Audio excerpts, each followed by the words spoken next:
Morning and welcome to Escape to Nature, everyone. I'm Alex and I'm currently coming to you from Mashatu. And what a hive of activity we get to start with. So, some elephants, warthog, a giraffe that just snuck through on the right hand side, Corey busted.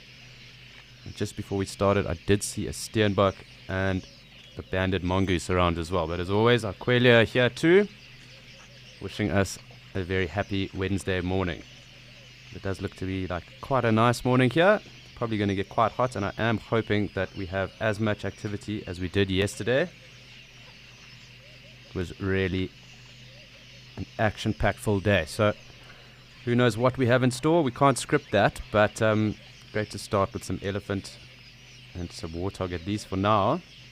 And I'm sure it will heat up throughout the day too. So that being on the weather and wildlife front. Really just great to spend some time at the moment with elephant and warthog.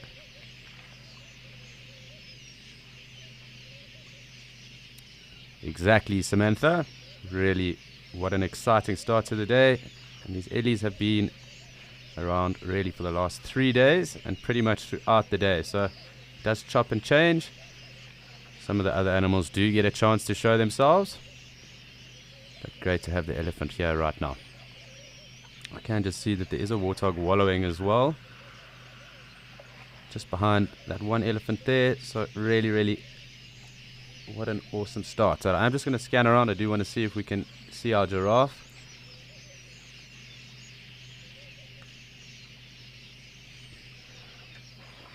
Looks like this other elephant might have pushed that giraffe off, but it is also time for us to take a look at the weather across all of our locations for the morning and the afternoon.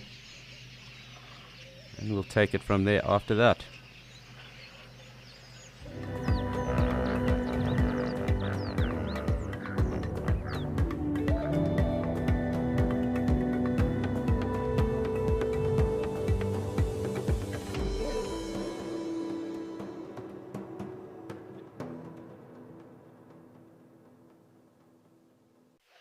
Going to be an overcast day in some of the locations. But not to worry, we do have good weather here, and it should be quite an action-packed full day. So, see a large number of ostrich just to the right of us. They were around here yesterday afternoon as well, but definitely in greater numbers today. And I do just want to have a closer look and see who actually has joined that party. We do have an impala that's decided to come through as well. So, I'm just going to take a look at the ostrich, and then we will see what else is happening around the waterhole.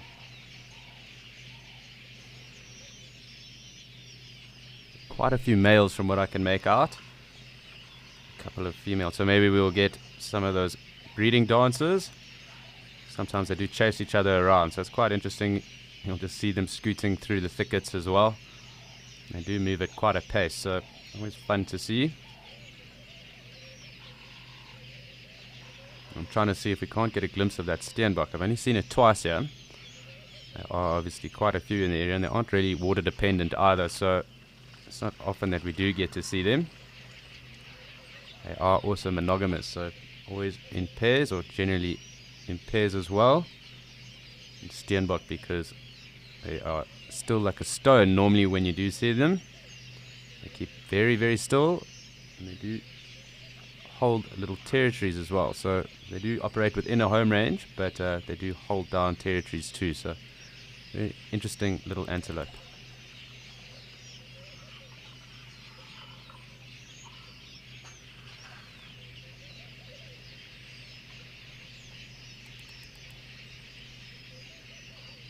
It doesn't seem like the ostriches are budging, so we're going to come out a little bit and keep seeing what else is going on around the dam.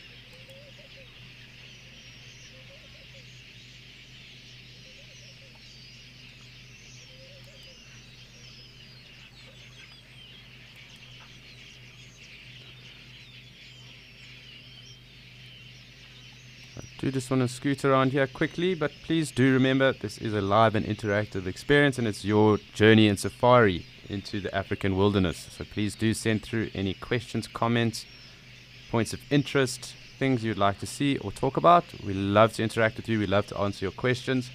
So please do send those through.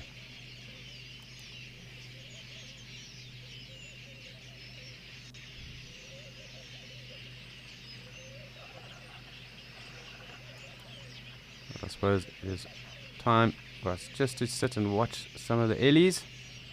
Enjoy the Kori bustards that are around as well. Seems that there are 4 currently. So 3 on this side, and I did have the other one on the right hand side too.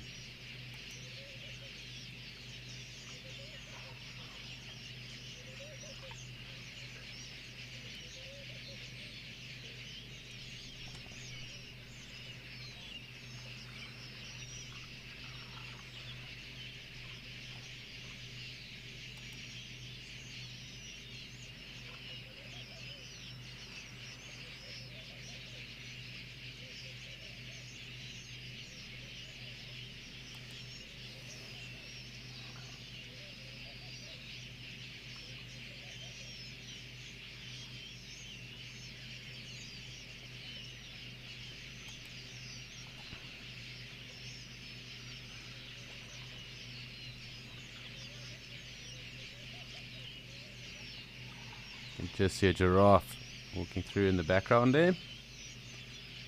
We did have lots of giraffe action yesterday, as well as quite a bit of predator action as well. Hyena around, as well as jackal. And that might be the case again today. This depends on the weather and I suppose how thirsty or how active the waterhold is also with elephant. So just something to note, we will keep an eye out. And again, as always, we will also keep a tab on how many mammal species we do see across the dams. Currently on 4, so a great start to the morning anyway.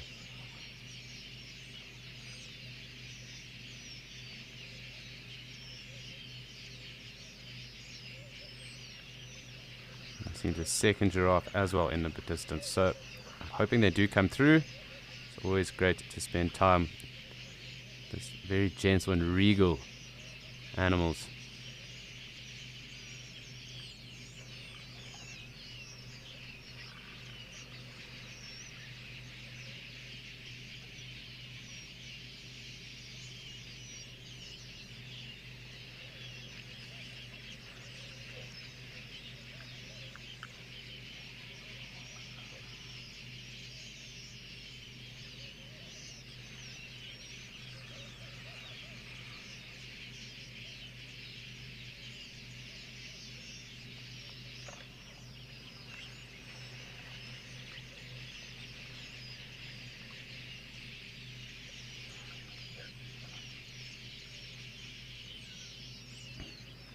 And that's exactly the attitude, boy, because we are hoping to deliver on that front, but it's the wildlife that will be the ones doing that. And it looks like our Steenbok has come through, and I'm going to just shoot across here. It looks like that ellie might have maybe pushed it off. Let's just have a look. But that is definitely one off the list in terms of exciting. There it is. You can just see it walking there behind that green. So great that we've got the Steenbok taking us to 5 already. But great to see the Steenbok. We don't see them all the time, as I did mention. This elephant looks like it's going to chase this warthog off as well. Just throwing their weight around, being waterhole bullies as usual.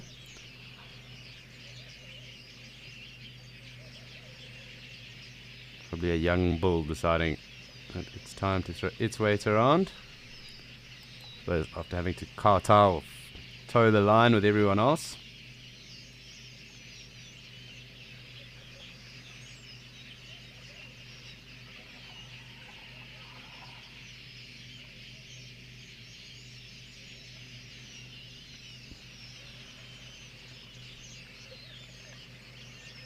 Looks like the warthog is doubling back.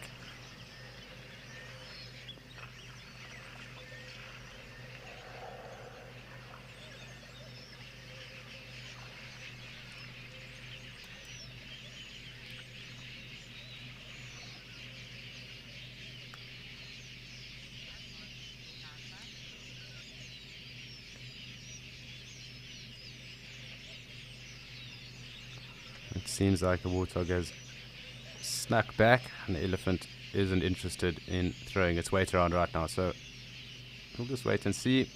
Perhaps that might happen again. Even see if our ostrich statues decide to move as well.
Does look like the ostriches aren't going to indulge us just yet.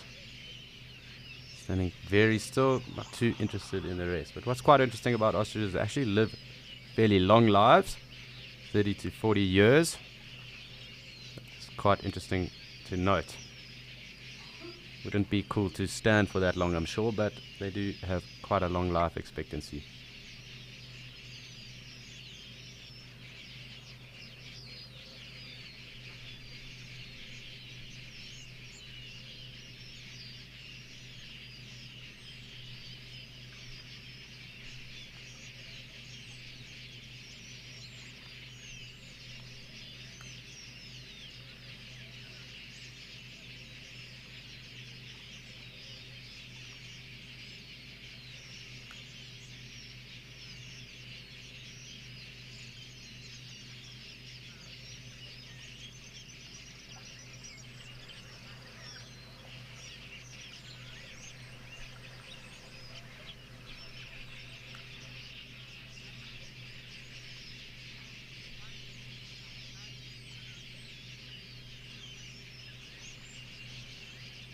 It does look like this one Ellie's having a scratch there on the rock. We have the present Quelea coming through the frame as well.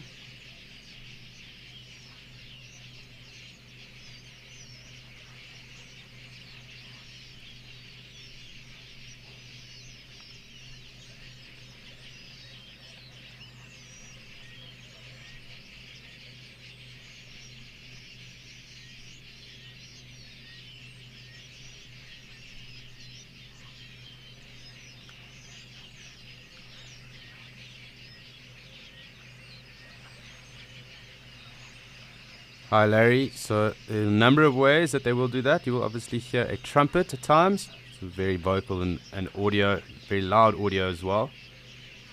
And that is often a sign of displeasure. They will obviously also communicate through intrasound or intra-bass, very low bass levels as well. So if you were to take an aerial picture of, say, ostriches, or not ostriches, of elephant that might have walked into a pride of lion, for example, they might have been very vocal, but other elephant in the area might then start to bunch together. And that would also be because they either would have heard that trumpet or also would have had that low-level bass communication that they do, which is almost seismic. It's thought that they feel that through their feet. It has been measured, but they also can apparently feel it through their bones as well. So there's another way that they communicate with each other. It looks like the Steenbok is back at the water too. Let's see if we can't get a good look at that, because I'm not too sure how long it'll hang around for. A nice giraffe as well on the other side of the elephant.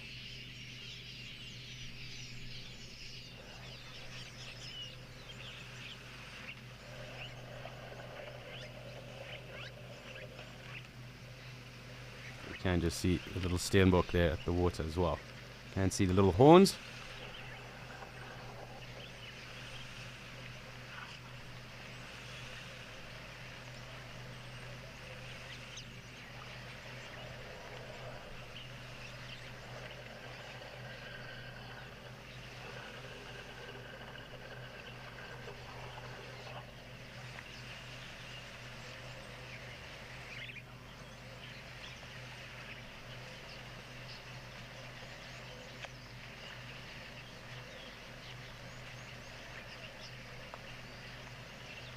Obviously the warthog having a little wallow too.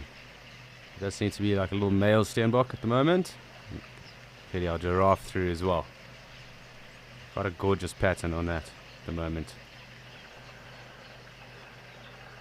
I do just want to sit here with our Steenbok because, as I said, we don't see it all the time.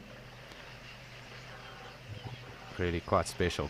Although they are fairly common. It's not something that we see very often, at least on the dam cams.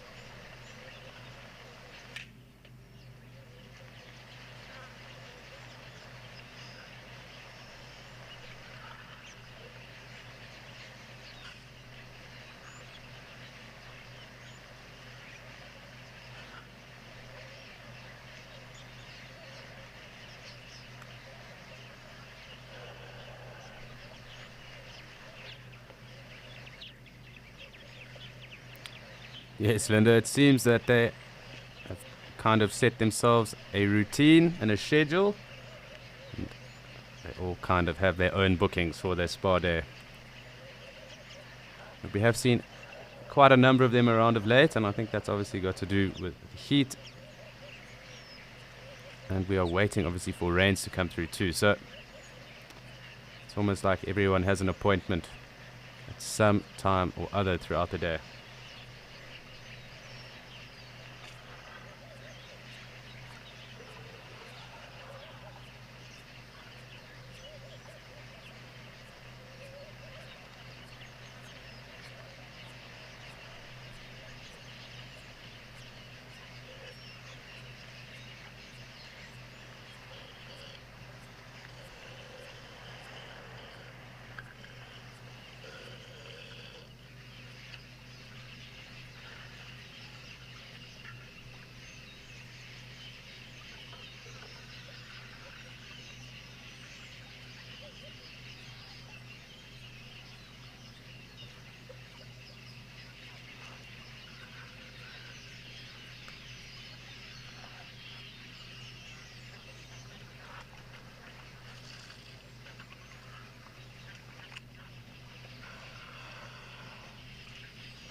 Looks like the first of our ostrich are coming down.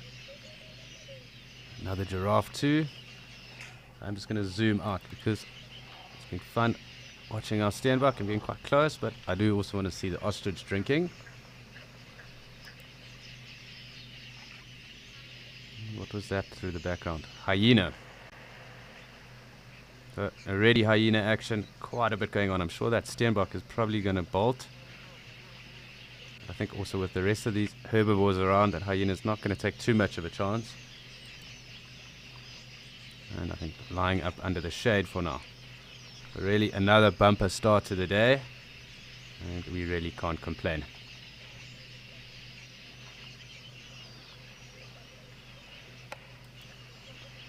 I just want to come across, we will take a better look at that hyena now.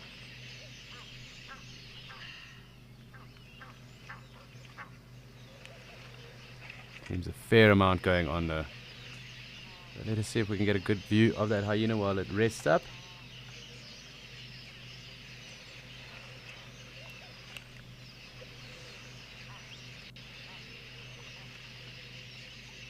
Probably waiting for the waterhole to quieten down in terms of action. Probably find it getting into the water at some point as well. At least lying on the side of the banks.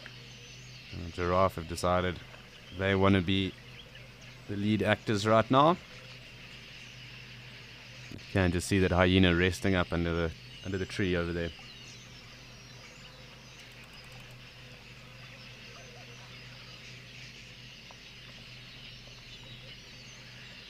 And steenbok clearly having a look at the hyena as well. The little male steenbok. And while they do hold territories, those territories are actually quite small, around 900 by 900. But as I said, they do have home ranges too. And the size of their territories will also depend on the quality of food and vegetation that is around. And they can mate for life. Not that it happens all the time, but it is noted that they can be monogamous for the majority of their lives.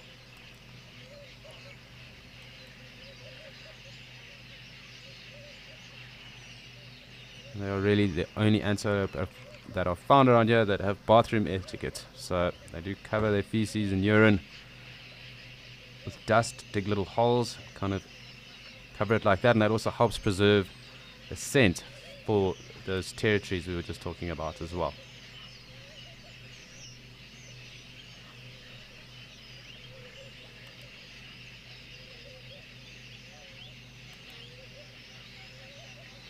It looks like it got away unscathed.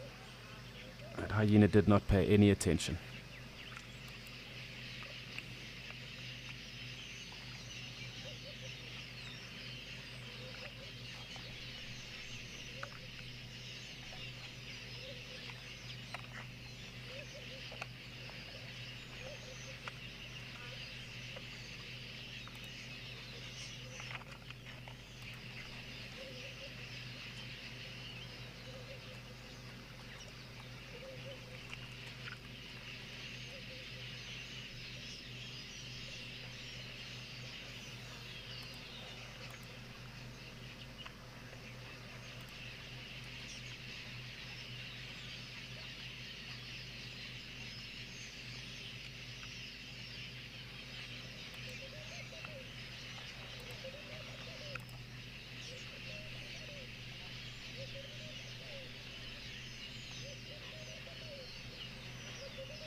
Seems like quite a relaxing scene at the moment, quite cool just to enjoy. Seems that some of the ostrich are slowly getting more active.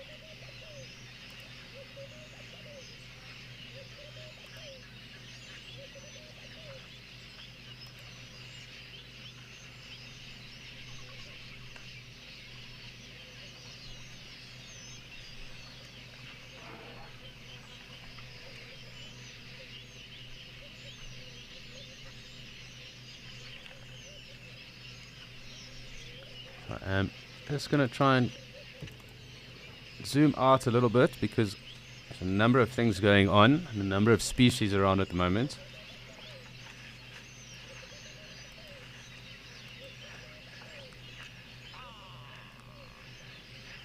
And nice to just keep everyone in frame where we can.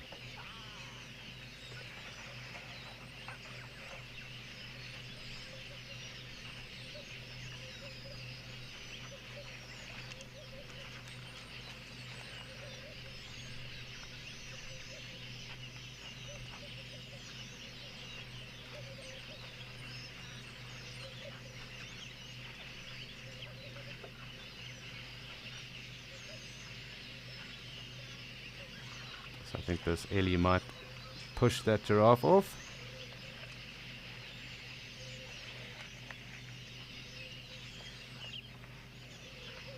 Being quite intimidating this morning. I mean, there's a whole dam for the Ellie to drink, but clearly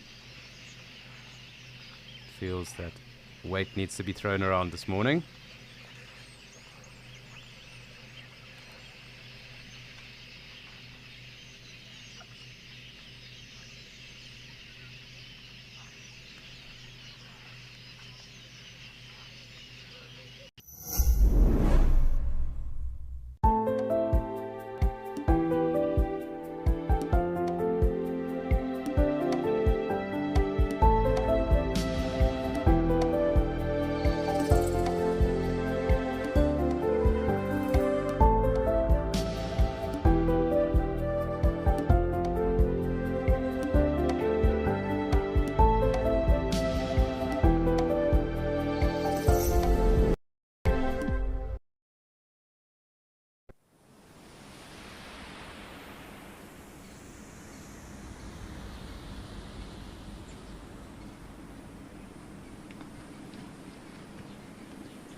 So quite a relaxing scene at the moment. Some water coming through, just the one. It's just great to spend time with the giraffe while they drink too. Such an anomaly. Quite weird the way that they do drink.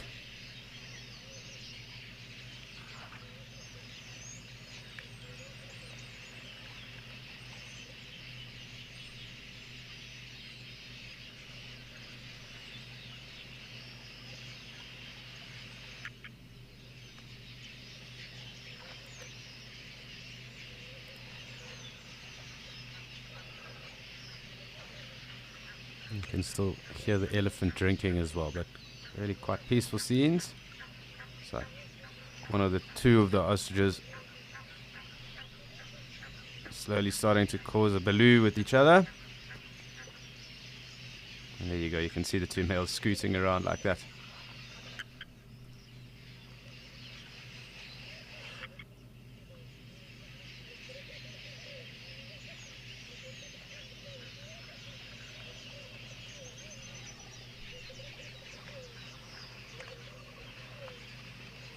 Hoping these giraffe do hang around for a little second or so, possibly browse.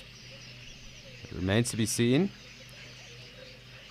Looks like they might be interested in having a browse. But quite a bit of ostrich action going on over here.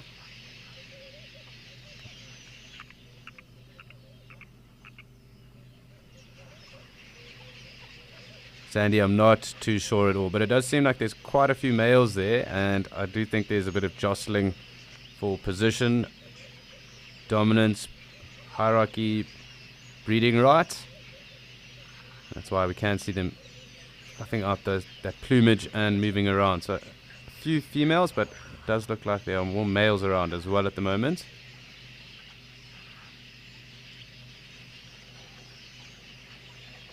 The males being that dark black with the white wingtips. So we might see them doing their ritual. That'll be very cool indeed. But I also think that it's been quite busy here with elephant and the rest, and sometimes they do hang back. They also don't need water all the time either. They can go around 2 weeks without drinking. But that doesn't mean to say that when they have access to water, they won't take it regularly either. But it is a characteristic trait of theirs. They are arid adapted species as well. So well suited to this area.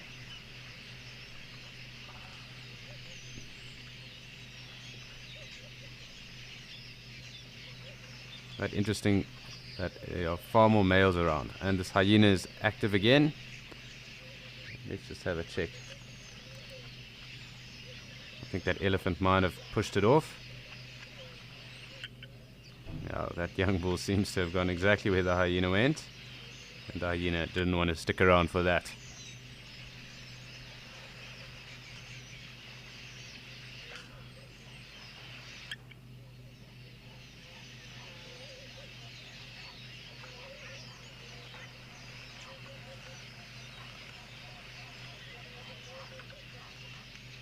So that is the spotted hyena, but I think it wanted to avoid the elephant to avoid becoming the flat hyena.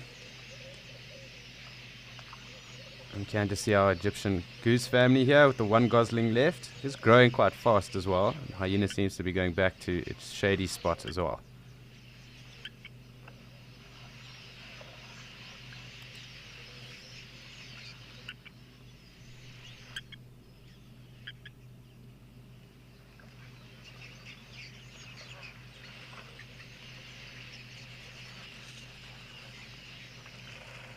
So here in Botswana we do get 3 of the hyena species of the 4, that being the spotted, brown and aardwolf.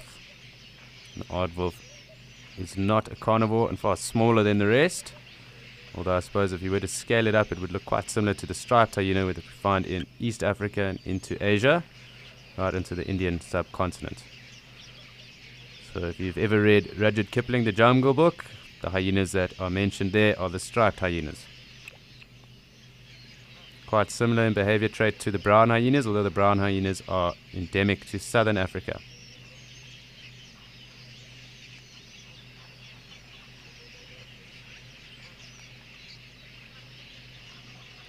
Hi Yolanda. So hyenas make use of a paste as well. So they do have anal glands, and they also have a midden. So it's not uncommon to see a grouping of hyena dung, really. So it's almost a hyena midden. You drive past and you'll see lots of little white specks around. So they do use these middens as well, but they do use a secretion from their anal gland as well. And there are obviously territorial boundaries too. So it'll also be urine and the rest. There's also an anal gland and a paste that they use too.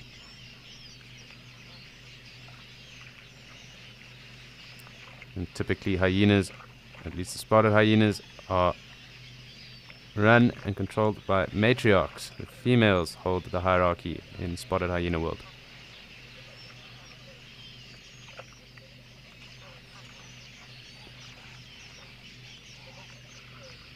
The males are very nomadic. They kind of form loose associations with different hyena clans. It's not uncommon to see them moving in between and forming bonds across the board. That obviously does depend on where there are good numbers of spotted hyena and the amount of area they have to traverse. The males are also quite a bit smaller than some of the big females, and definitely lower in the pecking order.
Hi Russell, I don't think so because they are constantly breathing through those trunks as well. Remember, a trunk is the adaptation of the top lip and its nose, the proboscis. So they constantly breathe and then suck up water and the rest and spray it out too. So highly unlikely that they would get mud stuck up in those trunks.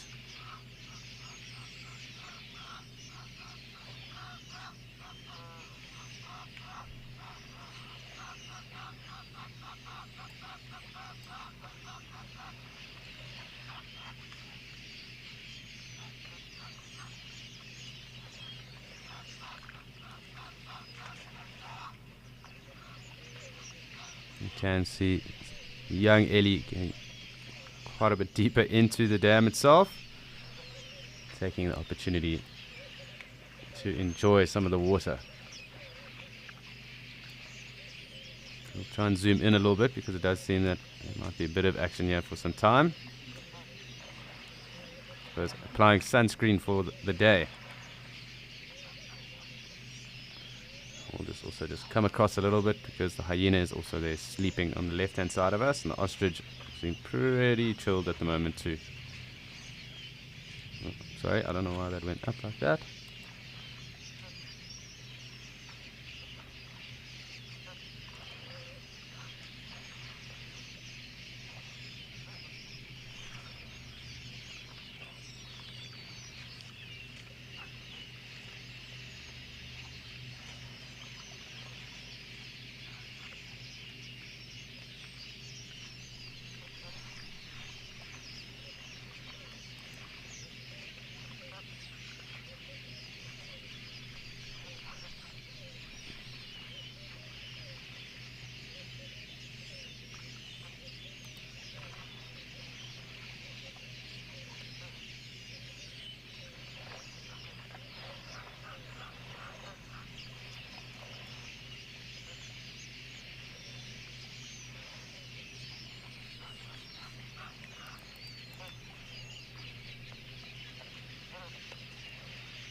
So some nice Impala that have joined us too. Looks like they might get pushed off though a bit.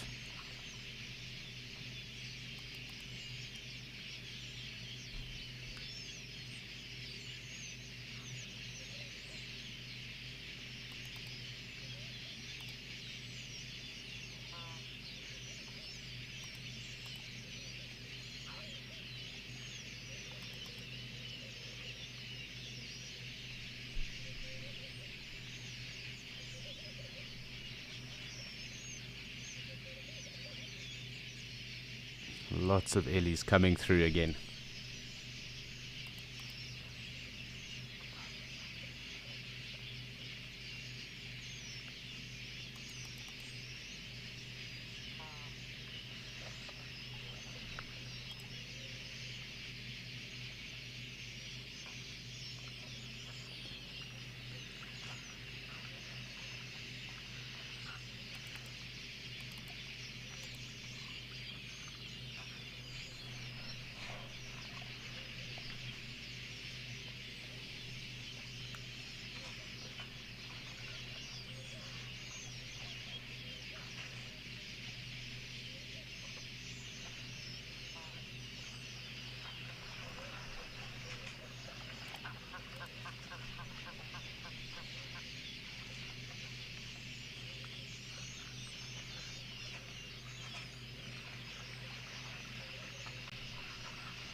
Really fantastic to just sit here with the elephant, watch them all approach, move off to the different mud wallows, one at least on the left hand side of us. But great to spend some time. Obviously, South African version of a modern day pterodactyl calling there in the background, the Hadida. Anyone that's ever been or visited will know exactly what that bird is. Very hard to mistake it for anything else.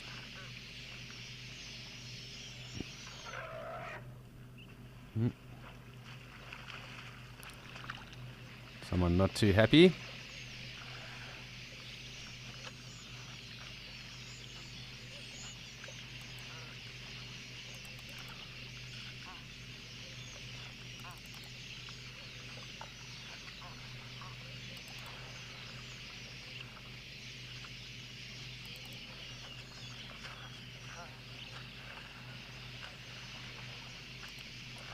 This is probably the furthest I've seen one actually get into the water so far. Not the deepest dam.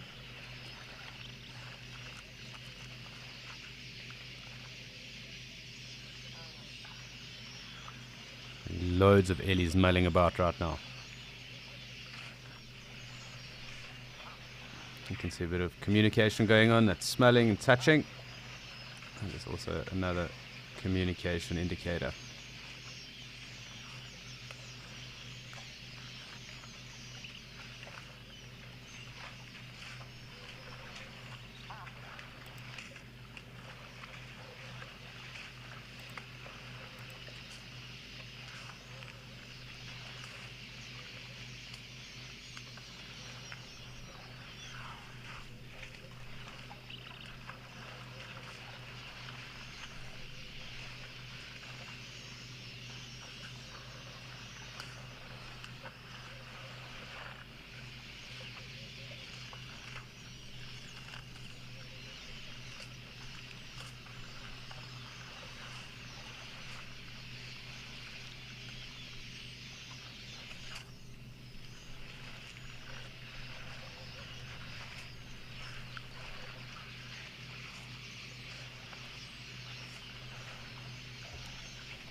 Really lovely sounds with the ellies playing with the water, mudding up, getting their sunscreen on.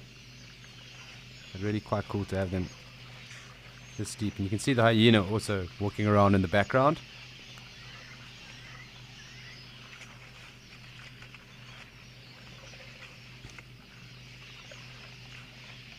It seems the hyena is moving off.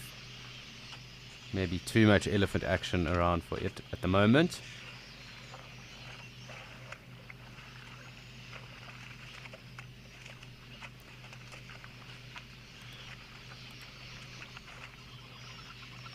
I do just want to see, because the elephant do come here and get quite close to where the camera is.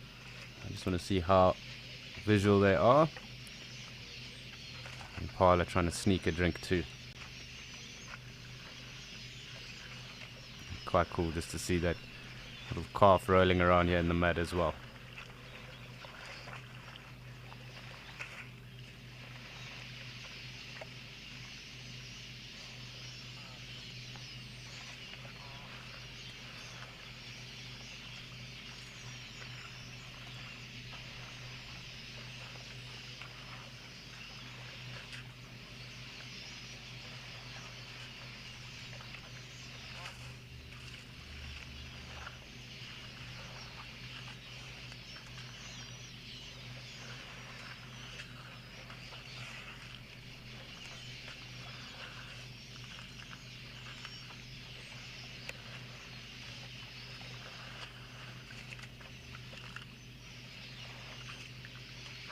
Shame, and it seems all that warthog wants to do is just lie in the mud, and Ellie's not interested in having it around.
So it's really quite fun here and awesome watching elephant get really stuck in here in the wallow. However, there's something else interesting in Djuma, and we're going to head across there now.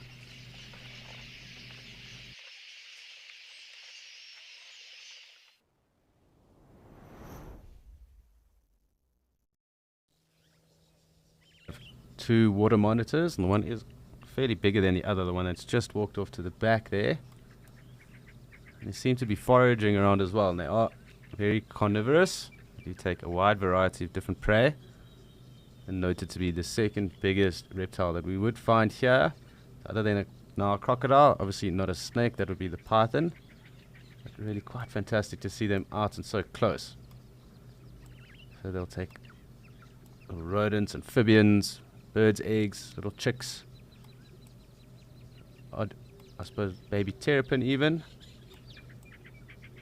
The colorations are really awesome as well. To see the yellow on them also denotes them being the water monitor as well.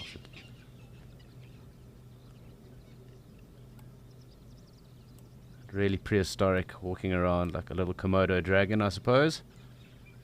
Clearly foraging on whatever it can find right now.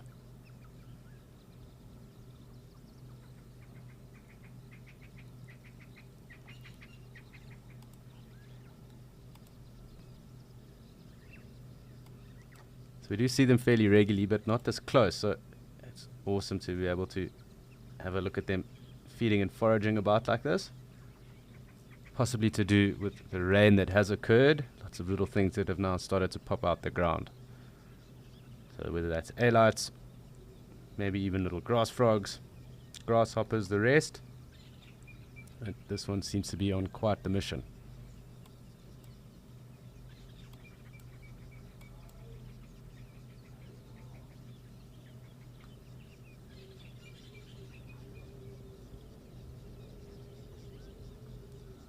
Rubies, so they get to around 2.5 meters in length.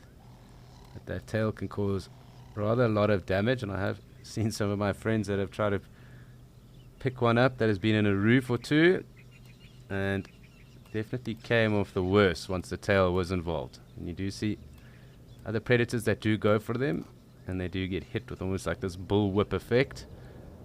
It's really not pleasant.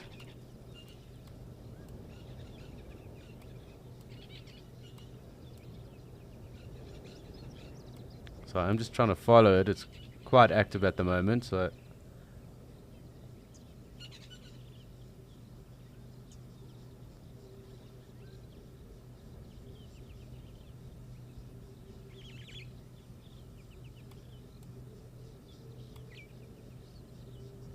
let's see if we can have a good close-up of the monitor. Really, really cool things.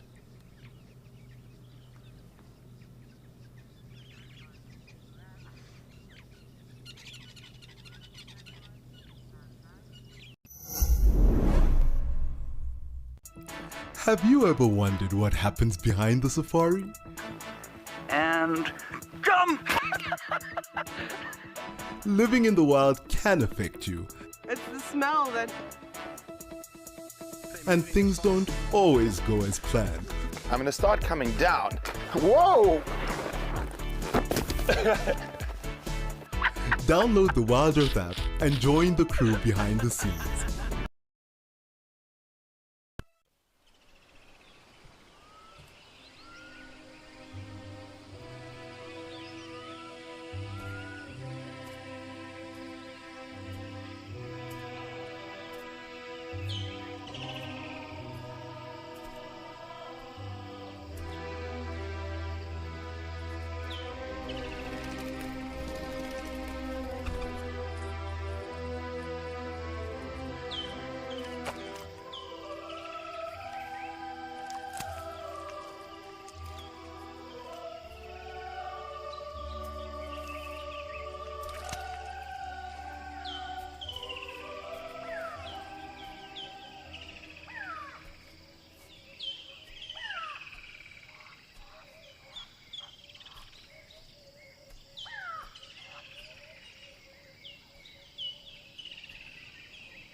quite cool. While this monitor does feed around, I do want to have a look around here. I did see that there was a waterbuck that was just behind us as well, and also just to keep our mammal list growing for the day.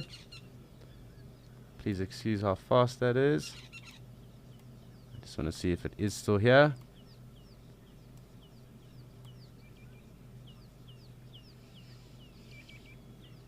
Sorry, Mason, I just want to look here quickly to see if I can find the waterbuck. I will tell you now. Seems that he might have moved off, but I just want to get back onto our monitor and then we will chat around the eggs. Can see the Hardy-Dar that I mentioned. The pterodactyl, the modern day pterodactyl. These are my books.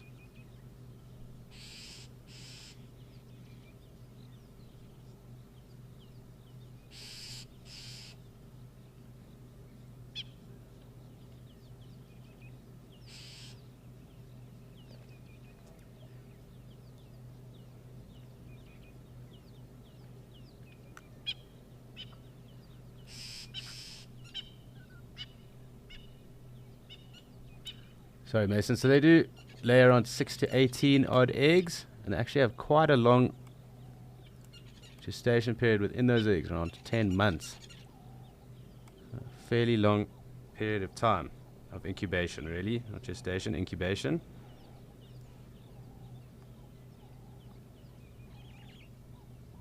So they can take sometimes between 5 and 9 months odd, sometimes up to 10 for those eggs to incubate. Mostly laid under subterranean chambers, or in subterranean chambers, or in termite mounds.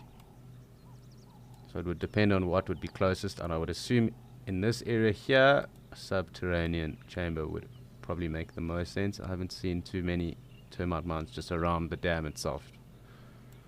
So we are continuing just to have a look and see if we can't find that waterbuck. It's possible that it's got up, possibly feeding just directly behind the tree too, so just trying to make out and see if I can't see anything.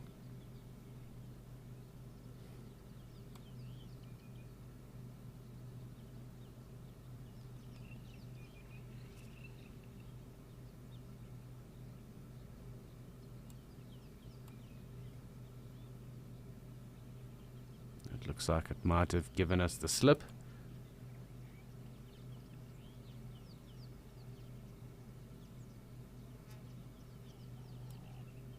But we have some elephant joining us, so looks like the elephant party continues, and this time in Djuma.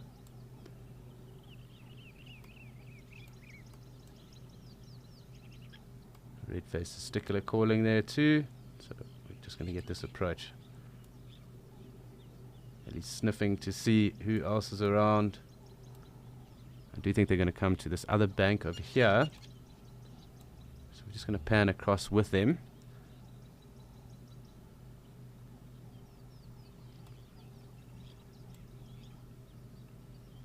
Seems quite a bit going on. Maybe there are other elephants in the area.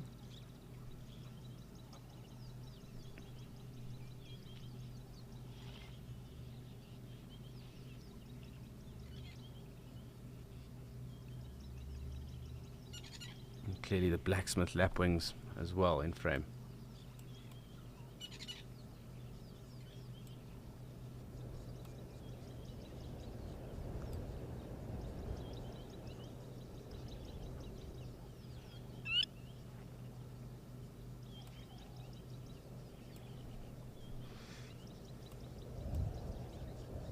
I'm anticipating that they'll end up here at this side of the dam. A nice little young calf there too, so we will go back to where those other two have kind of taken the lead. They do kind of favor that opposite side of the bank there where there's a little less vegetation, and they do often get into the water here and play too, so that's exactly where I think they're going to end up. How long, I'm not too sure.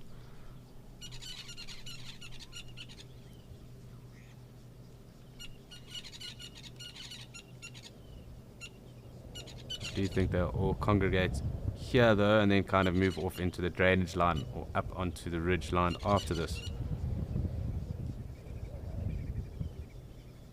And here's some green wood hoopoes as well. Quite faint, but definitely around.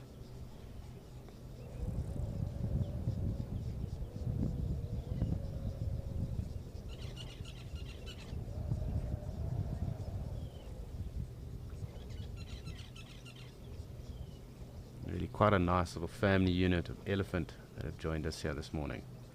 Let's have a closer look.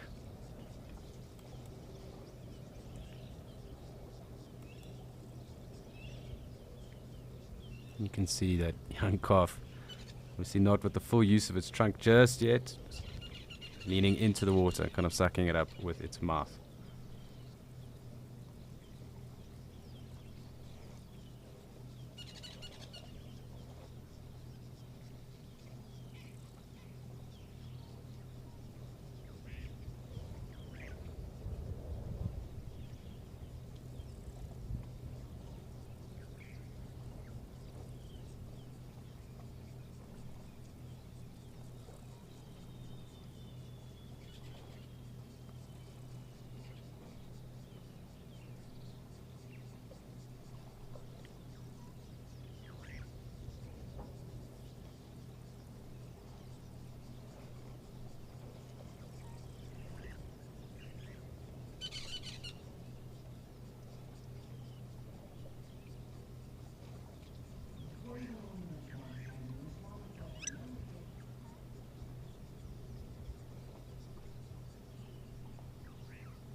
Really awesome scenes here. Nice to spend some time. Fascinating watching that youngster get in and kneel into the water without its full trunk mobility or use just yet. But really quite fascinating. Lovely to see.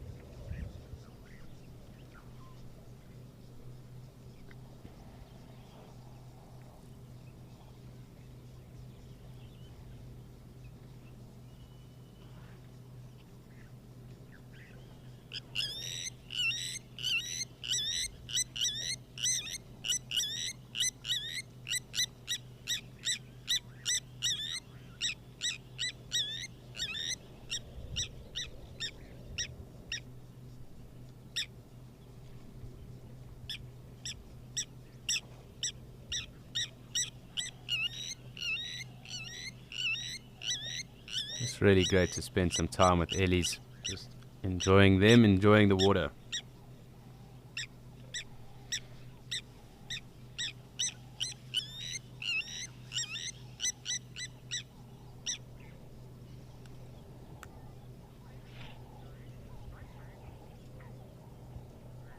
Hi Randy, those are the blacksmith lapwings that are making that noise.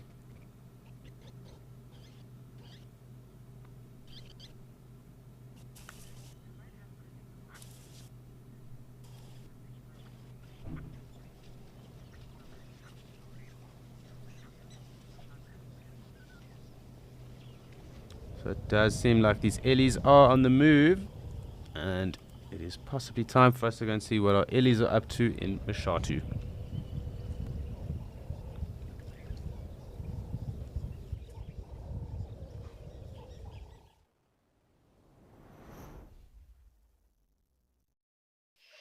So we're back here in Mashatu, and it seems that we do have this one Ellie here in the mud wallow.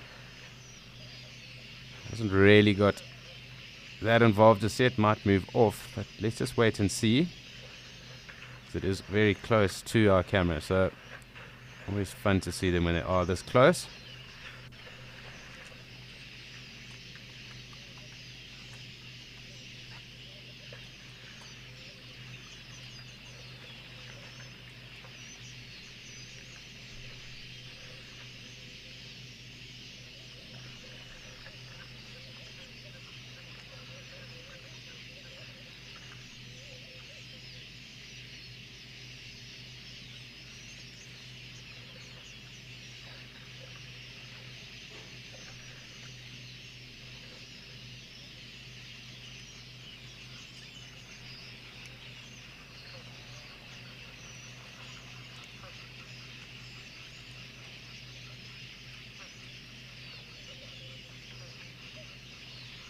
seems a feed is on the first agenda.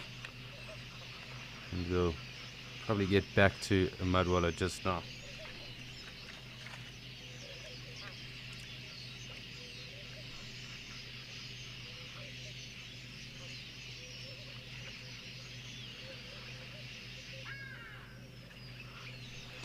So I'm just going to have a pan across and see who else is here. It does sound like there are more elephant. You can see one or two others just through the shade. Warthog coming through. Probably allowed to have a wallow now.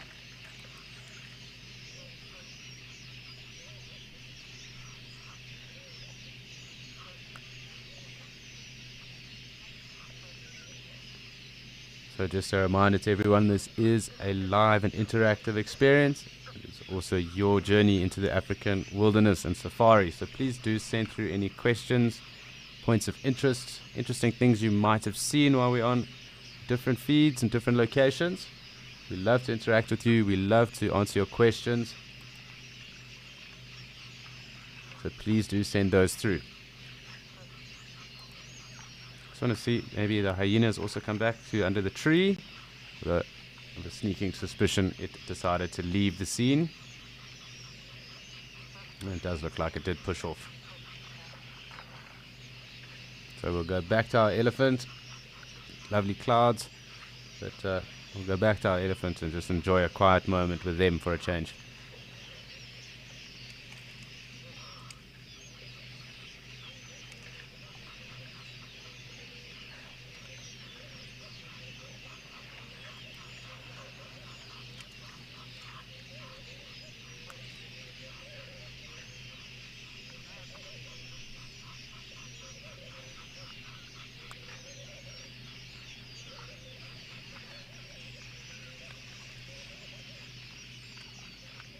Just going to sit here and enjoy a quiet moment with our elephant friends.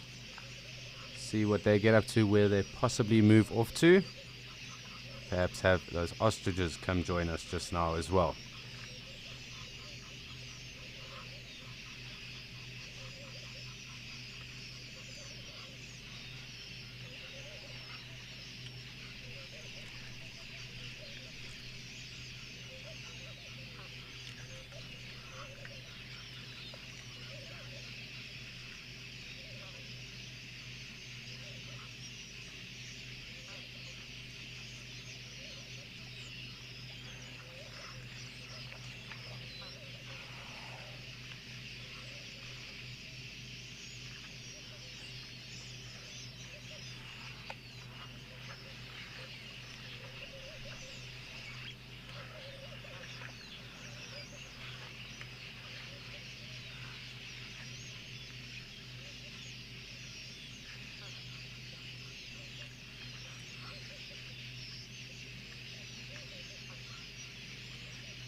So we are just sitting here, watching this elephant, waiting to see who else might approach us. Been very busy this morning again.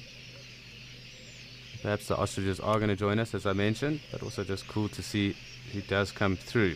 We generally get most of our through fare on that side of the dam. lots of game paths that lead through, so good just to keep an eye on what is going on, who might be coming to join us this morning.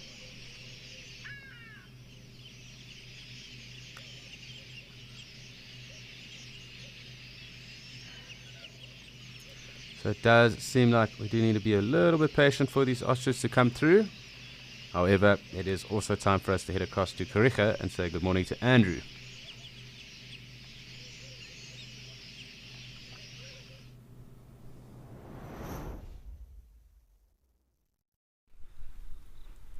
Good morning everyone. I hope you're all well this morning. So I finally managed to get a gap to go out, and here I am watching ostrich. So as I say, I hope you're all well. I'm going to be your photo naturalist for the day. My name is Andrew Wistenholm, and we are in Kariega Game Reserve here in the Eastern Cape. And we've had some rain for the better part of yesterday and the whole morning this morning. So all the roads are quite drenched, and the reserve has had some much needed rain.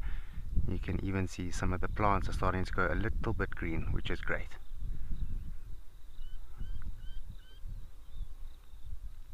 What is interesting is I actually saw another ostrich here, and suddenly he just ran away because he was lying down in a sitting down position, just enjoying the break in the rain as well, and just took off running. And then I noticed this guy walking along, and of course the other one, feeling a little bit threatened by him, decided to take a run.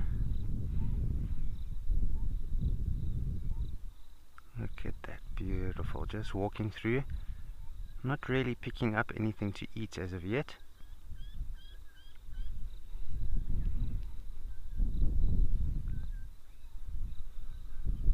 There we go, picking up something that it's found.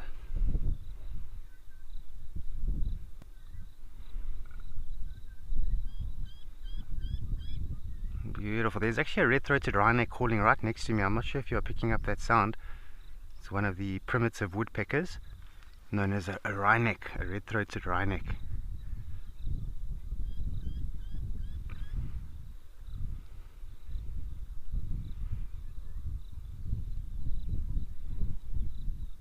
Okay, so I'm not sure what this ostrich has found to eat there, but there's going to be a multitude of things it's going to eat, many seeds and even fresh shoots of grass. Anything that's fresh and green, it's potentially going to go for. Also insects, they will definitely go for insects. They'll even eat fruit and berries. So very omnivorous.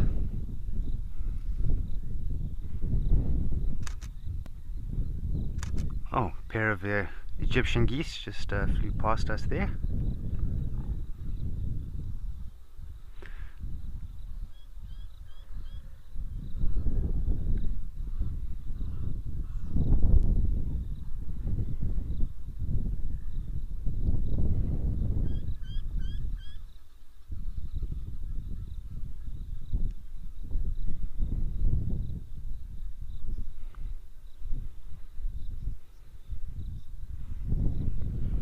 Good morning, Vicky.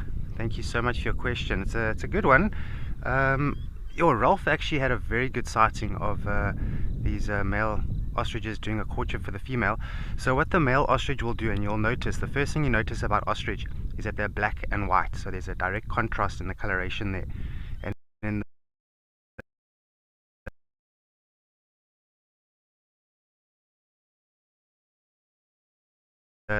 he'll approach her, get her attention, and then start to flicker his wings up and down. It's a beautiful dance that they do.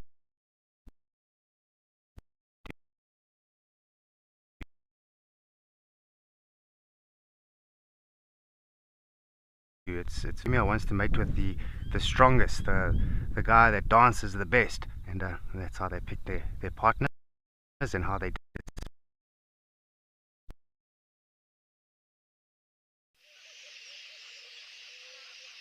Sadly, we did just lose Andrew there. He will be back with us just now. But we are back in Mashatu, just waiting to see who might come through. I'm going to scan back here because I think some of our elephants are still here on the left of us. Ostrich really not playing ball with us at the moment. Unlike Andrew's one there in Kariega, Our ones seem to be a bit camera shy this morning.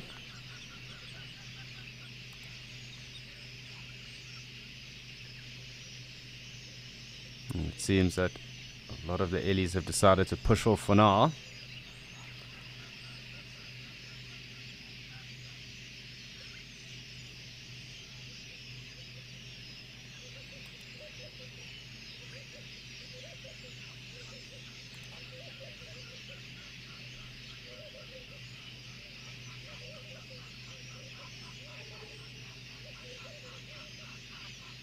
So I'm just going to zoom into the back of the dam. I do think there'll be the odd warthog there, as well as that impala. We might as well spend some time with them. Got to focus on everyone that comes through. Maybe one or two of those ostriches might come through now as well, that it quietens down.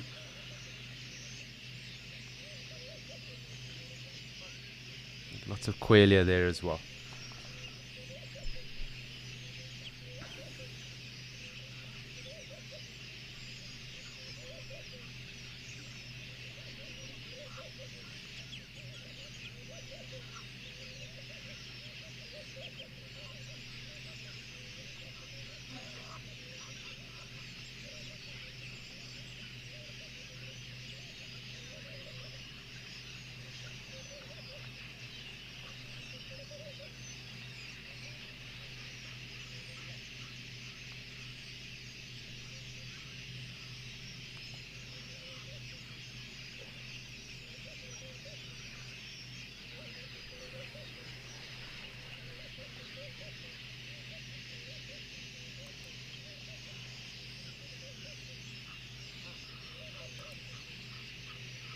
Let's go and see if the ostrich decide to come through.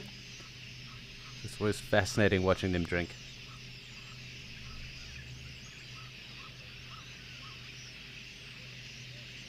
So it looks like slowly these ostriches picked up some courage.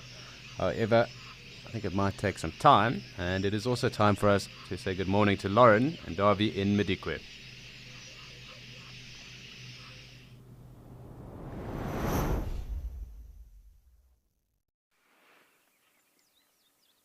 Good morning, everyone, and a big welcome, a big warm welcome actually. It's very warm and sticky to Madikwe Game Reserve.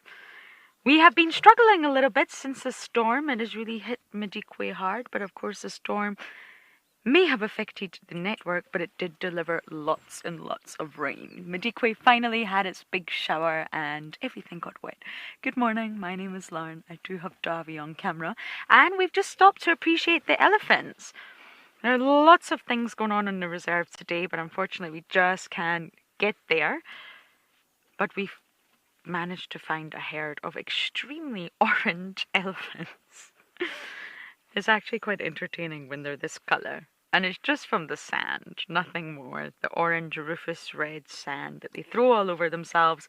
And of course dust bath and mud bath. And sometimes it just makes them look really orange. Like they've got a really bad fake tan job.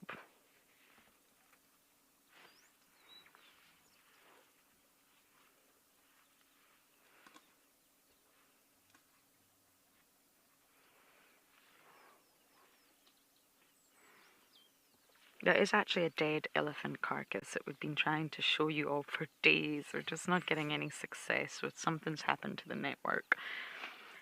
And there's been lions on it, there are now hyenas on it. But interestingly enough, when Davy and I were sitting there yesterday trying to show it to you all, two big bull elephants came up and they obviously realised what they'd stumbled upon. And they spent just a little bit of time standing over the carcass, sort of putting their trunk very close to the carcass. And it was just interesting to watch adult elephants react that way, understanding that that's one of their own. It's a natural death, and it's an adult elephant. But unfortunately, we shall keep trying. It's just been fascinating to watch the interactions.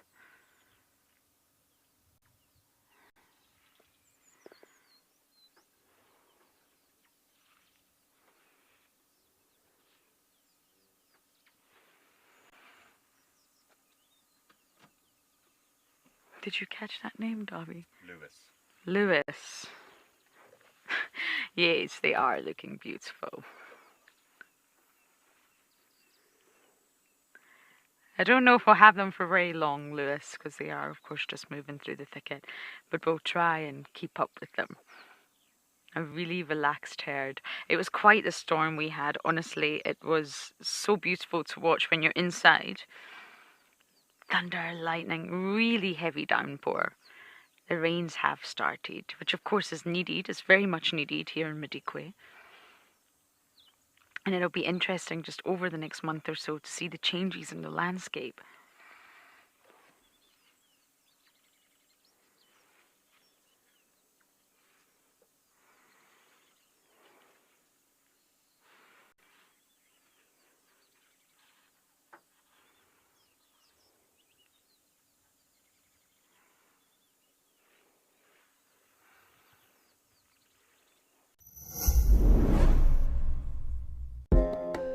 Here at Wild Earth, we know it's not always possible to watch your favorite show live.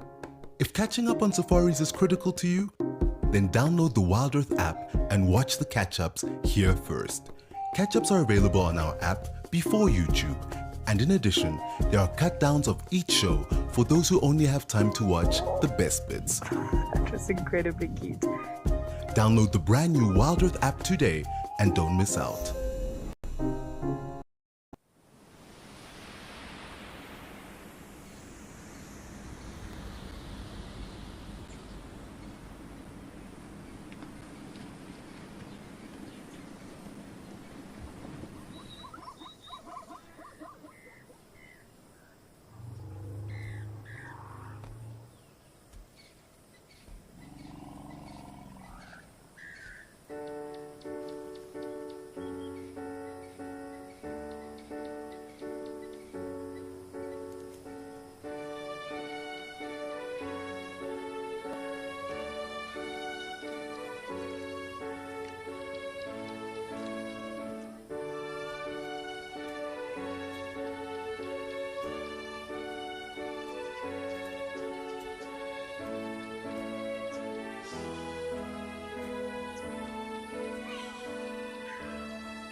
That's a really nice color palette for me. Rust and dark greens and mustardy type colors are actually some of my favorite colors, my favorite color palette. So I just love the color of this elephant right now. Rufusy, chestnutty.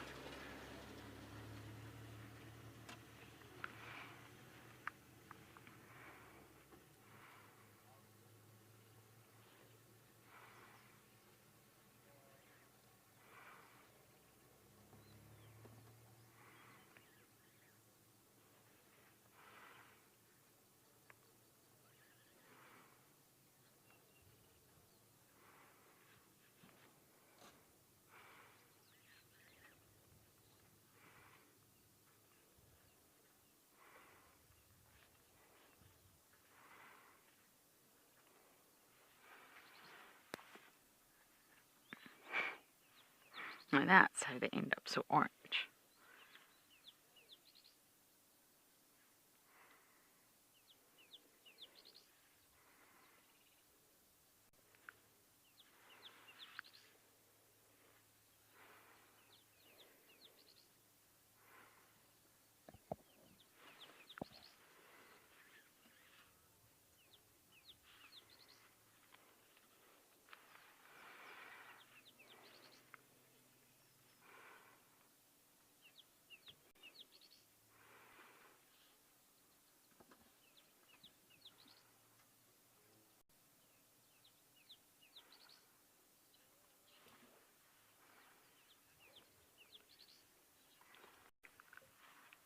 think that's our last view of them, I'm afraid. I was hoping to spend time with elephants this morning, alive ones.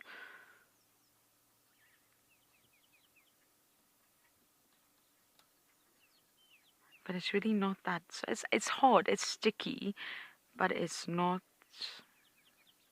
a really dry summer heat today. It's quite a little bit hazy and overcast. So I don't know if the water holes are going to be that full, but I think we will bumble on and see if we can reach the next water hole. And you never know what you're going to find there.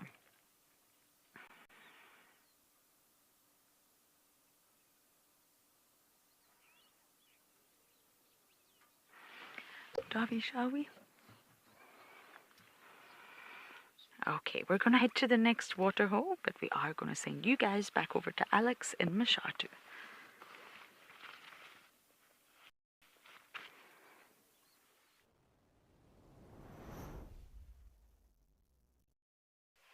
Well, from one set of elephant back to the next. And some Ellies have come to join us and clearly enjoying their time in the water right now. It seems that every time the ostriches get close to getting a drink, more Ellies arrive. So really quite a tough one for them, I suppose, but not for the elephant. This one right in front of us, thoroughly enjoying the spray down it's just got. It's almost like an elephant car wash.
Fascinating how the elephant come through in the drips and drabs that they do.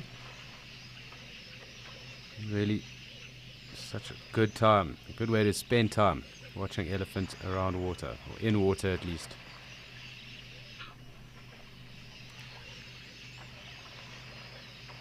It does sound like there's a few more. I just want to check on the other side of the dam. We'll come back. It seems that these others also might walk across here too, so give it a little bit of a chance. Just want to see you too. Yeah. So probably best to stick with our eddies that are on the other side.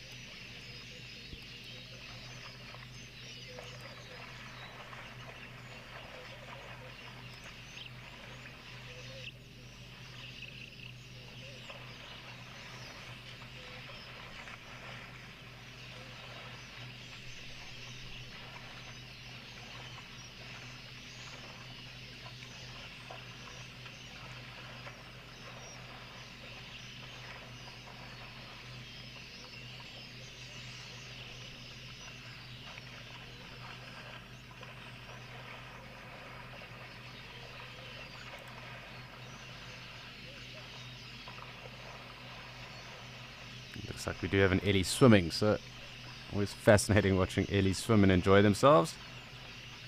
Clearly this one's having the time of its life. So while it is doing this, I'm just going to sit and watch. It's really quite fun watching them roll around in the water.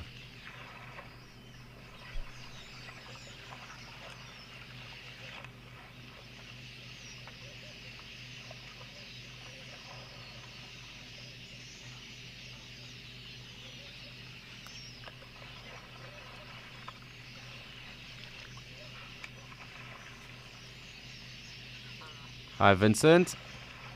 So they do obviously learn to walk in around half an hour of them being born. Obviously not that fast or that quickly, but they are up on their feet relatively fast from that. Obviously it's a very long gestation period of 22 months. Looks like this elephant's got a friend coming to join it.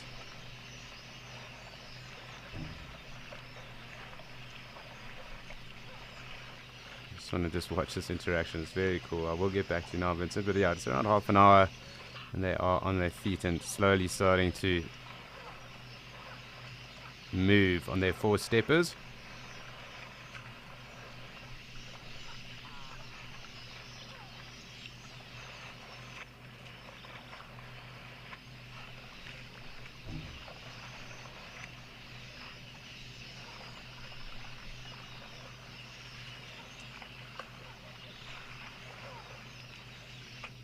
So they stand normally between 20 minutes and about half an hour, so that was when they are fully on their feet, and within the first hour they start to walk.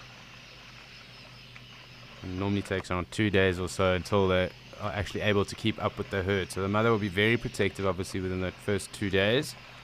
So obviously they are very unstable, possibly the most vulnerable that they'll ever be as well, while they learn to use their trunks and get a handle on life. So it takes about a year or so for them to really start to get control of their trunks and what are going on. So it's always fascinating watching young elephants, as you can just see that those trunks are pretty much just floppy add-ons. They don't really do too much with them. They kind of just swing them around and start to get them being dexterous. Obviously that makes sense with there being around 10,000 muscles in a trunk, so to gain full use of a trunk does take some time. And obviously learning what it can do, because it can perform a multitude of different tasks for elephants.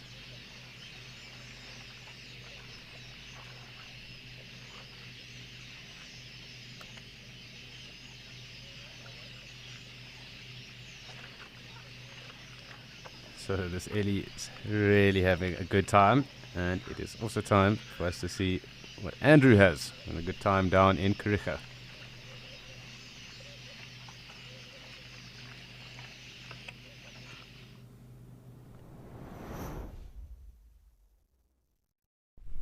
Thanks very much, Alex. So just to do something a little bit different, I thought I'd just show you one of the valleys here on Kariega.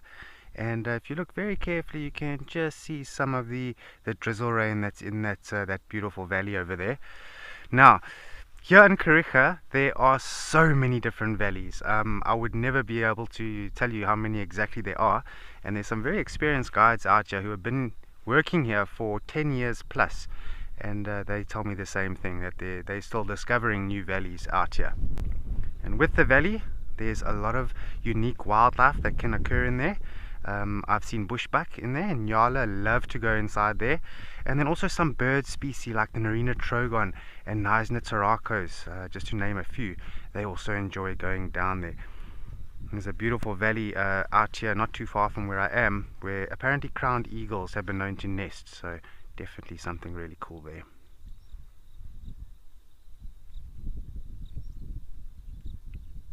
Beautiful. Something special about the dry or the soft drizzle rain is that it's definitely going to penetrate the surface quite well. And I've had a look at the road, and I've actually stuck an old knife into the road just to see how deep that water goes. And I must say the roads are quite nicely saturated with the rainfall at the moment, which ultimately means I'm going to have to get this cruiser sprayed. So at some point I'm going to definitely spray it with the high pressure hose.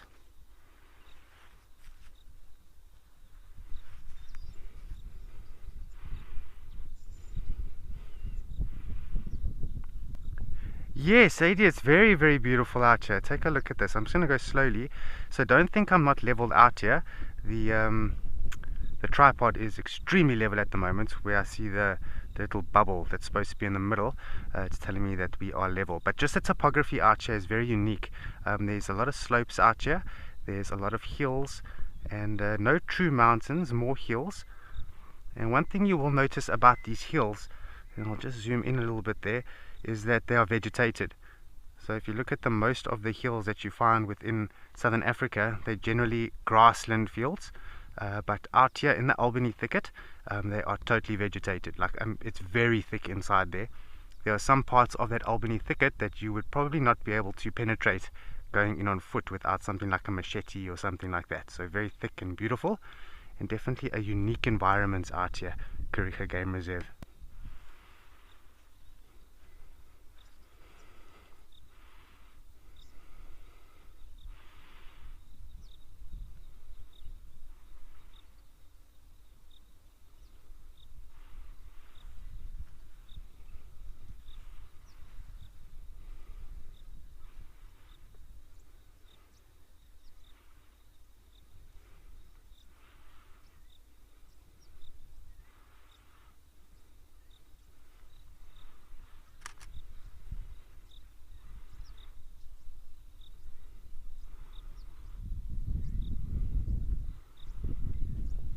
Okay, so just moving along. Usually down in those open environments are a multitude of zebras. I've seen them there every morning. For the most part, I think the animals are deciding let's rather hunker down in a much better, drier environment and wait for the storm to pass through. But nevertheless, it's just beautiful to be out here in nature. Nature is a very, very special place, and whether it's wet or dry, it all is different. Every time you come out here, it's different.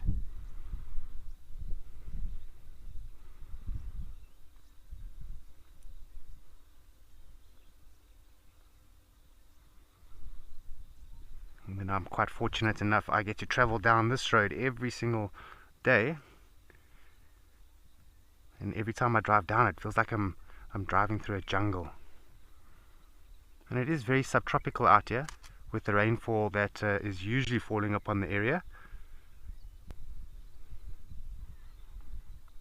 But as Ralph has mentioned before, Eastern Cape is suffering from a drought at the moment. I know it doesn't seem it with all the greenery, but definitely some of the dams out here still need to be filled up a bit more.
Okay, what was that flew past there? I'm looking through the screen here. It looked like a yellow-billed kite for a moment there, but it's gone now that I lift my head.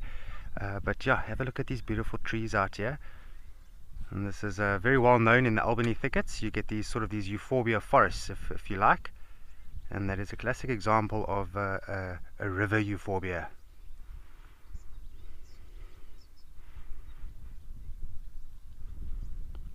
Alright, I think I best cover up the camera just a little bit, but in the meantime, let's head off to Alex in Ukukuyo.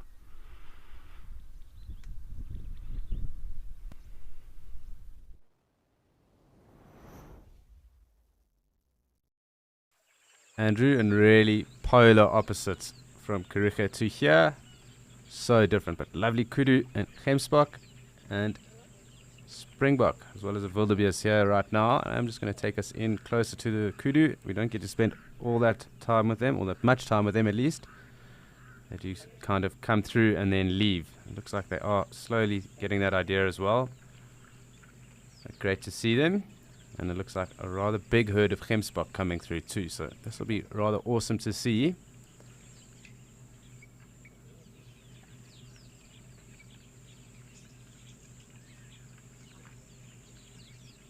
We're currently on 10 species, so we really have knocked them out the park so far already.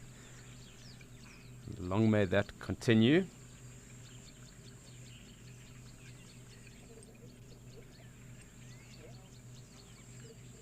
Quite cool. I love watching different antelope as they approach. They all kind of have a different approach. It's possible that someone might be working on something close to here and that might have spooked the gemsbok. But it's very cool to watch the different approach, because they all kind of go about getting to the water in a different fashion, different manner. And we actually haven't had a big herd of gemsbok like this come through in quite some time, so it'll be quite awesome having all of them join us just now.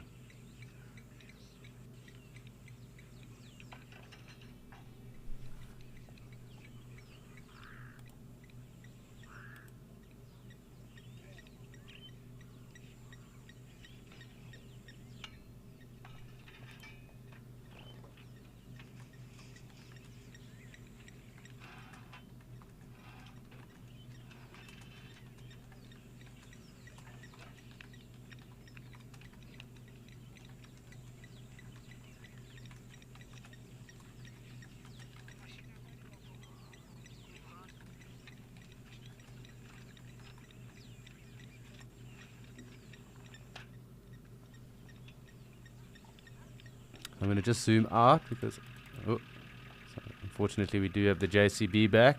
Hopefully, it'll be out quite quickly, and then we can enjoy our gemsbok come and join us.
So I'm just going to come across a little bit because I'm not too sure which way these gemsbok are going to come down, but I don't want to miss them. And we still have our kudu here, which is quite awesome. And a lovely bull joining them as well.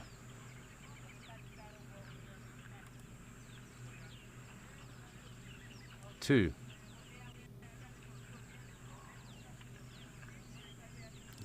Maybe just come out again. Get a closer look.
One or two young bulls as well.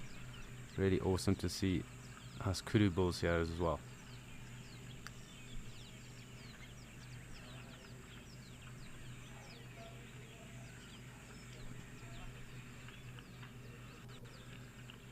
So really awesome to spend some time with some kudu and in good numbers like this, but it is also time for us to head back to Lauren in Madikwe.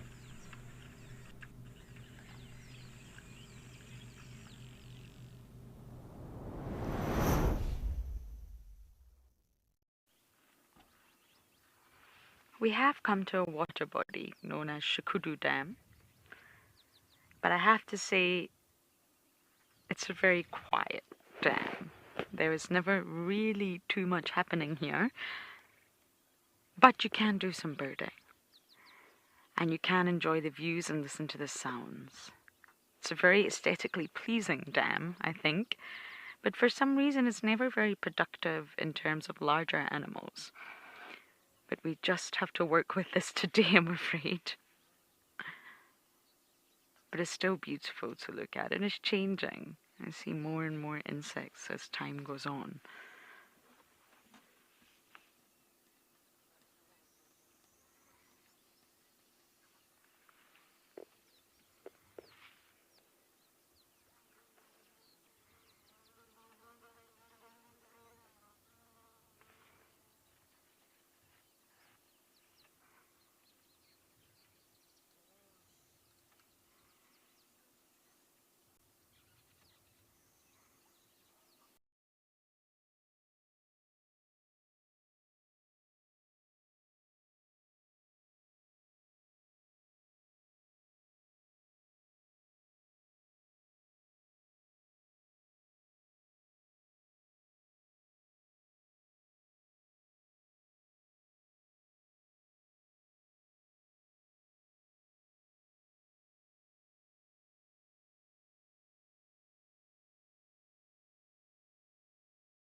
So sadly we did lose Lauren there, but she will be back.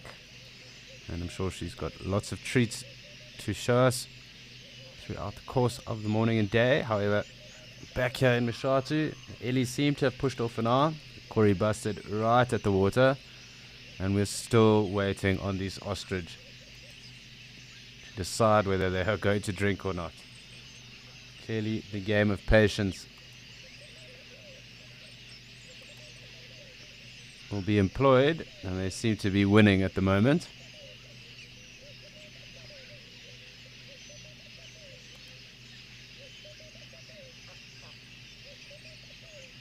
And also just cool to see if there is anything else just hanging around on the peripheries. As I did say, there were lots of jackal around yesterday, and the hyena's been hanging around this side too, so good for us to just keep tabs.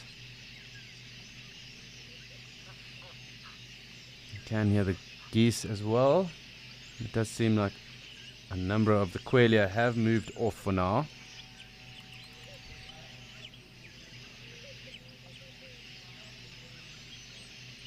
That being said, I do just want to come across because I have a feeling some of the water might be here at the wallows. It just seems that there are some warthog under the shade there. And the Corey Bustards making the most of some quiet time.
So I've just zoomed in here because it seems that a few of these warthog are going to come down and wallow.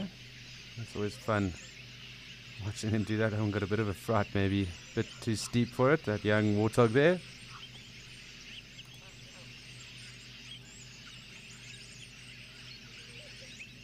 But they do definitely love the mud, so maybe the most active space for us at the moment. It's fun to see them interacting and playing in the mud. It's amazing that a number of them just sitting in the shade. I do think they are slowly going to coax themselves out, kind of slide in. There we go. It's amazing. So once the elephant kind of push off, the warthog decided far better for them. They don't get chased around or anything like that, and they get to also enjoy the wallow.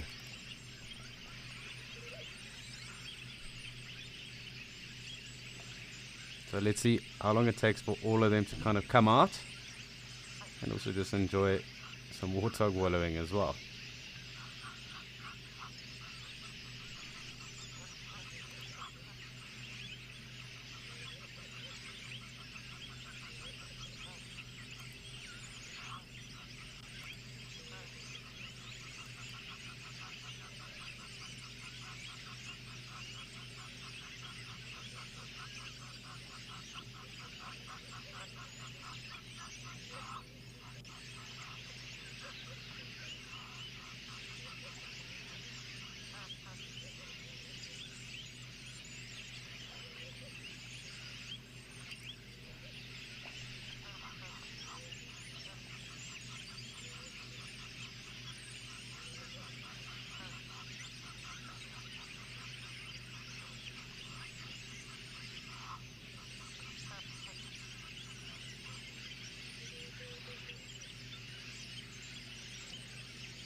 Seems the majority of the warthog have decided to come out of the shade now, and it seems that it's definitely going to be the warthog wallow party.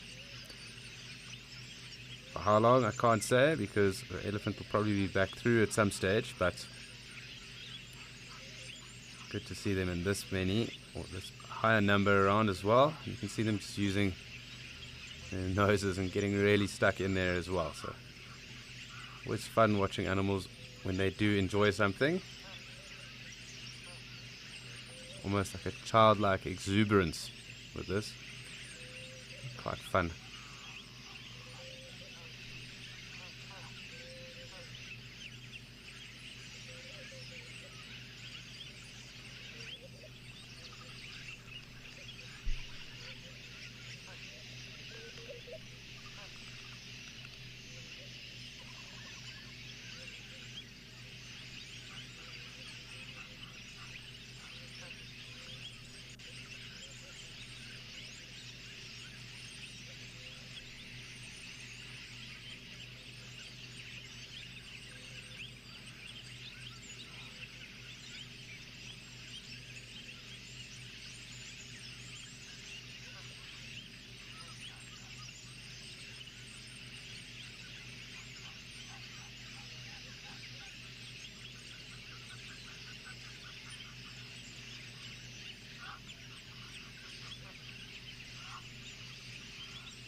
Kind of blend straight into the mud as well. It's quite fascinating how quickly they almost disappear.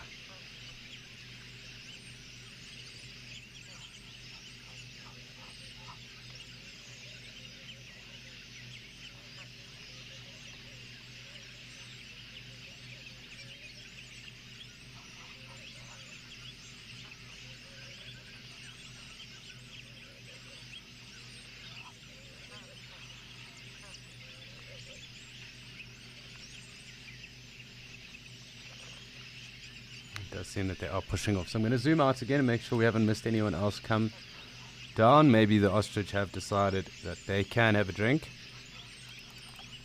Just bear with me for a second as I do come out.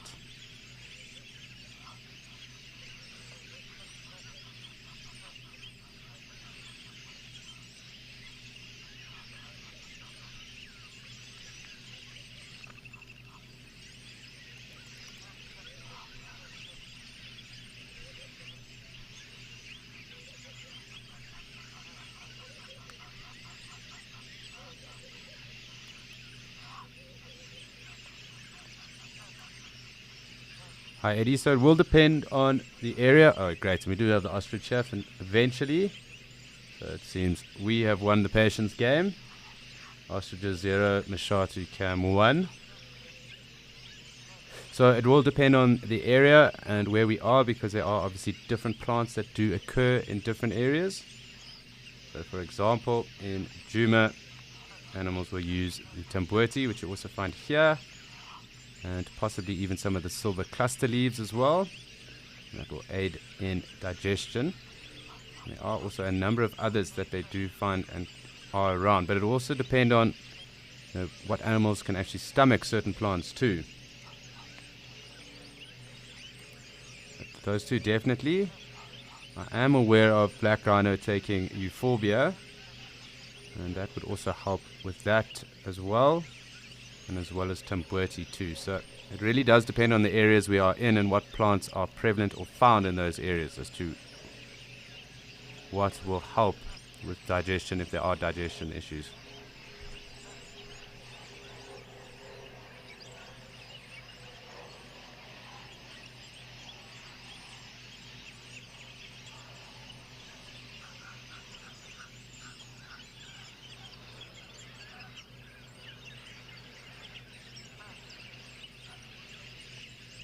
Awesome to just watch these ostrich down here eventually. Great to just spend some time, just switch off with them, because I'm sure it will get busier again and they will push off. I don't think they'll be around for too long, but let's just see.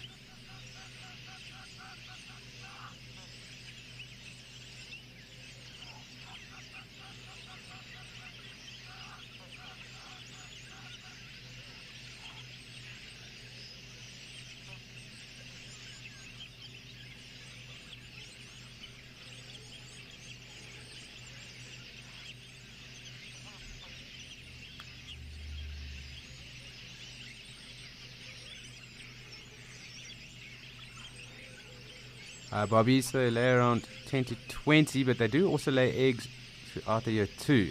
So it will also depend on the area again.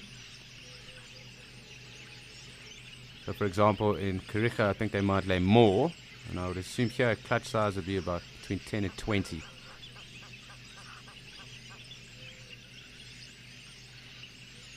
So obviously access to resource and food, better nutrition and diet would also lead to them being able to lay more eggs throughout the year.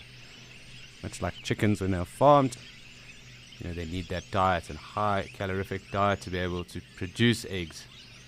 But interestingly enough, in terms of size and relativity, the relative size, the ostrich actually has a relatively small egg, and one of the smallest eggs for a bird that is laid. Although they are massive, they are very big eggs compared to other birds. In relative comparison, they actually lay rather small eggs compared to their bodies.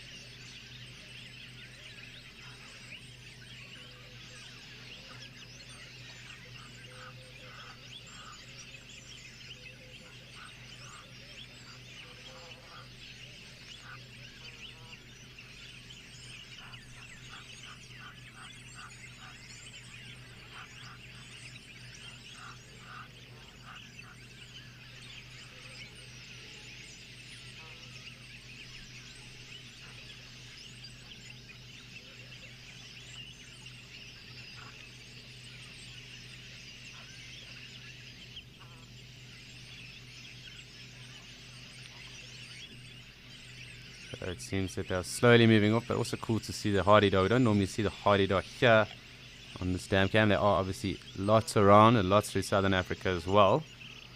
Quite cool to see it being really stuck into that silty little mud build-up that is right there.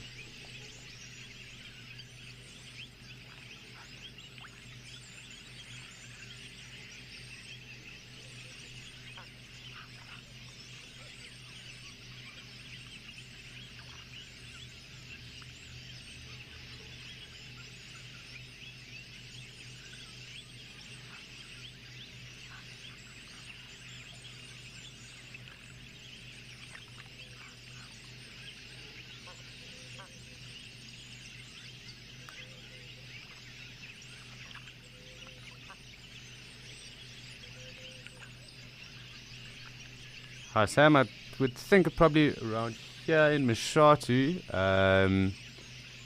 do see them in smaller numbers, but I suppose even down towards the Western Cape as well. But here in Mashatu, probably I think something similar to this, maybe 10 to 12 individuals in a sighting. It's very cool, and there's very pretty parts of Mashatu as well, different times of the year. So when the devil thorns flower, and there's lots of yellow then, green and yellow that kind of covers the floor in certain areas as well. It's very pretty. And I think then, so that's in around February, March, that would probably be when I've seen the most in one sighting, at least here. In different areas of the country though, they do occur obviously in greater numbers. And obviously in some areas they are less prevalent too. But I would think around 10 to 12 there are more. It looks like more have actually joined this bunch as well. So, there's around 12 to 14 odd here at the moment. So I would think roughly that would probably be the highest that I've seen. But towards the Cape and in the dry areas of the Cape, there's definitely lots of ostrich there as well. Just trying to see where those giraffe got off to.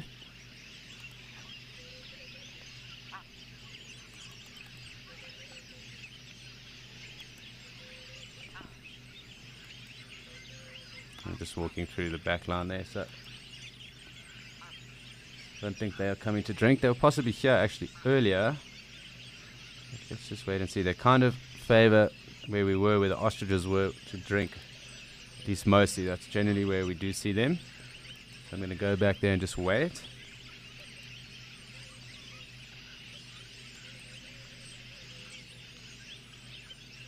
Maybe coming here to feed.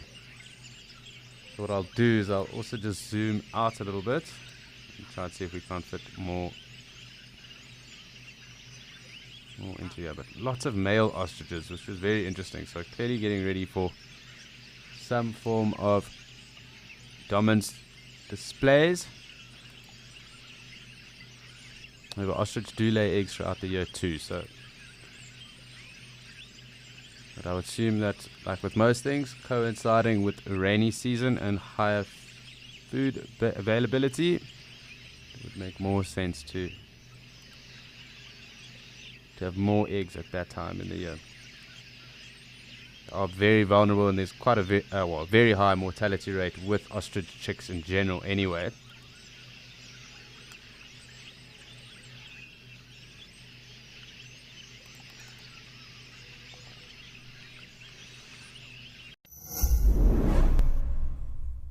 Did you see that incredible sighting with Lauren and the wild dogs?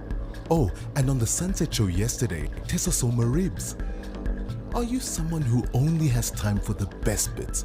Well, we have some great news for you. It's absolutely amazing. Download the Wild Earth app today and you can watch the best highlights from each safari show. Look at this! Every single day. Look at how fascinating this is. Wild Earth.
really quite fun. Thoroughly enjoy spending time with the giraffe when they are around. Also just a quiet moment. All the early action that we have had, although early action is always fantastic. But great just to have this giraffe, and also here on this side. More giraffe coming through as well. As I said, we have had quite a few the last few days, so really awesome.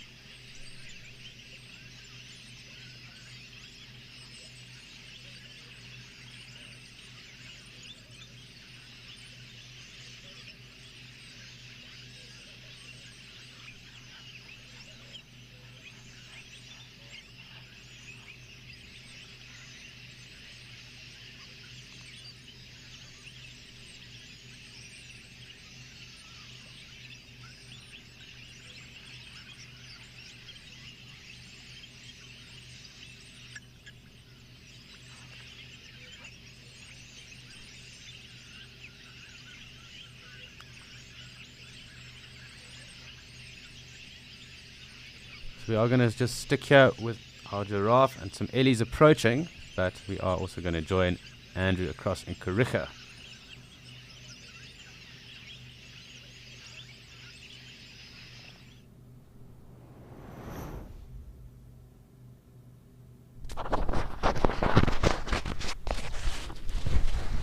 So I was driving, trying to get closer to a group of zebra, and I noticed this on the side of the road. I thought it was a mushroom to begin with, but actually it's a cracked open ostrich egg. Let's take a closer look there. Take a look at that, eh?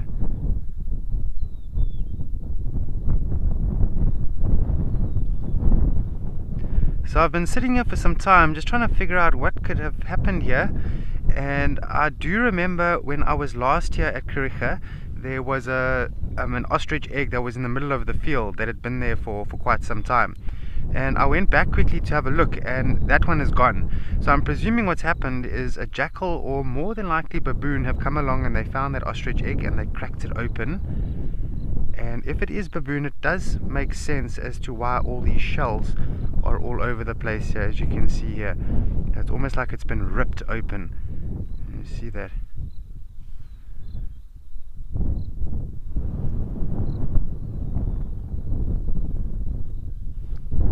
So we know that an ostrich egg is incredibly high in protein, and so it's a protein meal that the animals are not really going to find very easily again. So given the opportunity, baboons and jackal and also brown hyena, if they do find an ostrich egg lying around, or if they find ostriches that are nesting, they might even try and steal 1 or 2 eggs there. Then the beautiful yellow button flowers that are busy growing there in the background. It's quite nice. But you'll have to be quite a powerful animal if you're going to get into this egg, because there's been a few experiments done where they measured how much force it takes to break open an ostrich egg, and they measured over 120 kilograms with a hydraulic vice, and before that egg actually exploded. And I often, to display to people how strong these eggs are, I would stand on top of the egg and it would never break. I don't weigh that much as 120 kilograms, but I'm more in the margin of about 80 kilograms, and it could definitely hold my weight even if I was jumping up and down. But for an animal like a baboon or a hyena or even a jackal, it's not the most difficult thing for them to do to get into this egg. But what I've always found amazing is if you look at the smaller critters like the meerkats or surrogates, in some parts of the Kalahari, in the Kalahari area, those meerkats have learned to launch stones between their legs and just to flick onto the egg and to create a little bit of a chip, and then from there hopefully a crack forms. And that's a small meerkat, and they're able to penetrate an egg which is very strong, as I've mentioned, up to 120 kilograms of pressure from a hydraulic vice before one exploded.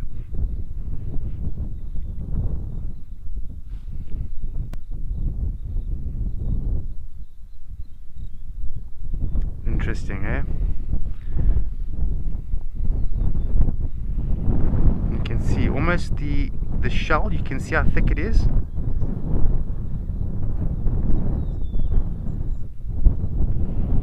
Hello Molly, morning. Yo, it's nice and windy this side, and getting a little bit of rain in the Eastern Cape, but I hope you are well. I'm well as well. Yes, so ostriches, they're grassland birds. So you find them in, more dry, arid grassland areas. So they haven't really, they don't have the option to hide the nests. So often enough, it's in an open environment where anything and everything can potentially see the eggs. But then on that, they are guarding those eggs very, very well. So they don't make a nest as such with twigs and things. They will make a form in the ground by rubbing and just sitting in the ground, forming a concave dent. It's called a form, and then laying eggs in that form. And by doing that, the eggs can be very well incubated with the adult's body temperature. But for these eggs to thrive and actually grow in incubation, it's going to need to be about 36 degrees Celsius, somewhere around there. And so they need to regulate that, hence the reason why males and females will incubate the eggs.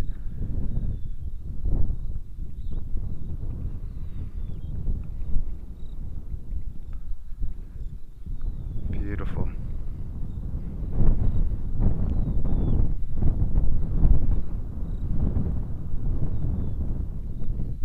And you can see those yellow button flowers just moving around in the wind. Beautiful.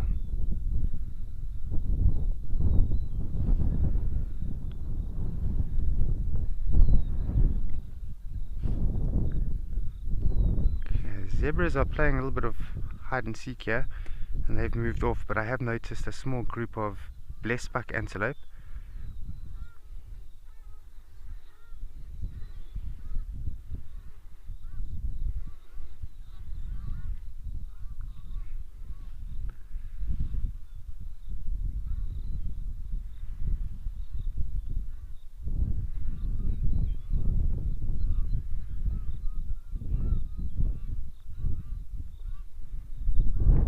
Also some Nyala antelope in there. They're just waiting for the sun. I think it's going to be a bit of a wait for them.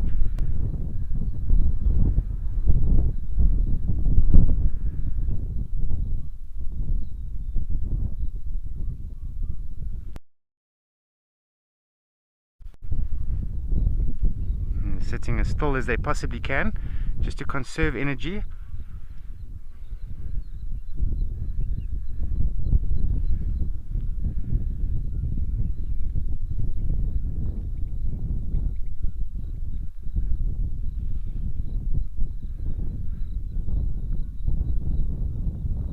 Look at that, 4 beautiful bulls, especially that middle one that's standing up there.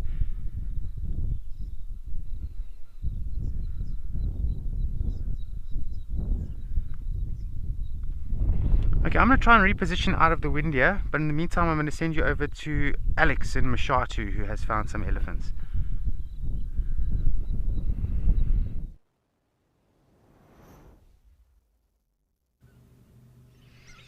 Thanks, Andrew.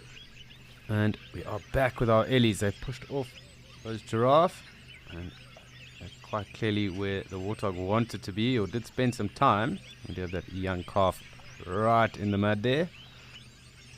And I'm going to take the opportunity to get a little bit closer.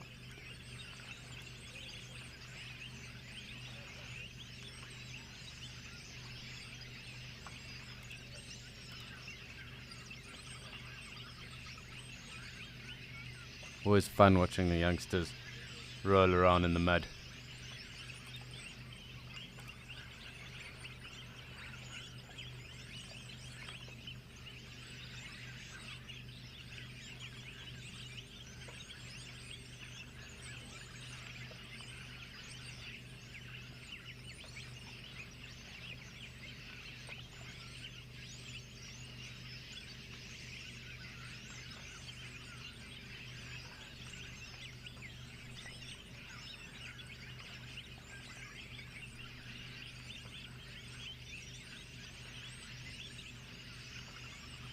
Just something we were chatting about yesterday, just in terms of the elephant's legs and feet. Obviously, you can make that out right now, how much narrower the back pad is on these elephants. So almost a bit more elongated, more oval. That is because they're not having to carry as much weight as what they do in their shoulders with their heads and trunks, tusks, ears. So you can also just make out just the structure of how these elephants have evolved, and obviously needing to carry more weight towards their front. You can also just see how much wider and broader those front pads are on their feet, and also just how much bigger those front legs are as well, designed to carry more weight.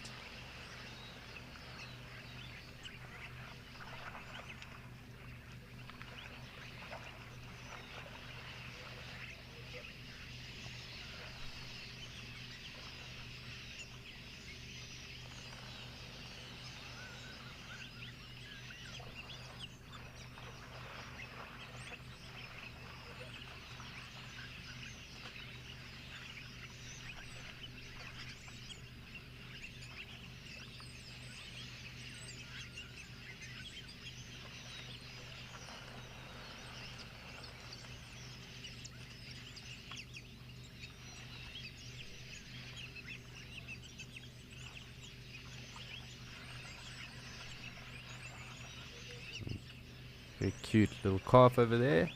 Quite wet already, but that's it, getting out into that mud again as well, just like this other one did.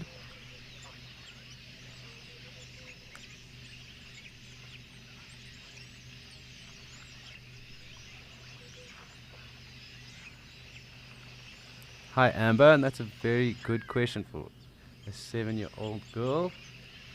And they don't necessarily use their trunks to dig. However, they do use their feet, and they will dig with their feet, but they do smell with their trunks. So it's a very good question, because you're definitely on the right track. So what they'll do is in riverbeds, they will kind of sniff out where the water is closest to the surface, and then they use their front feet, those big front pads that I was just talking about, and they kind of dig out from there. They will obviously use their trunks to maybe move some of the dust and the looser sand around, but they generally use their feet then to dig down. So I hope that answers your question, Amber.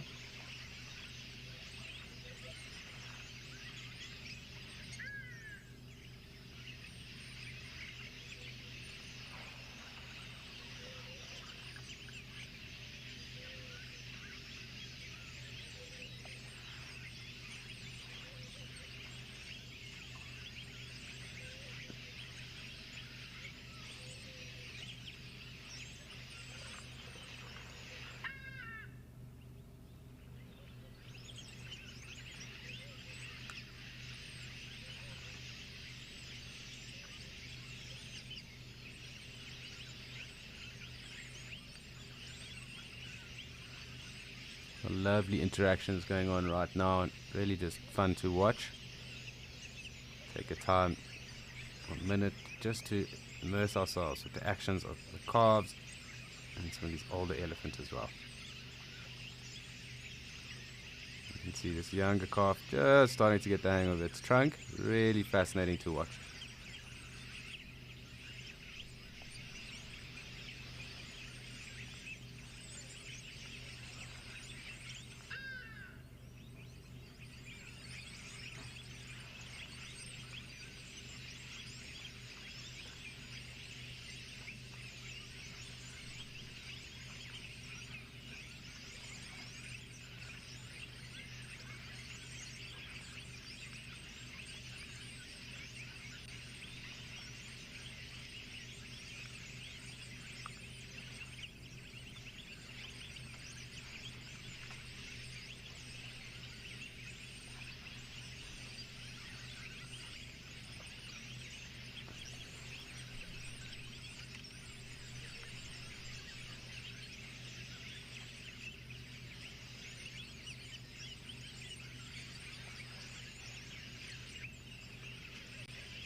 Really awesome scenes, and quite playful clearly as well.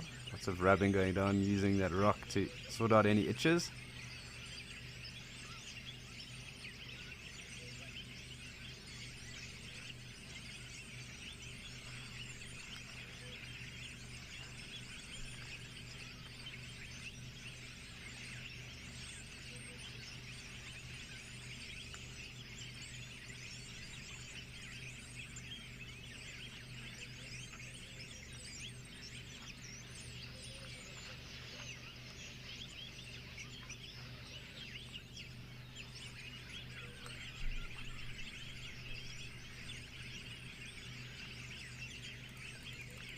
So these ellies seem to be slowly moving off. A nice giraffe moving through in the background as well. I do just want to zoom out, make sure there aren't any others on the right hand side of us.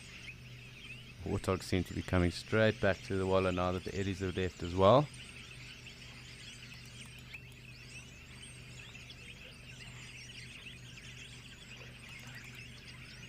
Let us come out a bit so that we can make sure we don't miss any of the action and see hopefully some more animals approach.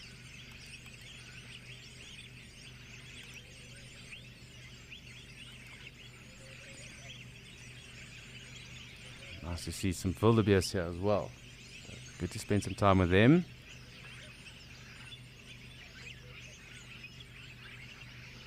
Lots of warthog though. So we'll come back and join them. But while these wildebeest are around, probably good to spend some time acknowledging their presence.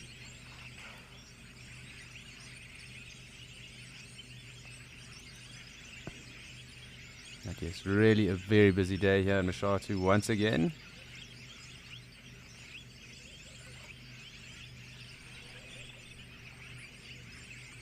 Got some zebra walking through in the background as well, so I think they might come join us as well.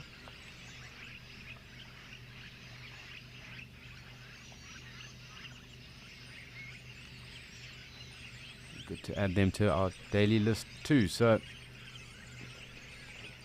looks like there's two harems of zebra.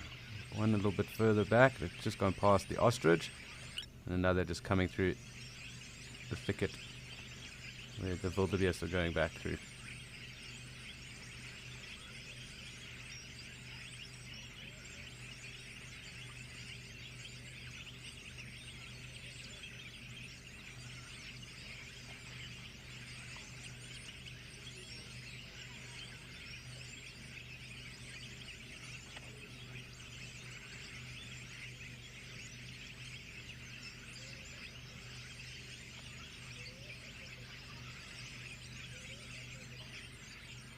Looks like these zebra are all going to join up. We just want to make sure we stick on them. So cheers to the wildebeest for now, and wait for the zebra to all get to the water.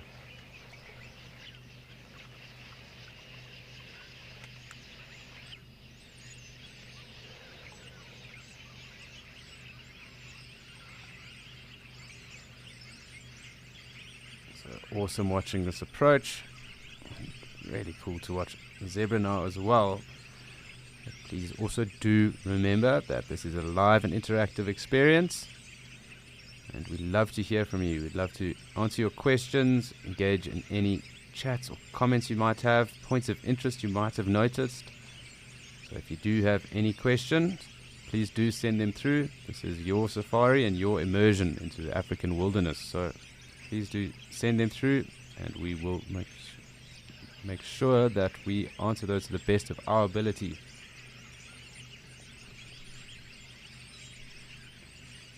Just trying to keep an eye on how many warthog are there, and also perhaps if there might be jackal or mongoose around.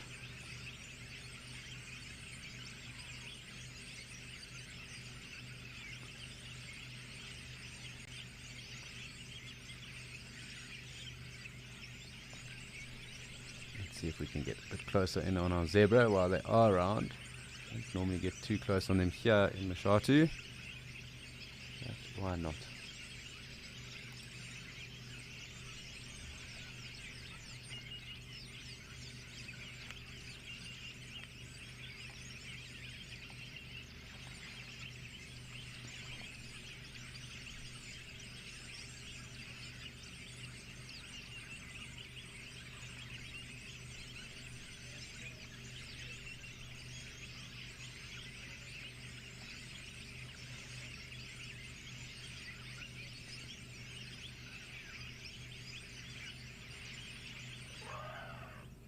Clearly the Ellies are coming back, and we're probably going to see everyone else heading away. Let's just see. They might be behind us. It might give the zebras a little chance to drink, but that remains to be seen. I'm just going to zoom out to make sure I don't miss any of the action or interaction.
It does seem that the zebra were able to drink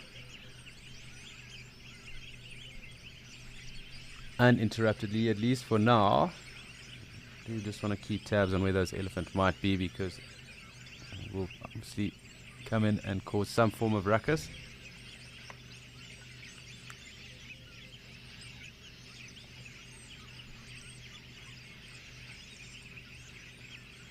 Tina, it really does depend on the animal, and if it is inter or intra-species conflict. Obviously, when animals are conflicting with animals of the same species, there's a lot more that does go on.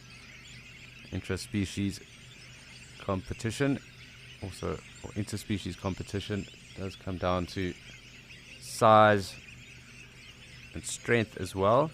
So, like you see when the elephants come down, everyone kind of scatters and runs. And there is our Ellie. So this warthog did move off again, and he probably was just saying cheerio to them, it's my time. So it really does depend on size as well, but animals don't really like to conflict with each other. Obviously zaps a lot of energy, can lead to injury, and injury in these parts does lead to death more often than likely. So conflict is generally best avoided. It's actually a cow Ellie. There's a younger Ellie just behind. Sorry, my mistake there. So conflict is always generally best avoided, but as I said, it does depend on the species. Zebra, for example, do fight quite heavily, generally amongst the stallions, but it's not uncommon to see the mares also being quite boisterous, or rather aggressive as well. So they bite and kick. Really, it's not something associated with zebra, just because everyone does assume that they're rather placid and really calm individuals, but they can be rather nasty towards each other as well. Sometimes it also comes down to the areas where we are and how much rain might have or not fallen, how much food is available for everyone as well. That can also lead to competition and tempers flaring. But as I said, generally conflict is best avoided, and most often than not, animals will try and avoid conflict.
Always cool, lovely watching elephants spraying each other or themselves,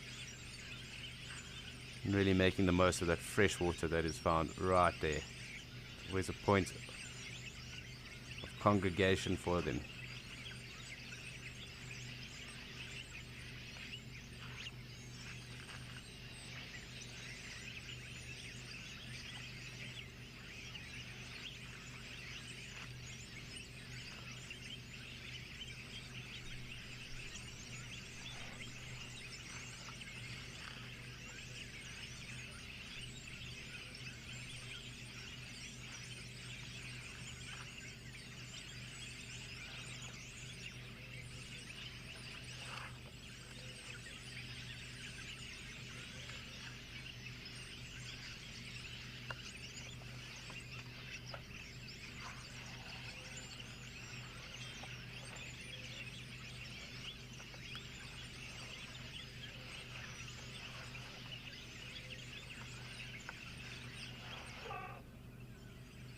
So I do just need to get your name there again. I did get the question, but I don't want to get your name incorrect.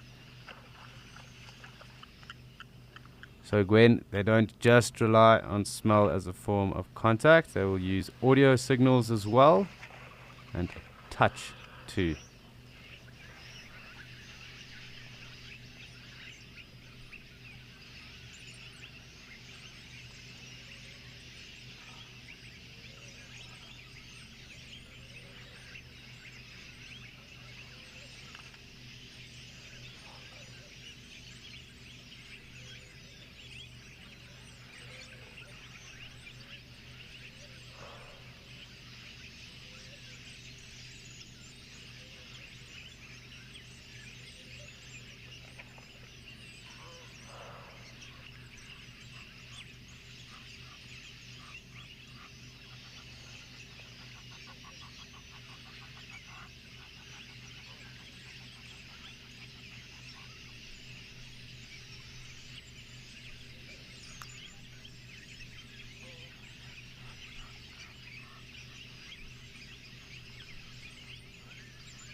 If you aren't an explorer yet, here's a sneak peek at what you're missing.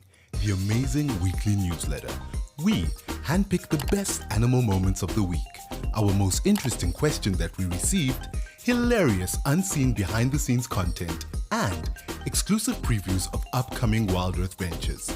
This is all packaged and personally delivered to your inbox with love from Wild Earth. Sign up and let us spoil you every week.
So it looks like there's a bit of a dull patch at the moment, which isn't a bad thing because there will definitely be more animals coming through. But I was just talking about Okakuyo, and it is also time for us to head up to Okakuyo and see what is going on there.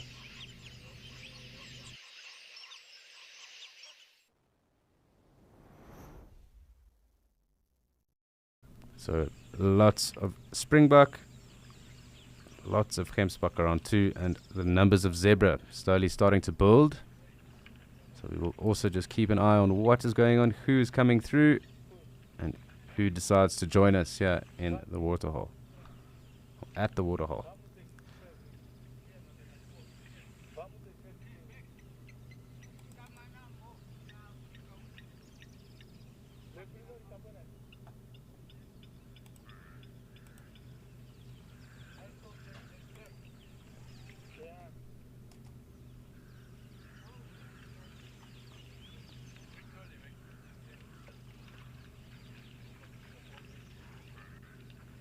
Just a reminder to everyone, just posed a quiz, and I'd like to know from the viewers, from those of you who have joined us today, what are the 3 parrot species that we would find across the 3 different waterholes. So here at Okakuyo, Mashatu, and in Djuma, what are the 3 parrot species?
Great, always watching the approach of all the animals as they come down, come through here in Okakuyo. So take a quiet moment, just appreciate as those numbers build and then as they approach and come down to the water's edge.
Hi Jojo, that's an awesome question.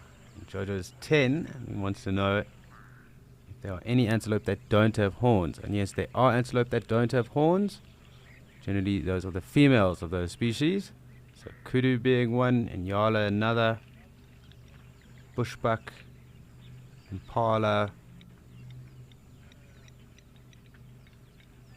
Those are antelope that don't have horns. The gemsbok have horns, springbok have horns, eland. I'm just trying to think about what we've seen today, so it'll be a good idea. Steenbok don't have horns. So if you have been following today, those are the antelope we would have seen that don't have horns. Puku, lechwe, waterbuck.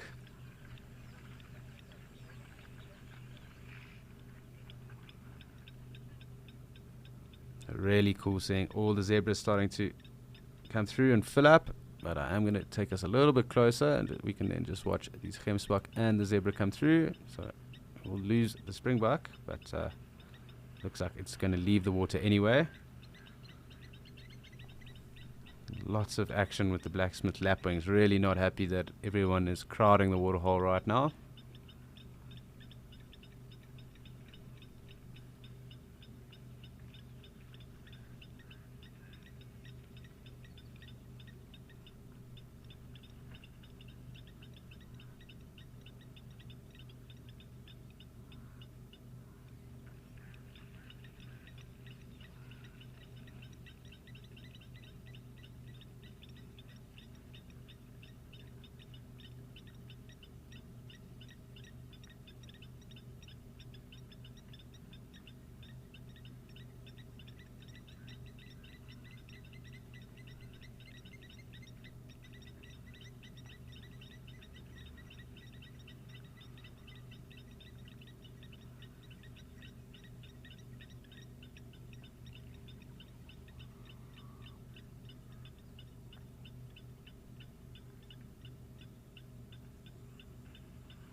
So really cool just to watch everyone come through. And I'm just going to zoom out a little bit just so we can appreciate it. The numbers building up. And once they do get to the water again, we will take a closer look.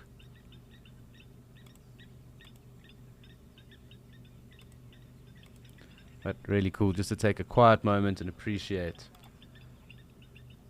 these herbivores coming through and their numbers building as well.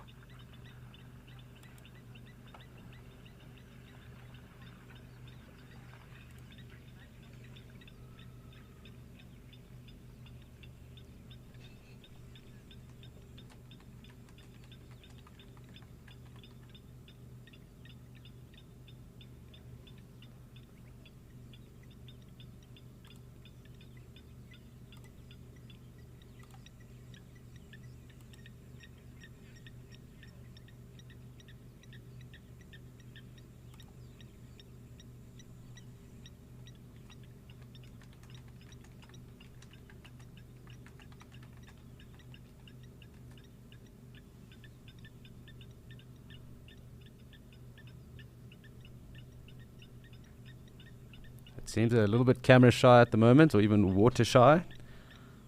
That's not a bad thing, because sometimes it's good to anticipate and appreciate. And it does take animals time to do. They are really on their own time, and it does take them time to kind of decide what they want to get up to. We cannot force them into anything. It looks like something is kind of keeping them back at the moment, so we'll just keep an eye on what is going on. But good to know we have good numbers present at the moment anyway, and they clearly are thirsty, so they will join us at some point.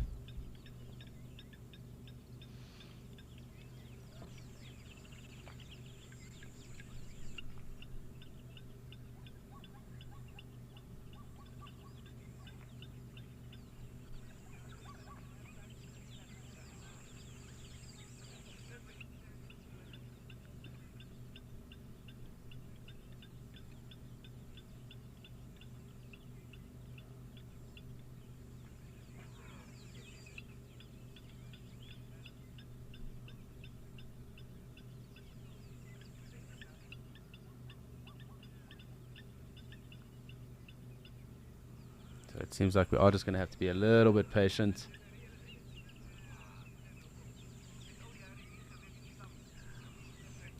Not necessarily a bad thing. We are escaping to nature, so it's good to appreciate all forms of animal behavior as well.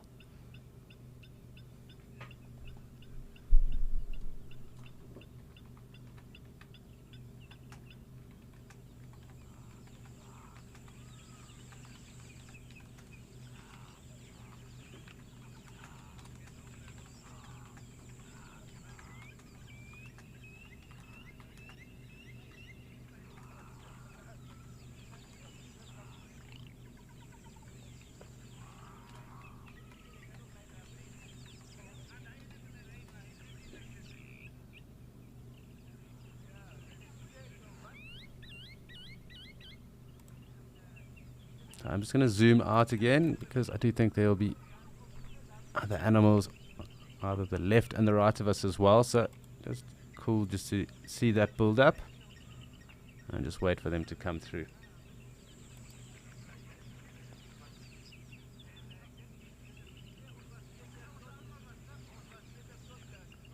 Definitely aware as they come through, but it looks like thirst is getting the better of them. I suppose also while we are waiting, I just want to pose the quiz again to anyone that might have joined us.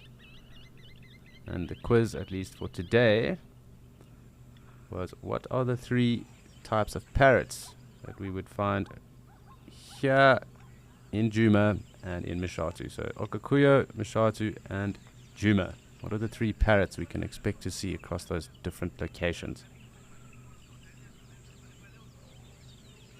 I suppose a tip is that in 2 of those areas, those parrots only occur there, and there is a type of parrot that occurs in 2 of the areas that we did mention, and we do come to you live from in the waterholes.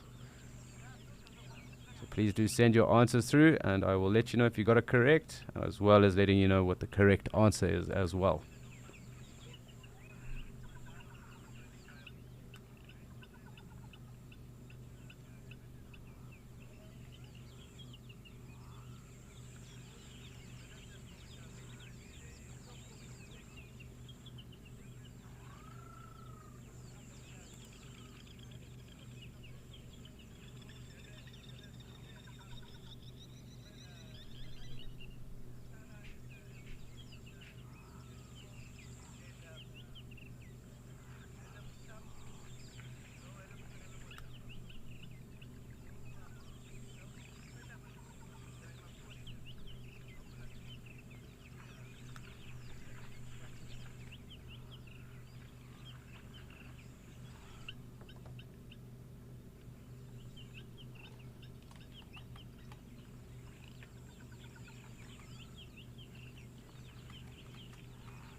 So it looks like thirst has got the better of everyone, and our patience has paid off once again.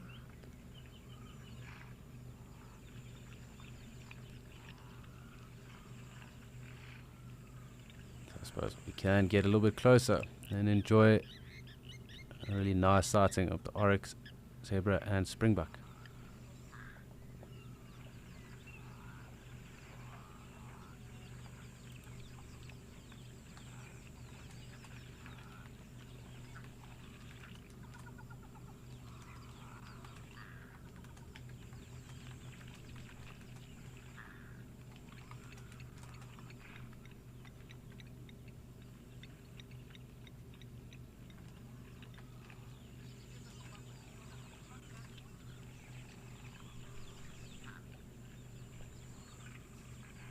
So again, now that we are here and everyone has decided to come down, great just to watch, and you can see those zebra, what we were talking about now, that conflict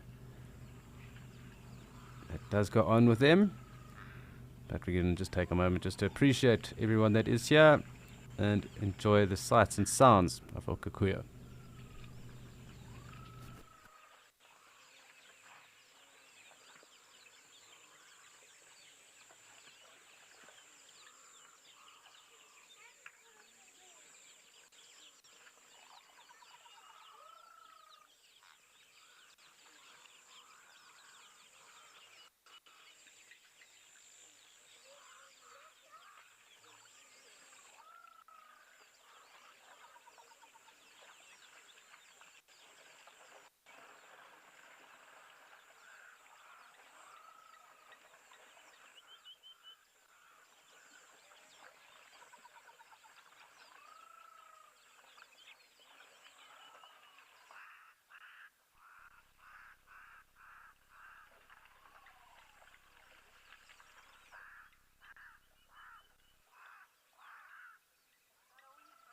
Hi Logan, thanks for asking that. I'm assuming you're asking about a zebra foal.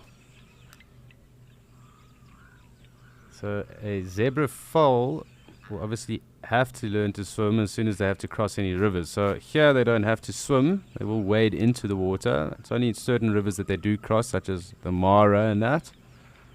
And pretty much as soon as they can run, they will be forced to, if they do have to cross the water in the rivers in Mara or such.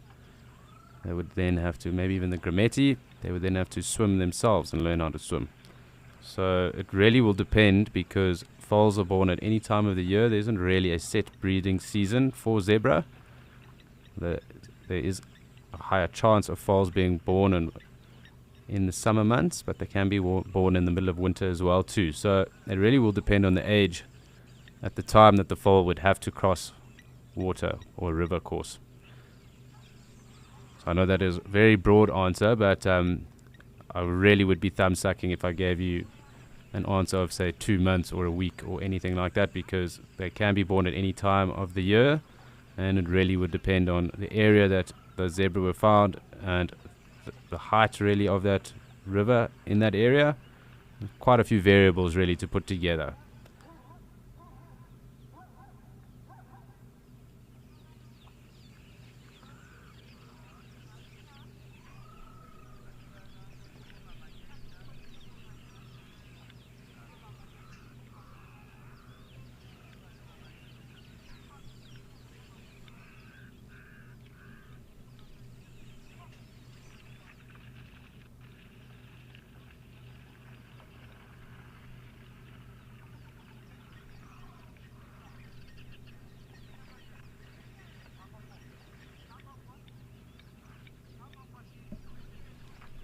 So although that was a rather roundabout answer to your question, I mean, in general, a foal can start to run with the herd or the harem within an hour. So pretty much from there, they are able to run on, can keep up with that harem.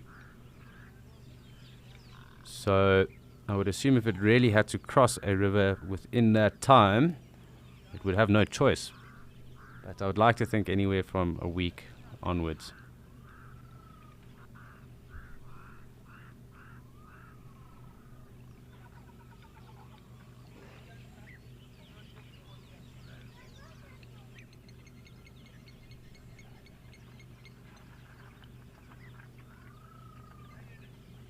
Lots of cool bird sounds at the moment as well. Mourning doves, some European bee eaters. Grebes are here in the dam as well. So lots going on.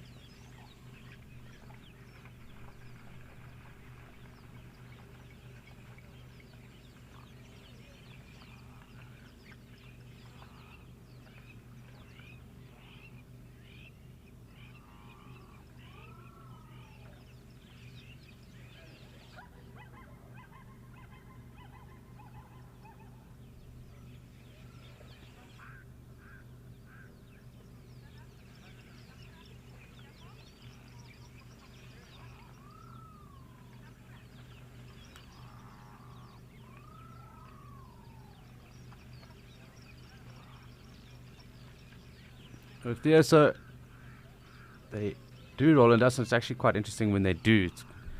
I just need to think correctly here, because I do have a proper answer for you. I do think it's to minimize the presence of parasites, anything that might be biting them, give them a coating of any of dust as well. Might even be just to transfer scent as well in an area for the stallions to transfer their scent and kind of demarcate an area, because the stallions are dominant and rather dominant. So from my memory, that seems to be the most correct way to put that back to you.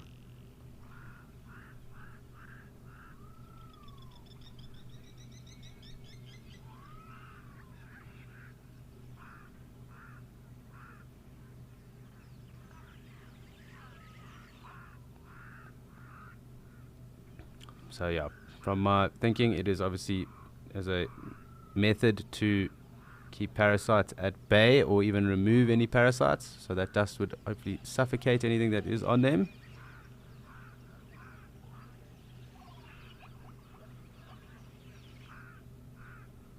More than likely just to remove them as well. So kind of keep their coats in check and clean.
It seems that everyone is kind of moving off again, and we will just zoom back out and see if there's another build-up of different herds coming through, although there does seem to be one or two more zebras.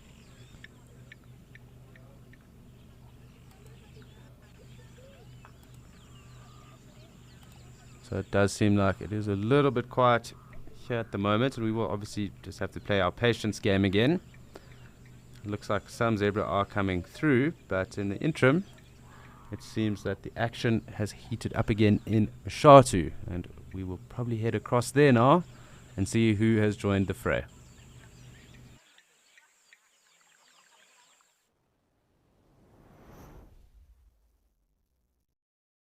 So we're back again with the troop of baboon, and we're now on 12 animals or mammals. And as I always say, it's always fascinating and great to watch and have baboon with us. So I'm going to go in a little bit further or closer. We will see them scooting about before they maybe settle down in the shade. But a couple of them will drink, and there might be some dramatic scenes like there were yesterday as well. So always fascinating having the baboon around with us, and just watching how they interact with each other as well.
sit down around a fire in conversation is a practice as old as mankind.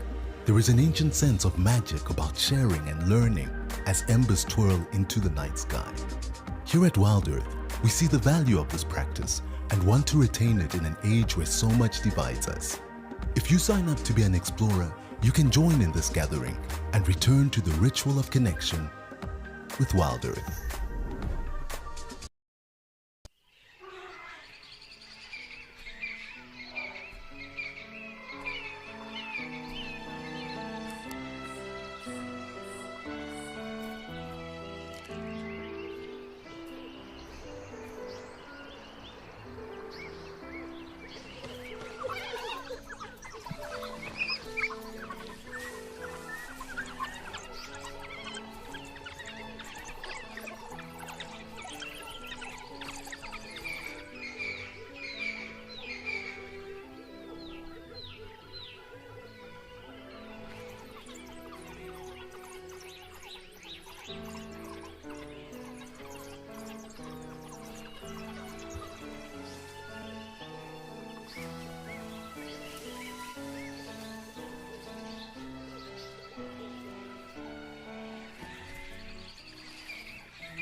I'm here with our baboons because there's a rather big troop and they are kind of filtering through, but also it's fun watching baboons drink. There are lots of little ones around as well, and they generally get up to the most mischief. You can just see them filtering through there on the right, and then they come through as well. So we'll just listen to them because there's always lots going on, little chatters, some grooming I'm sure at some point, and definitely some mischief. And with that mischief will be some other interactions I'm sure from the adults. We'll just wait and see what goes on with them all.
Hi, Philip.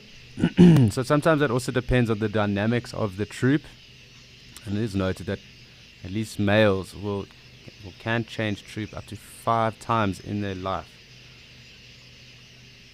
So once they mature,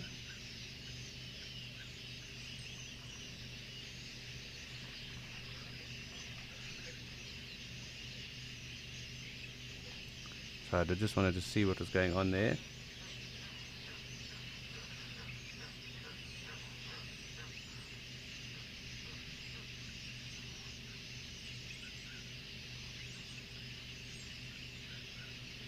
So if you consider that there's a lifespan of around 30 years in a baboon, and the males will actually disperse sometimes and change troops maybe up to 5 times in that cycle. So once the males mature, but sometimes it also comes down to the dynamics of a troop. It might split, there might be a complete restructuring in the troop, and they might splinter off. And that splintering off means that maybe 2 separate sets of dominant males then maybe take control over separate sides of the troop. So it can be quite broad in the sense that because of the troop splitting, that might mean that new alliances and the rest also form.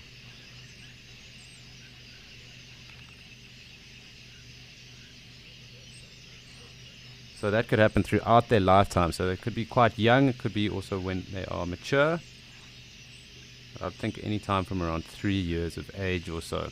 So it could even be that maybe a baboon might have fallen down in the hierarchy, or maybe its mother was killed and it was adopted by someone lower, and maybe it makes more sense to move on or even join a closer troop. So it also depends on the amount of baboon in the area and the different troops maybe that occur in an area as well. Baboon troops can get up to about 100 individuals as well, times, and depending on the area.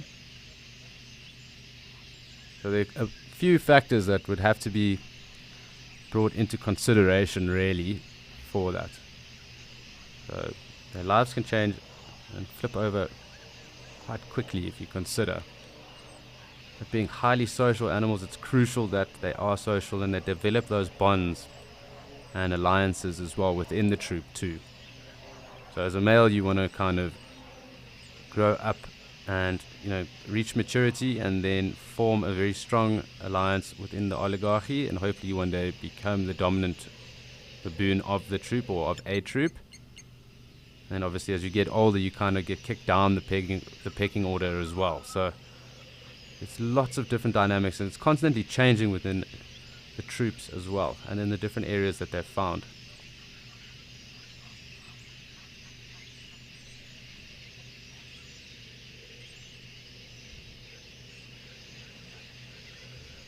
So I would think, if the troop was to split, a baboon could be very young, but they'd mature around 5 to 8 years of age. So it really also depends on the areas as well. So you probably find that young males will start to disperse from around 5 to 8 years of age.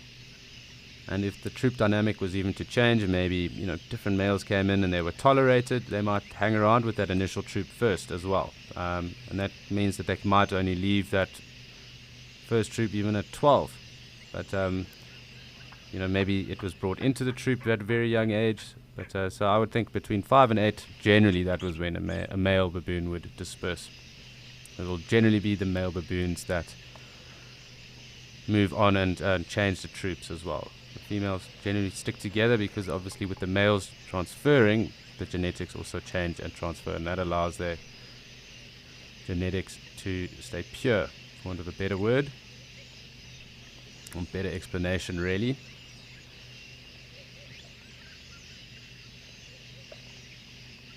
So quite long-winded, but there are quite a few different variables that need to be looked at and considered. So you probably need to actually spend time with their troop for a very long time and notice those intricacies change. And I suppose the ebb and flows, the numbers pick up, drop off, the different males that assume control, who remains dominant, who doesn't. But very interesting, because the baboons are fascinating and their societies and the troop mechanisms are also very fascinating to watch and to study.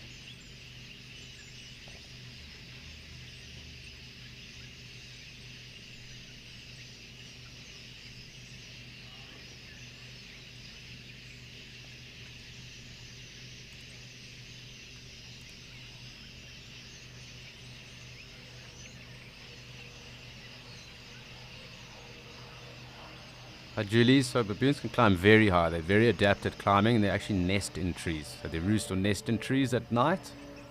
And depending on how tall the trees are in an area, that's how tall or how high the baboons will actually go. So in this area right now, they have very big fig trees, very big Mashatu trees, up to around, I think, about 30 odd meters. I must just check, but even those baobabs too. Just want to double check how high my Mashatu tree will grow. But they are massive trees that even are along the Limpopo, which is just off in the horizon over there. And these baboons can climb almost right up to the top. They're very, very good climbers. In other areas where trees are maybe less prevalent and it is more mountainous or rocky, they actually nest in like overhangs or even in the cliff faces as well. So in the Western Cape and on the peninsula and that, they do nest and roost almost on the mountainside.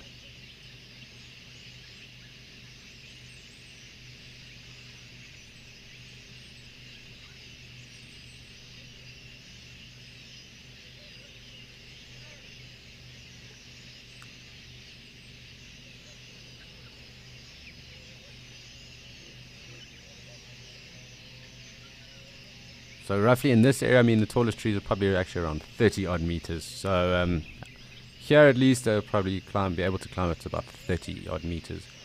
But I mean, there are different species of monkey and baboon as well throughout Africa. And there are obviously different heights of trees in certain areas as well. So it would also just come down to the heights of the trees that are also in the area. I mean, well known that monkeys are very adept climbers. And it's not uncommon to see them up high. But baboons do rest and they do roost in those trees. So nest or roost, that's what happens at night. So you will see towards the end of the day in the afternoons, you always see baboons going back to those roosts, those nesting or roosting sites. And they kind of hang around in that area before climbing up and then going to bed for the night as well. So they kind of go out in the early morning forage, and this is probably almost like their lunchtime forage. It looks like everyone's kind of taking it a little bit easy at the moment. Obviously some will be scratching around and seeing if there is anything to eat around here, probably insects. And others will be taking the opportunity to cement those social alliances that I was talking about. So grooming and going through each other's fur, checking for any parasites that might be around, and really just cementing the bonds.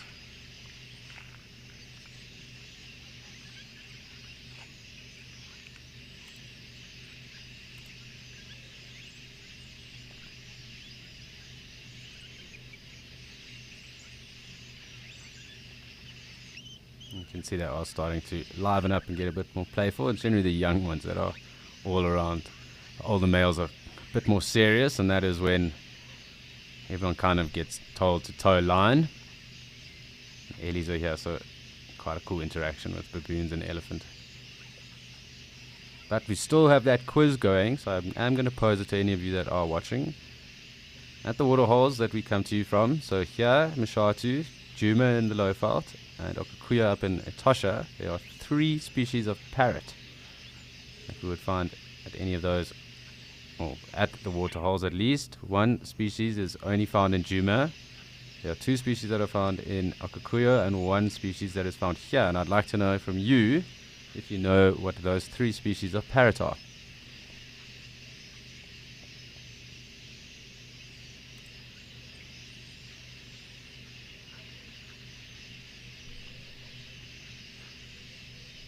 Quite interesting to see the baboons and elephant interact. We haven't had that yet, so quite cool just to see how they also give the elephants a wide berth.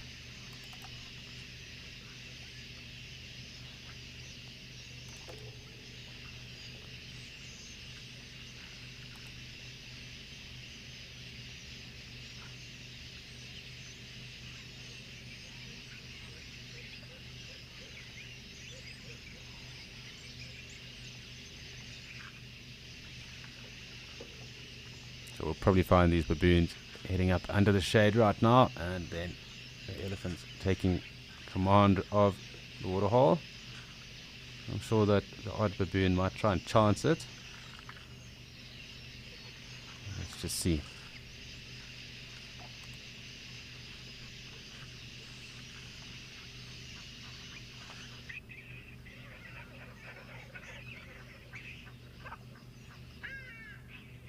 It seems like the fun and games are starting again. So I'm going to come across here, because when this goes on, there's generally quite a lot that happens.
Seems like a little bit of foraging going on now. Kind of has calmed down in terms of what was going on there. A little scuffle did break out.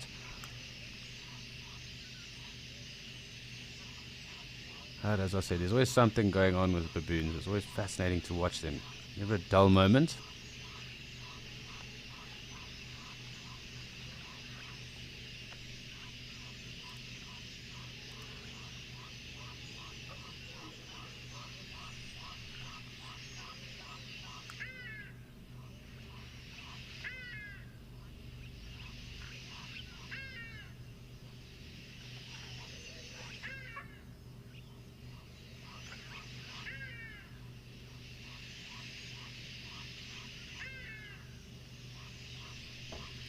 It seems like this action has kind of quietened down a bit. Let's just go and have a look and see if anyone has been prepared to encroach upon those elephant.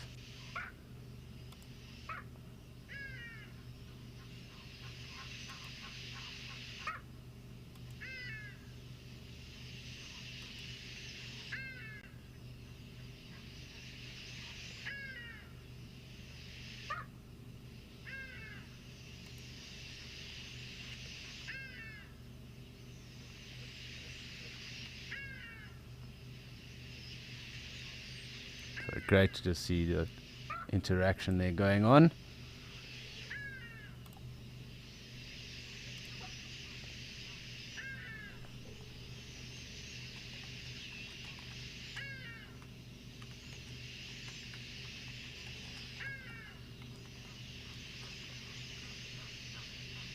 So it seems now that the Ellies have pushed on, the baboon are quite happy to get back to drinking and taking a more relaxed stance to it. However, I do think it is time for us to go and look at some other elephant in a different area, and that is in Djuma.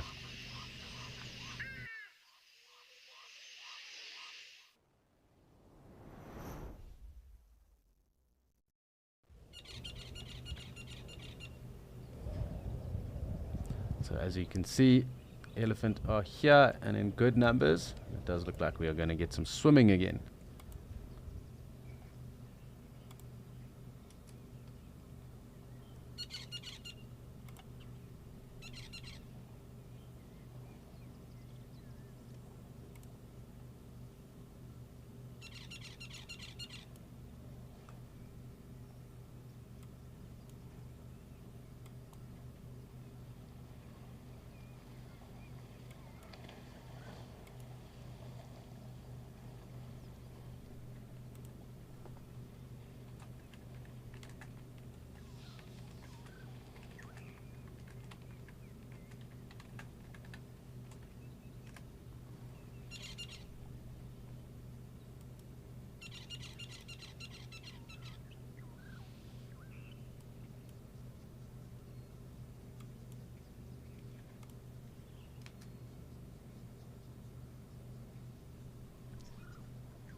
So fantastic watching Ellie swimming, really a treat.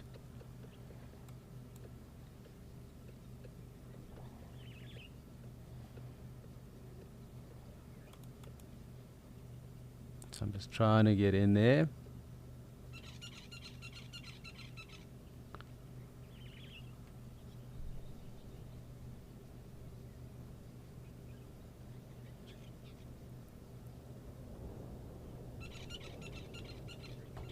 Lots of Ellies around here at the moment.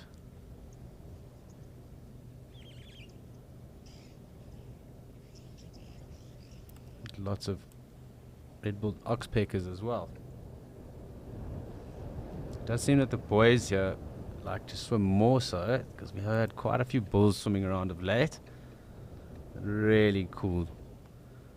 to watch them getting into it. The water is a bit deeper here than at the other water holes.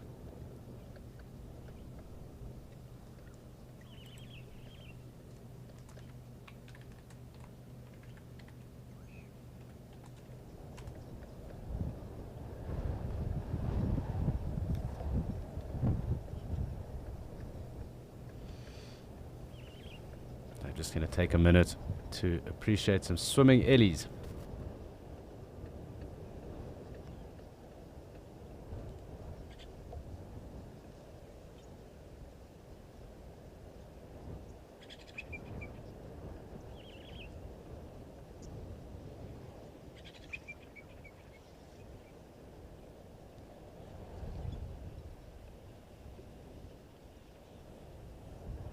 Sorry, Bruce, I do just need to get your comms through again.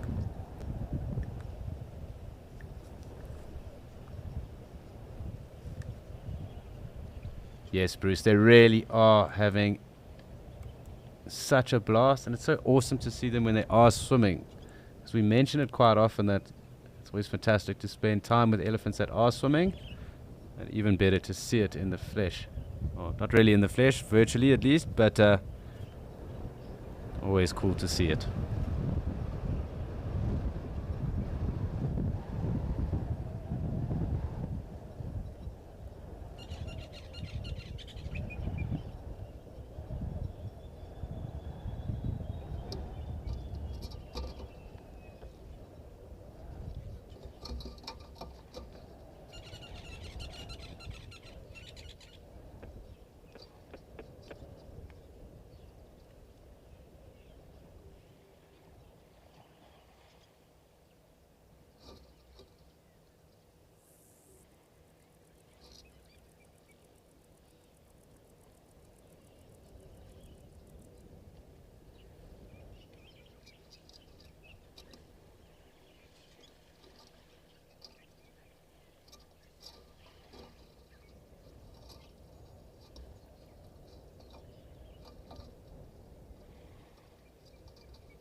So it has been rather awesome to sit here with these elephant, but it is rather windy as well, and it is playing up with the audio and comms.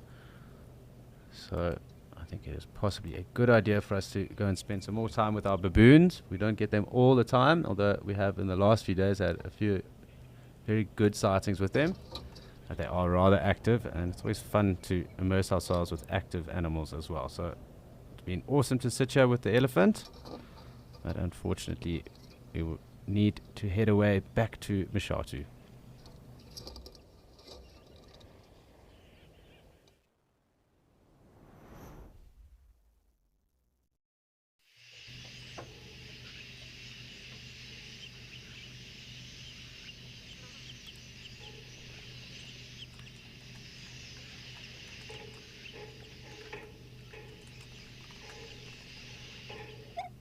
So we're back here again with our baboon. Obviously lots of chirping going on, so I'm just going to let us just sit and appreciate what they do get up to and just take in the other sounds of what is going on around them. And always quite a lot.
So lots of chirping going on with the baboon at the moment.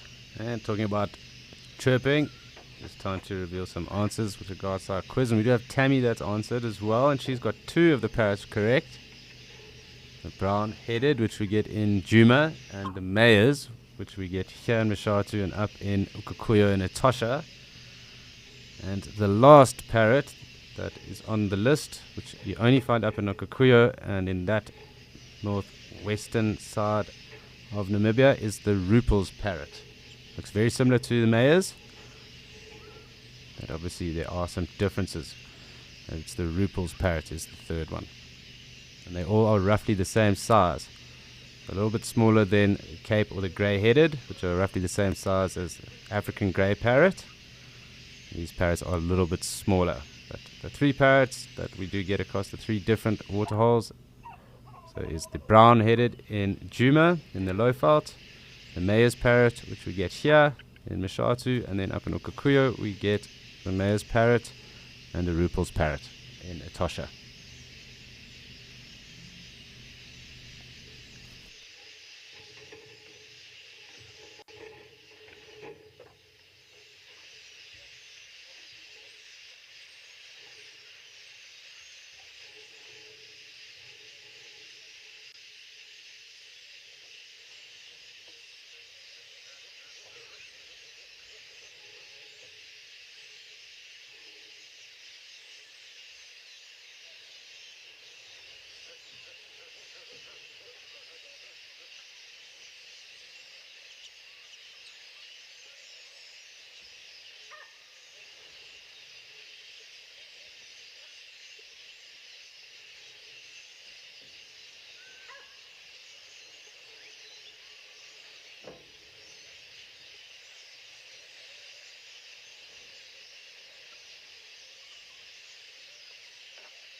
What is your role at Eco Trading? Tell us more. I'm very excited to actually be talking on a more personal level. 2, 1, live. Some early information before it kind of hits the wire. General banter, just connecting.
Hi, Joe. So we do find different types of baboons in different areas, and they obviously have different climates in those different areas. So there are the Himadrayas baboons and also the Galadas and that up in Ethiopia.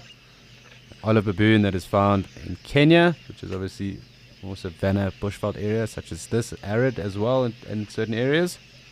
And the yellow baboon, which is around Zambezi, up and down, up really into Zambia.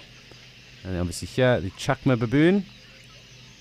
And the Chakma baboon kind of goes down to the Cape, although I do think that the Cape baboon should probably be classified at some point into their own type of baboon, because they are a bit thicker and a bit smaller and more stockier than the baboons we get up here.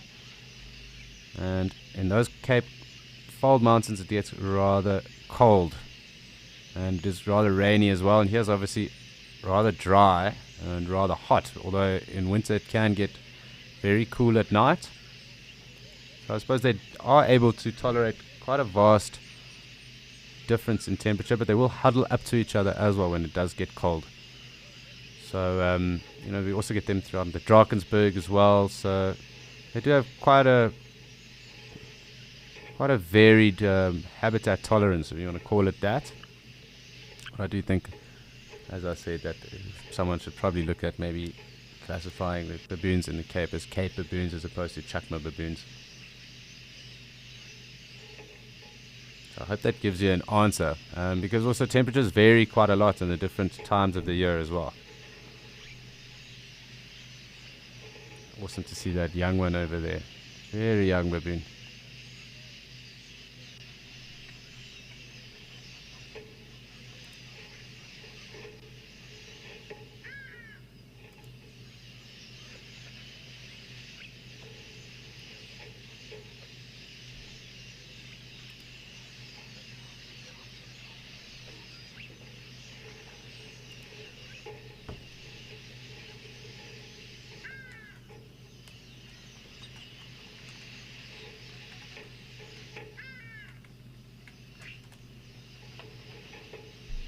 So it seems that they are dispersing. Maybe we should have a look at those ellies that I just saw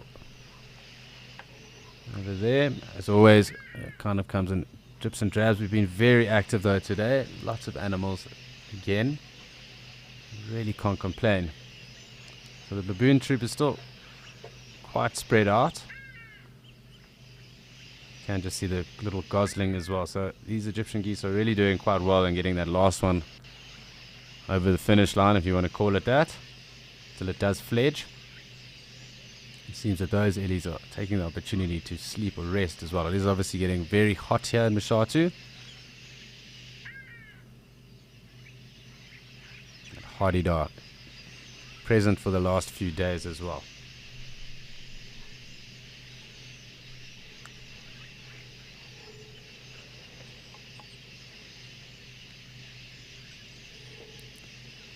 Hi, Grace. I don't think they are necessarily chatting. I think if they are pushing Zs across to each other. I think they are resting, taking the opportunity to get a rest in. Looks like it, just because of the way they are standing and quite still. I can't see just through the trees though, but I think the chat is mostly a bunch of Zs that is telepathically being transported between them.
So it looks like those Ellies are definitely taking opportunity just to have a quick rest. I do just want to find out where the rest of our baboons have got to.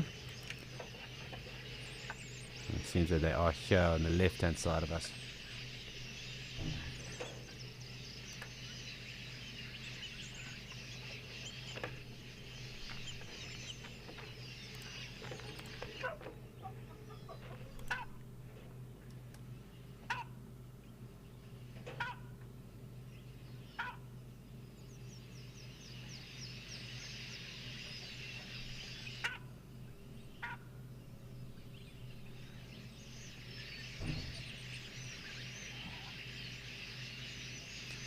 So it seems that these baboon have dispersed quite far around, but we do have quite a lot of early action in Djuma. So it is going to be time for us to head across there to the Lowveld and see what is going on.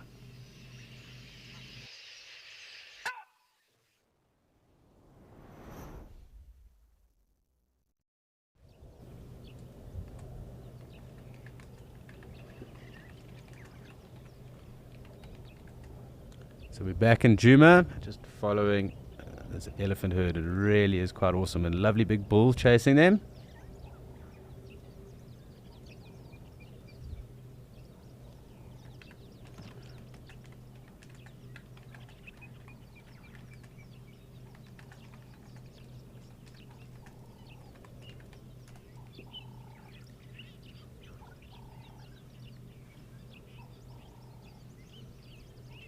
Really quite cool, but lovely big bull, and nice to see all other young Ellies as well.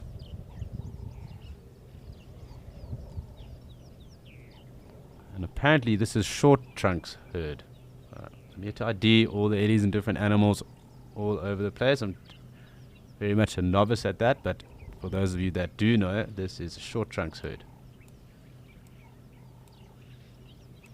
I just want to come back to where they were swimming, and we clearly do have them, and I'm sure those other elephants that we were just tracking will come to the side, and we will get some good visuals of them as well. So going to be great to spend some time with them.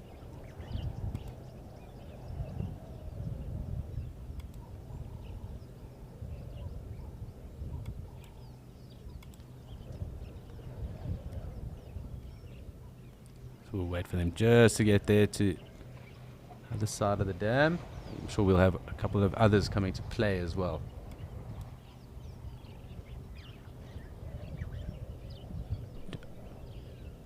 Taking the opportunity to really get right into the middle of the dam. Unfortunately for Dewey, he's not around.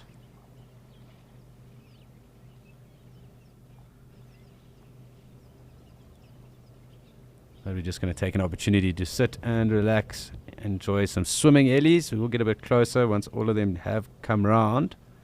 I'm sure maybe one or two others might join in the fun. But for now, we'll just sit here and wait and see what happens.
So it seems that some of the other Ellies are going to push off into the drainage line there, but we do have these 3 that are really having a good time and really submerged. So again, just going to take the opportunity to spend time with some swimming Ellies. Really has been a day of Ellies, but lovely to see and awesome to just see the interaction.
Clearly quite a bit of fun going on.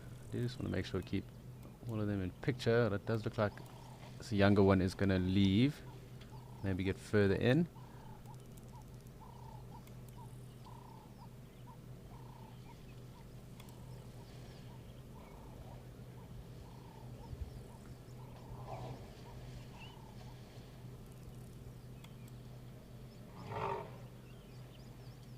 It's quite possible that these are the 4 that were in the dam the other day.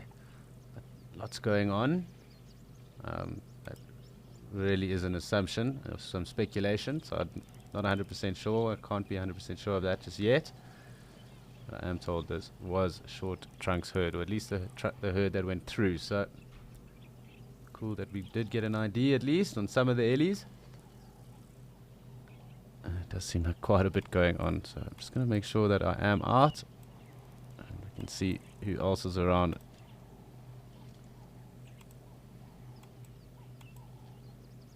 Always fun watching Ellies play like this.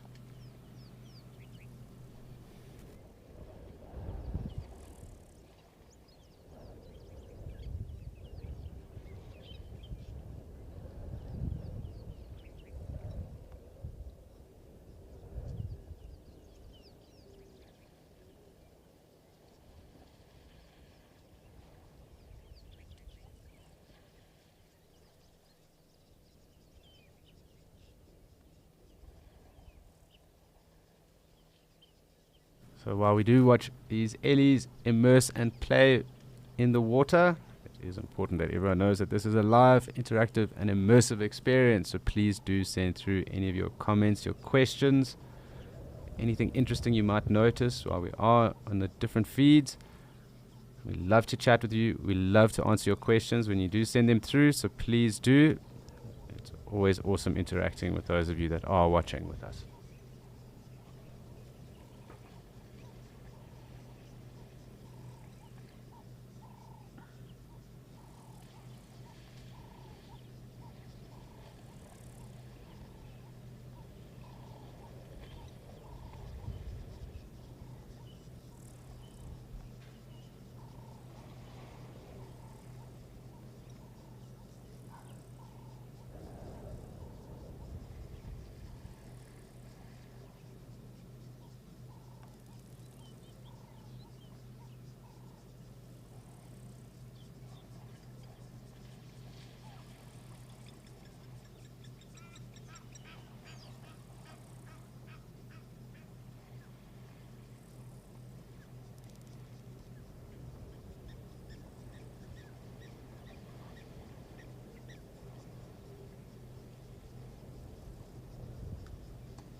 Hi, Jordan. I'm sure, like all of us, they wish they could breathe underwater, so they will use their trunks almost as snorkels when they do get very deep and they do have to cross river courses and that. So I have seen them swimming across the Zambezi and the Chobe, and they do use those trunks as snorkels. So unfortunately, they can't breathe underwater. I suppose if the rest of their body was submerged and their trunk was out, yes, then they would effectively be breathing underwater. But no, unfortunately, they do need to have their trunks out of the water to be able to breathe.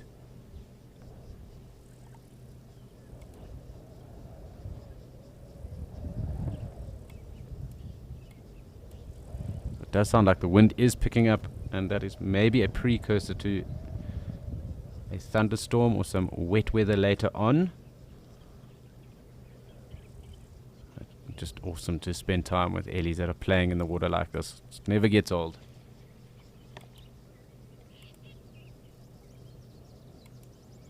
You can hear some white-bellied sunbirds as well in the background.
I'm thoroughly just enjoying sitting here with these elephants. It's always cool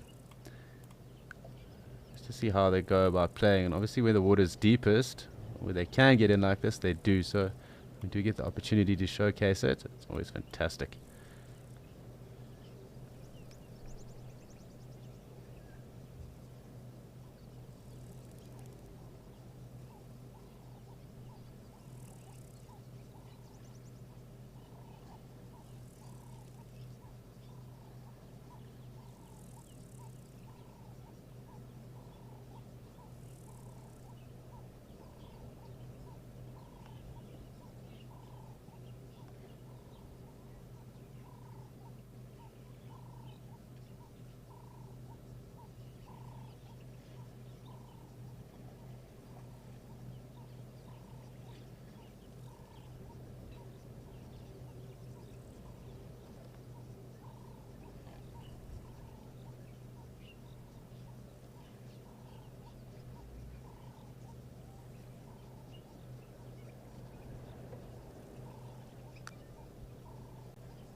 It's a very interesting question, Abigail, because they are obviously incredibly strong, and I'm sure it's also got to do with their size, because they don't have the best of digestive systems. Very rudimentary, their stomach and their digestive system. So obviously they do eat a lot, and they do help with regards to fertilizing and spreading seeds and the rest. But I think what makes Ellies so strong is their size.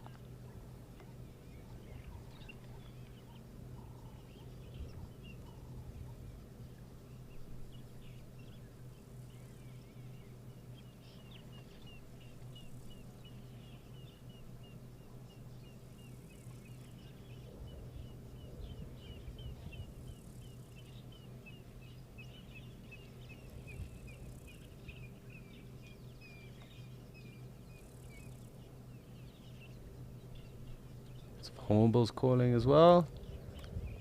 just want to make sure we are watching the wrestling action here. So that's African grey hornbill calling there. Also a very pretty bird.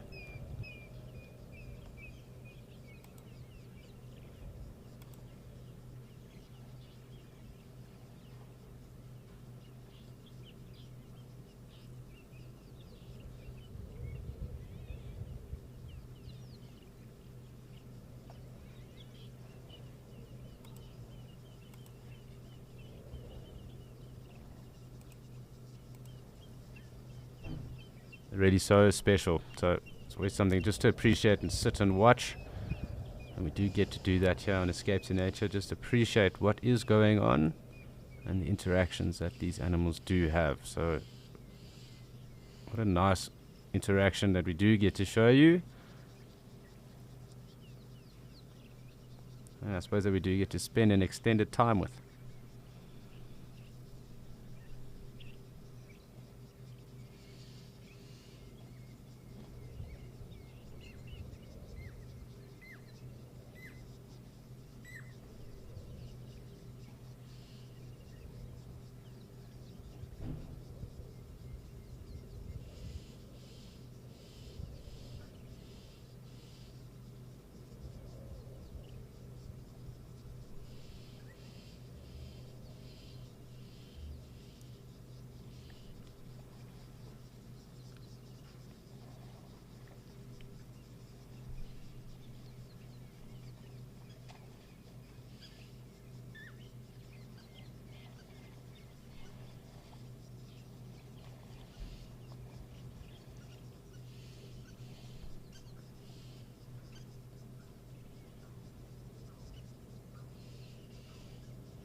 Never ceases to amaze me how much enjoyment they get. Much like youngsters enjoying pools here in summer in South Africa, and never wanting to get out of the water. It's exactly the same kind of scene that is playing right in front of our eyes.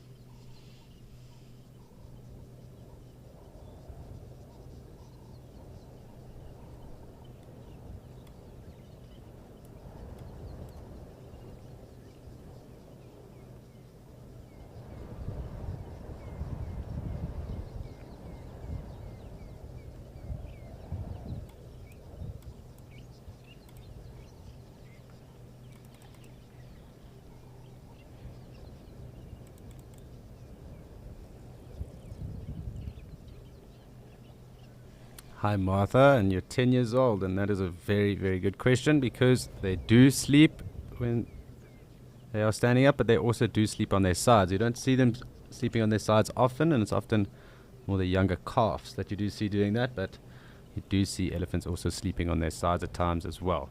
But generally, they are standing up when they are sleeping.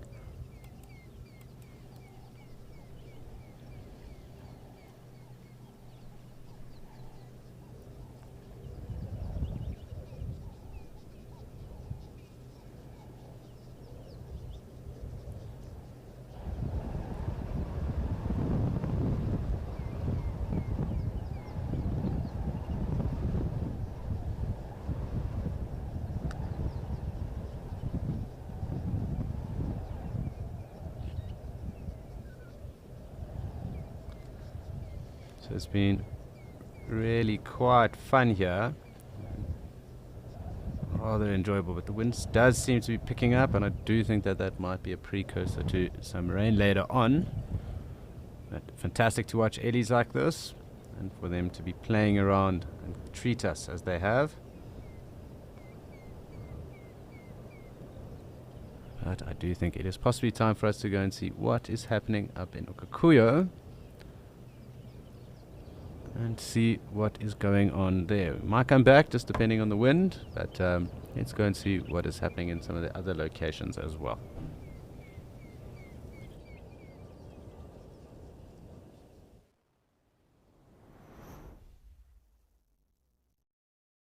Would leave that very special scene in Djuma, but we do have some lovely zebra here at the moment, and it does look like another herd kind of developing, or the numbers at least developing, just off and behind that thicket that is right in front of us.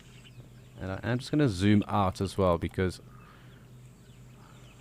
sometimes when we're zoomed in it might feel like it's empty, and there's lots going on around the dam.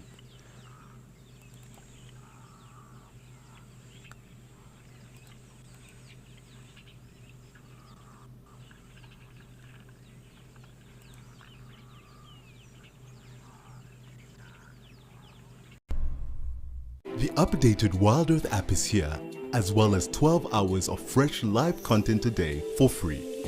You can watch repeats and highlights of shows you have missed, and if you have subscribed to be an explorer, exclusive access to the behind the scenes channel, access to rehearsals for new locations, a chance to give us feedback, and explorers also watch totally ad-free. Download the app today.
So zebra have come through and joined us, and another gemsbok too. So I'm going to zoom in a bit closer, and when they head off we will join the springbok, because they generally hang around quite some time.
really pleasant just to take in what is happening around us right now. Different sounds, and just zebra also quite relaxed, as well as this gemsbok too.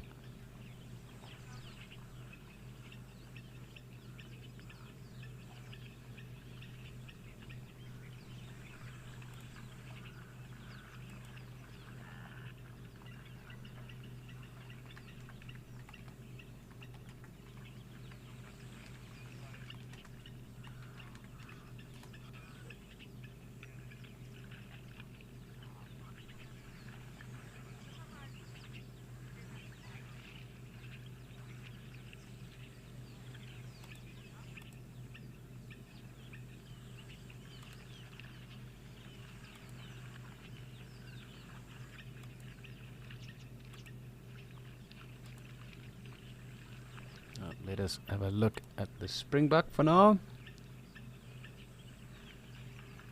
It's also cool seeing the dab chick also popping in and out.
It's really been so fun and really enjoyable, just waiting and watching what happens here in Okakuyo. And it is also time for us to go and check in and say what is going on. And hello to the team Namakala, Donovan and Morgan. So we are off to Namakala, and we will be back with you again shortly.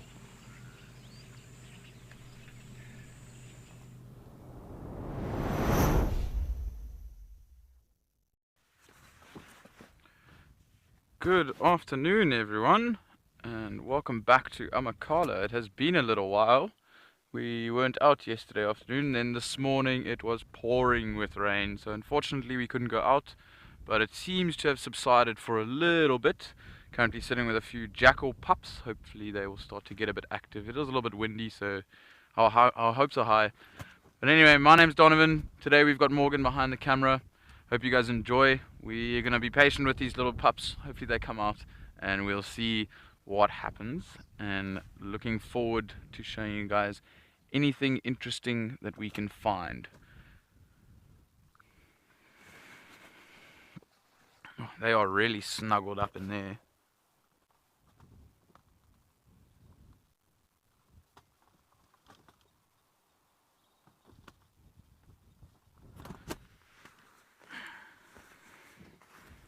So for anyone that watched yesterday, this is the same den that we were sitting at yesterday. We spent a long time here, and they were very playful, and we started to think that they were magicians because they seemed to be able to teleport from their little hole that they're in now to the big bush clump that's on our left. We couldn't figure out what they were doing, so maybe we'll get out what they were doing and how they were doing it. So these little jackals are actually developing really quickly. Bob and I were just chatting, saying how that black on the back is actually, it's even darker today than what it was yesterday, and it's only been 24 hours or so. So they are growing up very, very fast. Probably getting to the point now where they might be starting to become a bit more adventurous and start moving around a lot more. So we're just going to sit here, wait for them, but for now we're going to head you guys over to Mashatu.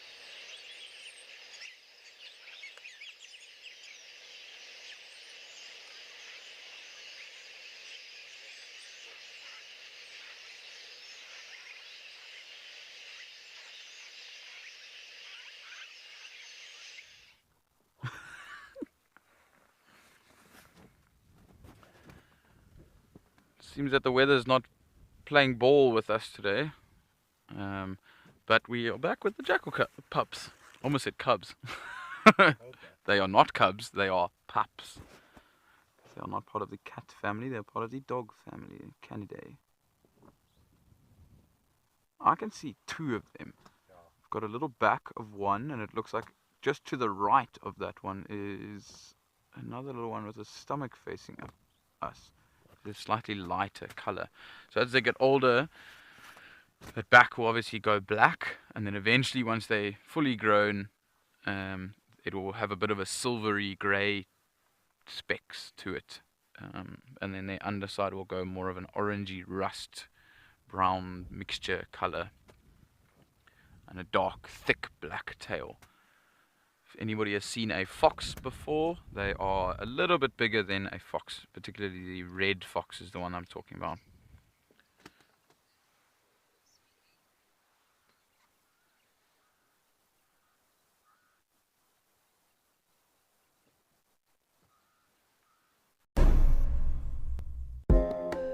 Here at Wild Earth, we know it's not always possible to watch your favorite show live. If catching up on safaris is critical to you, then download the Wild Earth app and watch the catch-ups here first. Catch-ups are available on our app before YouTube, and in addition, there are cut-downs of each show for those who only have time to watch the best bits. That was incredibly cute. Download the brand new Wild Earth app today and don't miss out.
We did see one of the adults only for a few seconds earlier.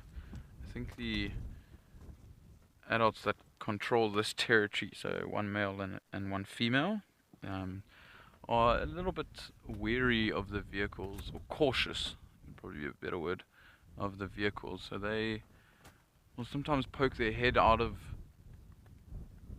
the longer grass or out from behind the trees, and we'll get a good view of them. Harris, when they're really small, Mom and Dad will come back every day, probably a few times a day. One of them will stay with the pups, and then the other one will go off and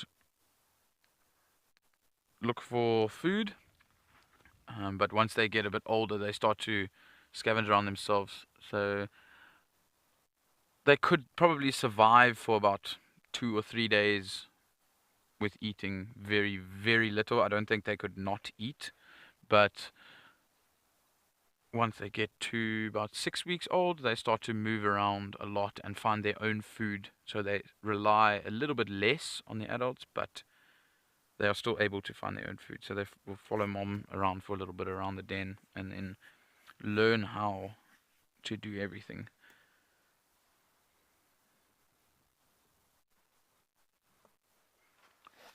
Oh, there's a little bit of movement there. You can see that tiny little foot there.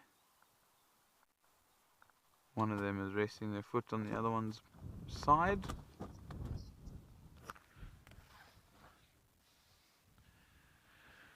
So everyone, this is an interactive experience. So if you have any questions or comments, please let us know. Anything you'd like to see. I'm looking forward to answering your questions and hearing your comments. How are you enjoying the sighting? And yeah, just let us know.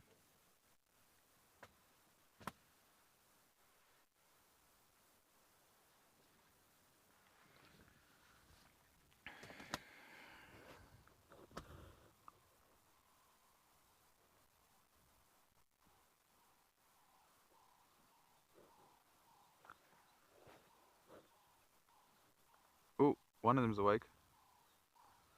So head shake there. It's still insisting on staying behind that little bush. Oh, hello. Okay. So we've got some rain incoming. So we are definitely going to have to wipe the camera to dry the lens a little bit, so you might lose the video for a little bit, but that is fine. We're not going to go anywhere just yet. Is it dry? It is dry. Yes, it is dry. So we might have to wipe it every now and again. So that'll be that random cut, like spurt of yellow that you'll see. But hopefully this is just a little cloud burst and it will dissipate soon, we hope.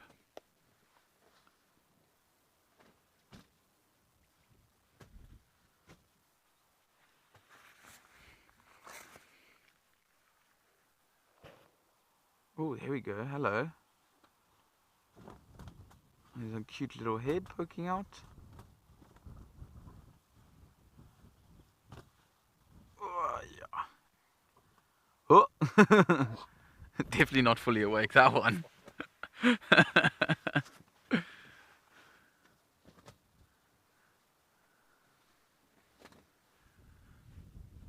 Oh, okay. Right back to sleep.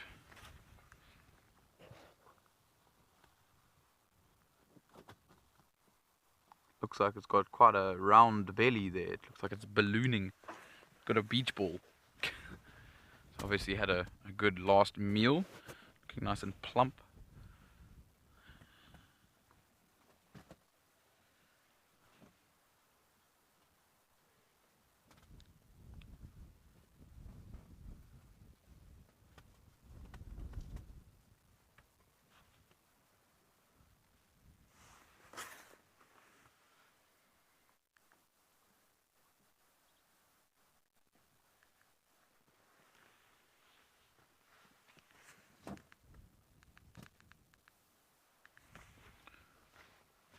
Huh. back to sleep it goes. They seem to have crossed their legs there, keeping each other company and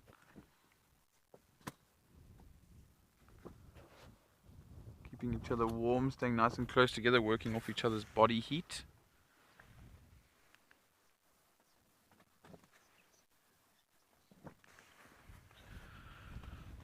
So we're not getting much activity out of these jackals, so we'll hang around, but in the meantime we're going to send you over to Alex in Mashatu.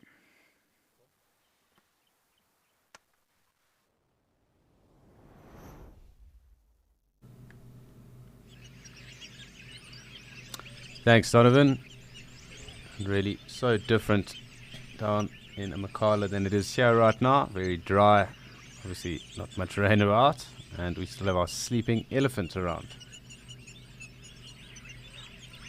So just keeping a tab on what's going on with them. Otherwise we will keep a tab on what's going on everywhere else as well. But good to see if our ostrich is still hanging about too. Looks like one or two might be, not in as many numbers as they were earlier.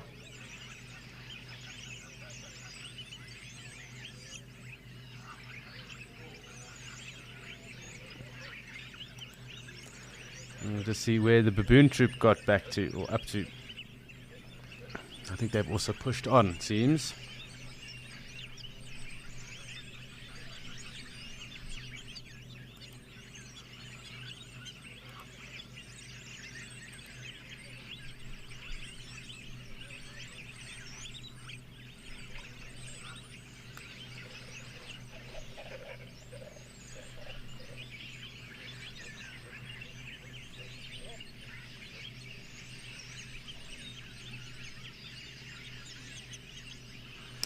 So it does seem that we are again playing patience here in Mashatu, but we aren't playing patience in Okakuyo, and we are going to head across there.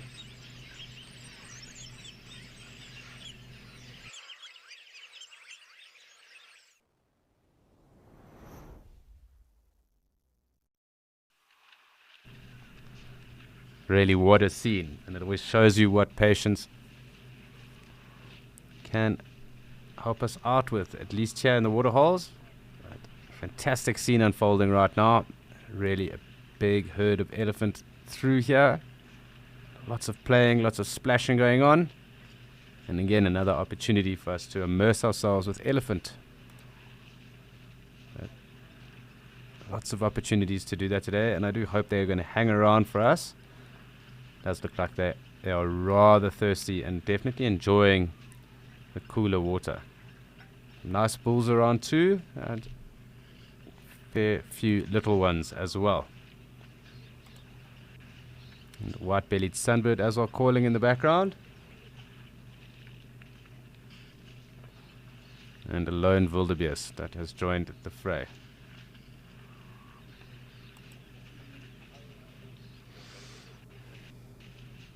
I'm hoping that the elephant do hang around for a minute or two. Some really big bulls as well.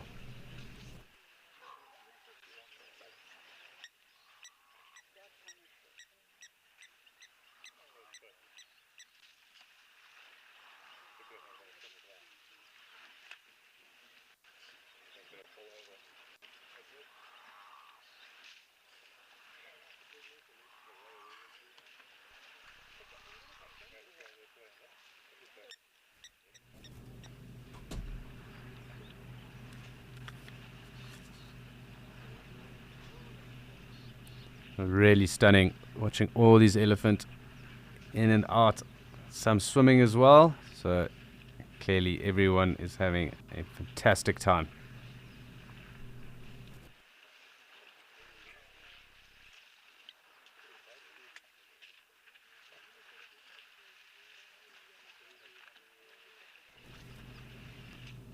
So lots of splashing, lots of swimming going on, and really the perfect way to start an afternoon.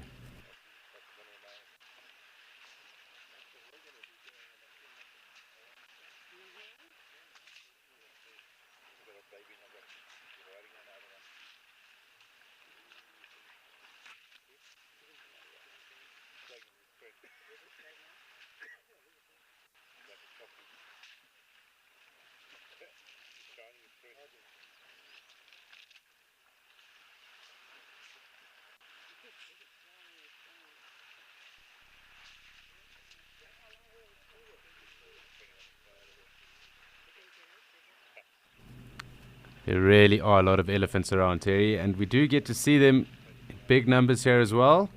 Sometimes we just see the bulls, but we really do have a lot of elephant with us right now, and I hope that remains the case. Lots of big bulls, lots of young ones, and really fantastic scenes.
So as was the case in Djuma, it is perfect for us just to sit here and enjoy Ellies. And at this time, the desert Ellies of Kukuyo and Natasha. So really cool to see them right there in the middle, playing, covering each other, splashing each other. Lots of action going on. It does look like the zebra are probably going to have to wait their turn. And we'll wait and see what goes on and how it all unfolds.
Really so much going on. It's hard to keep focus or look at one part with all the Ellies splashing and frolicking in the mud and water like this. Definitely made it and churned up all the silt. I'm sure it'll take some time for the water to settle after this, but really, really cool.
So it looks like the littlies are slowly getting coaxed out of the water. And I think there might be an opportunity to have some dust bathing going on now. So we'll just come across a little bit. Make sure we don't miss out on any of the action, but slowly the zebra will also be allowed to return, although I do think the water will be a bit salty with all the ellies playing and kicking about in it. But I suppose if you are thirsty, you will get on with it.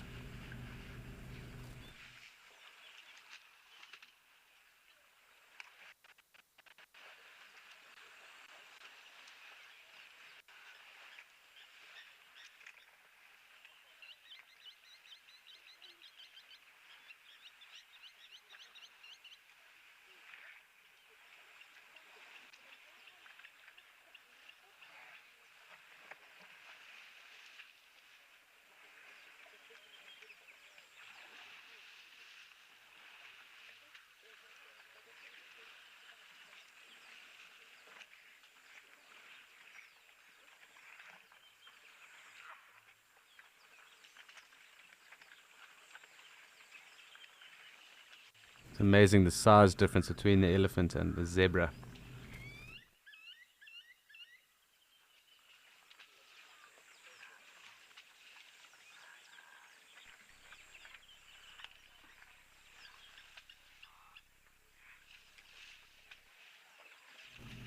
Zoe, so the elephants will dust bath really after each time they've ventured into the water, or if there is water around. I'd say probably once or twice a day. It really does depend. If it has rain throughout the day as well, they might be inclined to dust bath as well. It also depend on the weather conditions, how sunny it might be. They maybe feel itchy with ectoparasites as well. So that will really dictate how often they might need to dust bath. So each time they go in the water and they splash themselves with mud, we often see them dust bathing again. And that kind of adds another layer on top, another layer of protection on their skin as well. So I'm going to come in a bit closer. I also hope that does answer your question, Zoe.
So we're just sitting here watching these ellies. Some are dust bathing, some are kind of moving off, and we obviously have a large number of zebra with us too.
high polenta.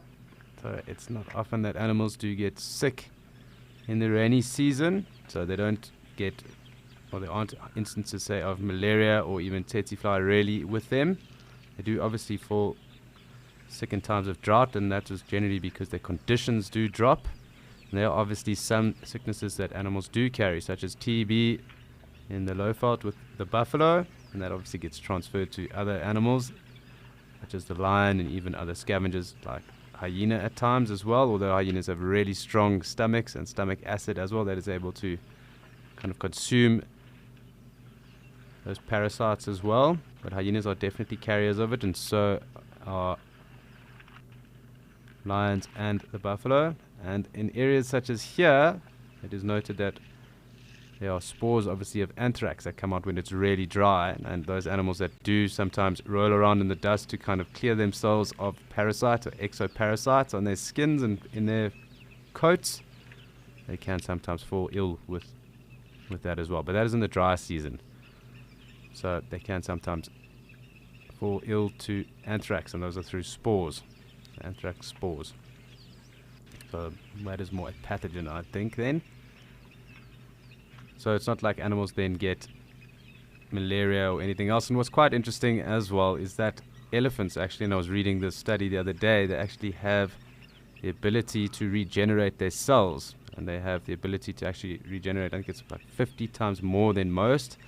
And there is some studies going on with the ability of elephants to not get cancer. And it's because of those regenerative genes that they do carry, and it allows them to regenerate those cells and therefore eliminate cancer that they would get. So it's very rare that elephants would get cancer. A lot of other animals do get cancer as well.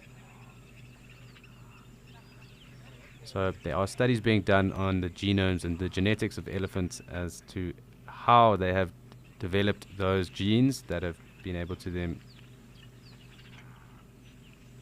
produce the right kind of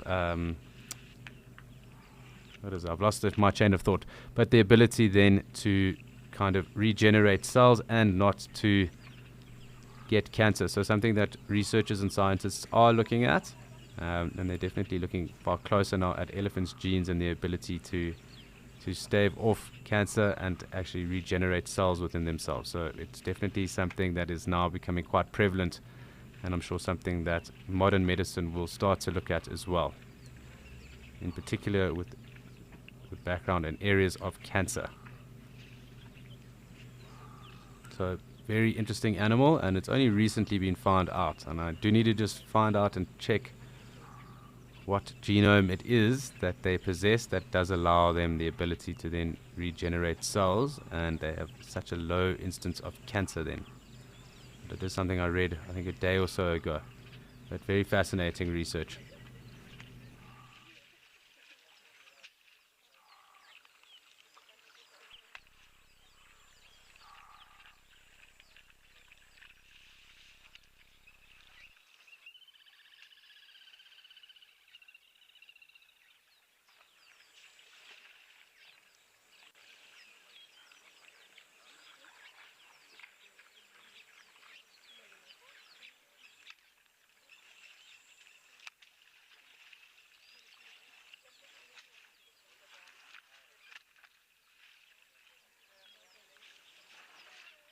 So it does seem like our numbers of zebra are building up again. It also seems like there's quite a dust bath going on with this breeding herd of ellies.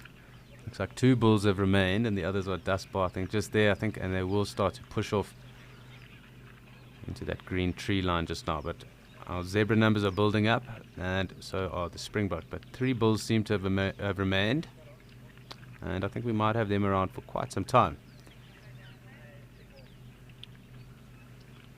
Looks like the one is definitely taking the opportunity to rest. Maybe he's got a thorn or something sore on his foot. Almost doing like a standing curtsy for us.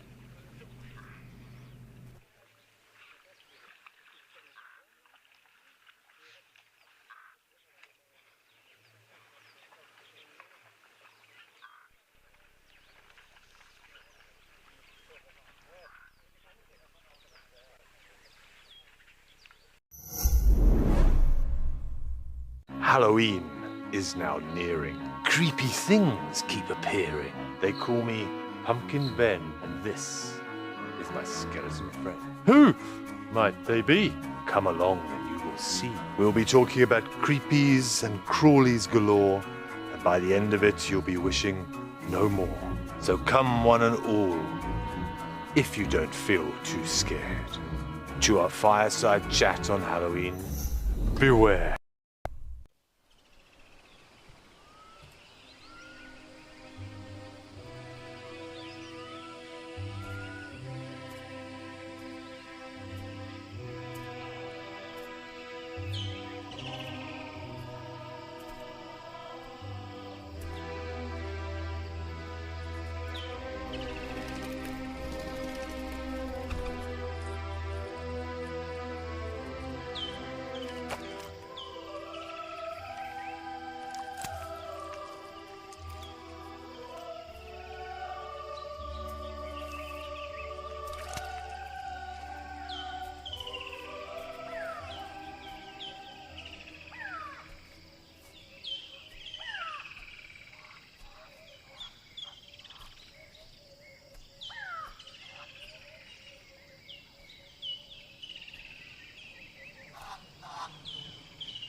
So the zebra are slowly approaching, and our two bulls look like they might interact with each other now, but I do think it's probably the height of the early action with regards to those herds moving off.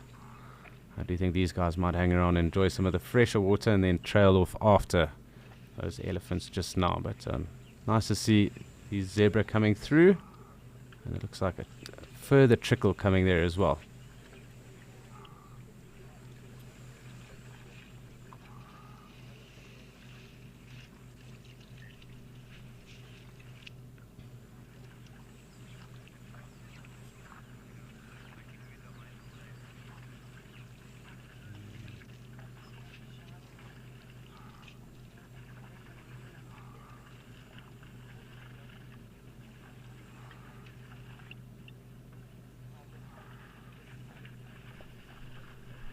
So just a reminder to those of you who haven't been able to watch our full show, you are able to download our app and watch the highlights and the best bits from each of our shows. So that being the Sunrise Safari, the Sunset Safari, and of course Escape to Nature.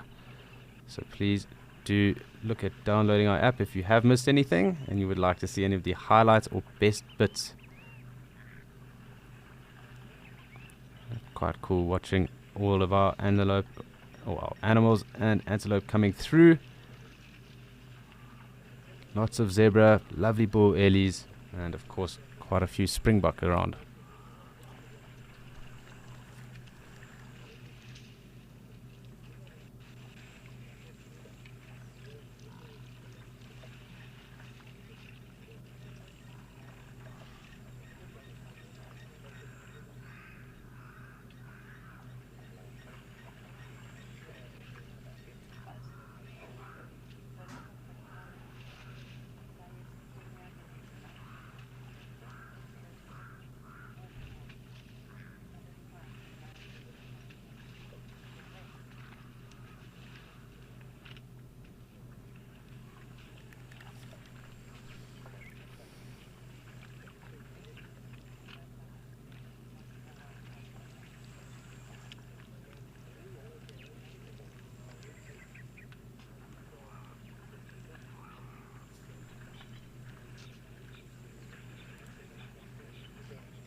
So I did just find out what I was reading again, and the gene that elephant actually carry is called P53. And this gene actually is what helps them then regenerate cells and avoid the onset or the contraction of cancer. So a couple of different variations of this, but it enables them to really produce a total of 40 proteins. And if you consider that humans can only really produce 2 proteins, and most animals as well, so 40 to 20 is a huge difference. And that gene then obviously allows them the ability to regenerate their cells and avoid cancer, or even repair those cells so that cancer doesn't occur then within them. So just fascinating to know. It's a very interesting article that I was reading with regards to that. And also, I suppose, just to touch base on the question we were asked with regards to, do animals get or contract sickness in the wet seasons? So just a fascinating fact about elephants. Another fascinating fact about elephants, there's lots of awesome information on them. They are really such awesome animals.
Awesome for us just to take a minute and enjoy the last of our ellies that are here, and also just enjoy the zebra that have decided to come through and join us. But clearly quite a hot day, probably heading up towards the mid 30s to 40 range, I would think. Hasn't got too humid. There hasn't been any rain around, at least that I've seen here, but everything is kind of getting green. So I mean, if it is roughly close on 40 degrees here, I would assume that that water in the dam would be quite warm as well. Probably around 24 to 26 degrees at least. But that again, that would be a thumb suck.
Really cool spending some time with the different ellies in the different areas.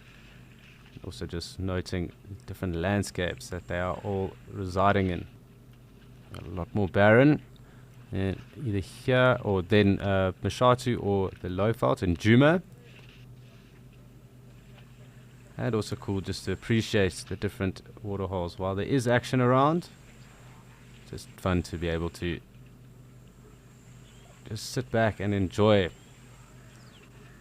a nice big bull ellie that is gracing us with his presence. It might not be for too much longer, but at least while he is here we can enjoy it.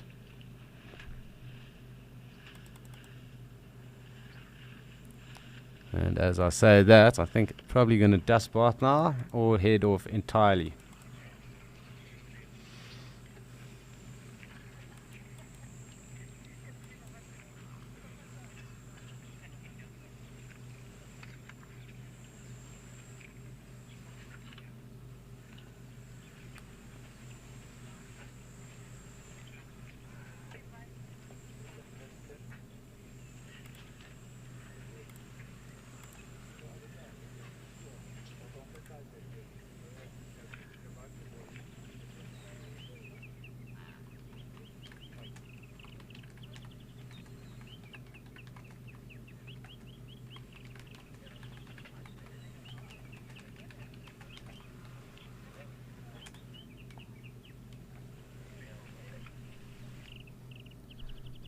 So it looks like our time with the elephant, at least here in Okakuya for now, is over. But it is time for us also to go and see another one of our locations down in Djuma. And very different scenery and some different animals to have a look at too. So we're going to head across there after we just had such an awesome time with the elephant here.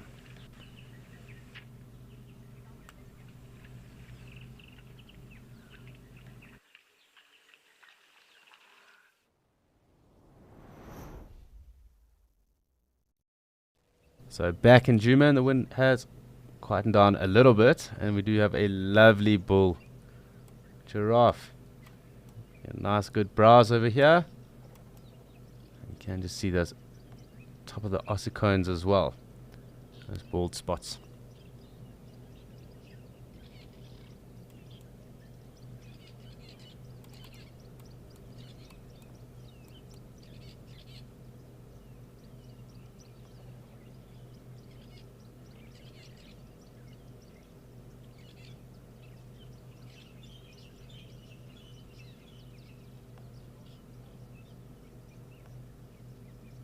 It is a little bit windy, but really quite cool to watch a giraffe browse, and really quite a nice bull as well. So fantastic.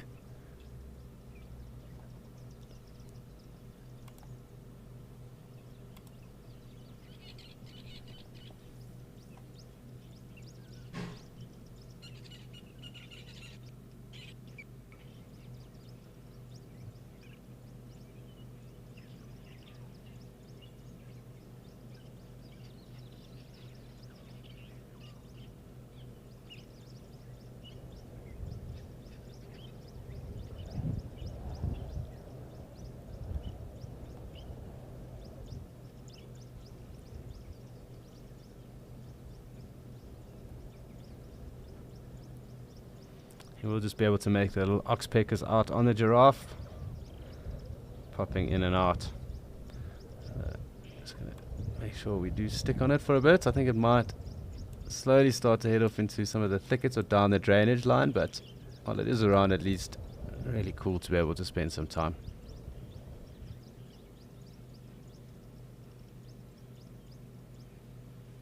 You can also just see that long bluish tongue sticking out and taking all of those leaves. And the tall spurfowl calling.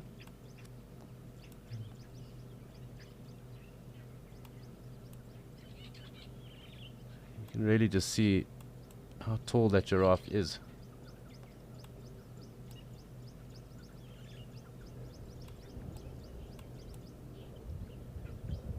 If I'm not mistaken, it's actually feeding on a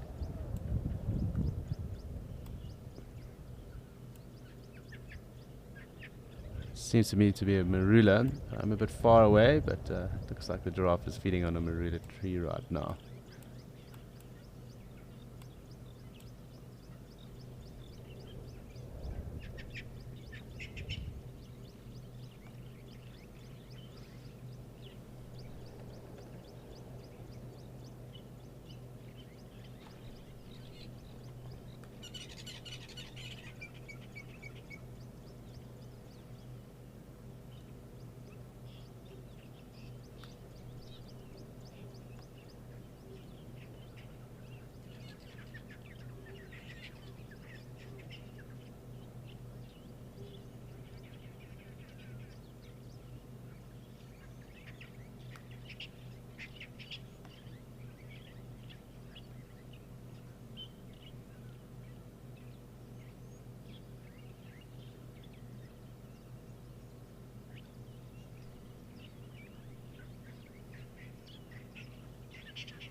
Hi Ronnie, no, I have not seen a giraffe eating grass before. I have seen them eating bones before. And the practice is called ostrophagia. And in fact, Rolf actually in Kariga the other day had them eating bones as well as some old meat too. And they do that obviously to add to the calcium deficit that they might have in an area or they might need. So they use it as a calcium supplement when they do chew on old bones. But no, I've never seen them eating grass.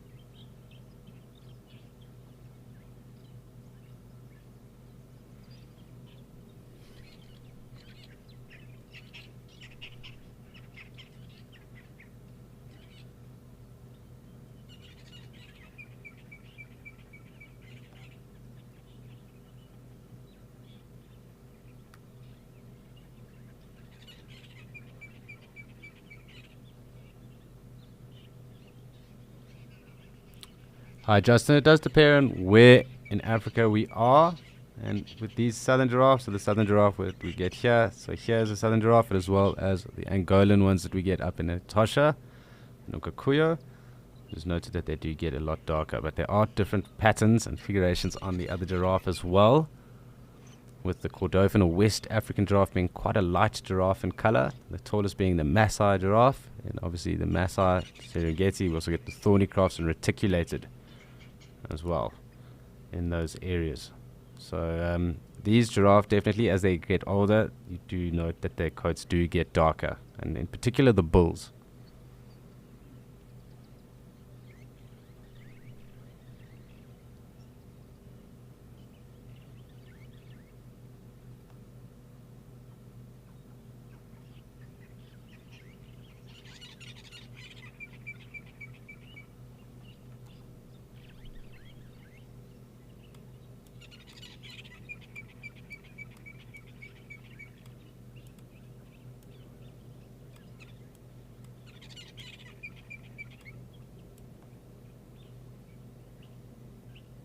Looks like he's playing a little bit of hide and seek, and I'm just going to have a look and see if anything else has popped out. There was a waterbuck around earlier, or that giraffe decides to come into frame there, and I do just want to have a look and see, because there's quite a few other animals we can add to our mammal list for the day as well. So just bear with me while I scroll around and see. There is another one. There are two of the other ones actually. So we have an Inyala and a female waterbuck.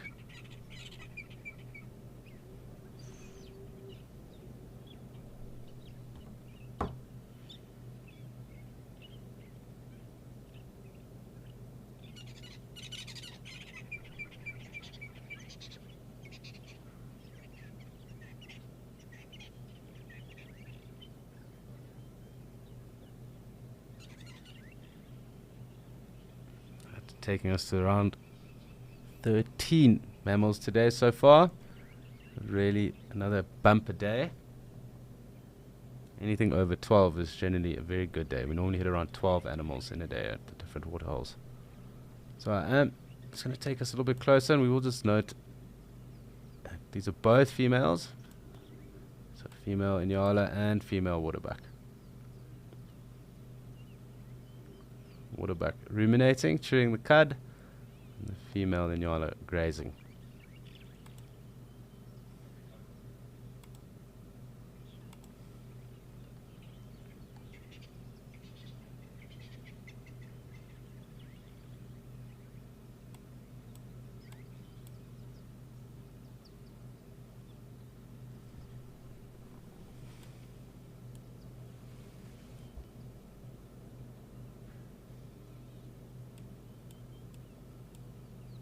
We also have an impala, so 3 species in one shot, always cool.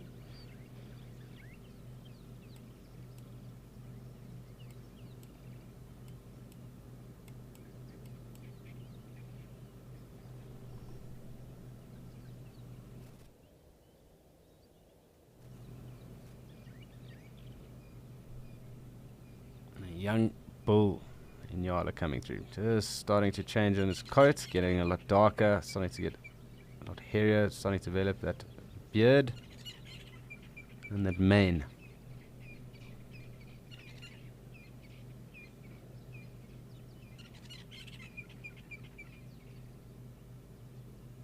You'll have noticed there just that white under the tail on the Inyala, and when they do run, those tails are up. That white almost acts as a flag, like an ID flag, or I suppose almost like a follow the leader kind of identification for the Inyala, or anything else would really be following them, and as to see where they are all going. So they do use that when they disperse out, when there are predators around, when they do run off and it is thick in the bush, acts as like a target, just as a marker for the others to see where they might have gone on to, or to follow.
So let us scoot around here.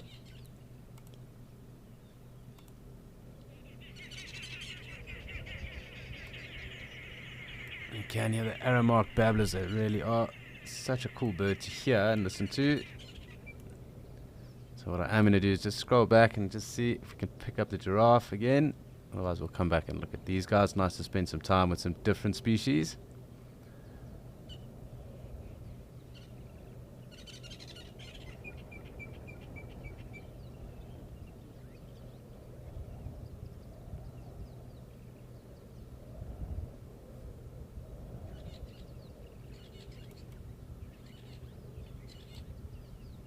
I do think the giraffe has left us and moved off into the drainage line.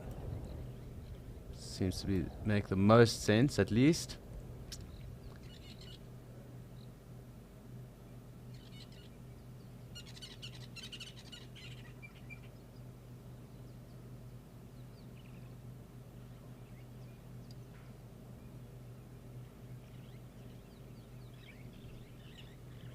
I'm just scanning around on this side just to see we haven't left anyone else behind.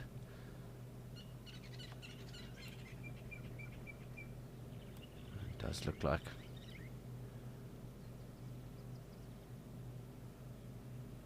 Exactly that has happened. We've been left behind. The giraffe has given us the slip.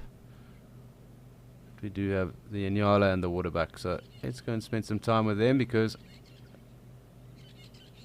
it's not all the time we do get to see them. There was a waterbuck bull around earlier, but unfortunately he also gave us a slip and we weren't able to show you him.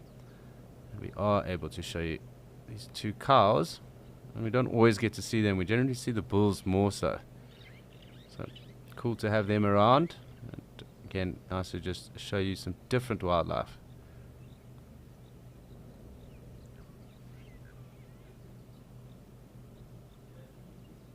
There's a wildebeest moving through there as well.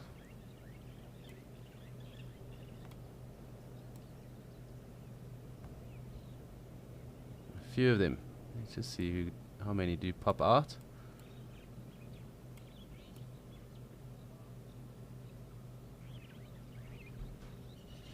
Little herd of wildebeest coming to join, and possibly going to enjoy some of this open area that's just off here on the top of the dam.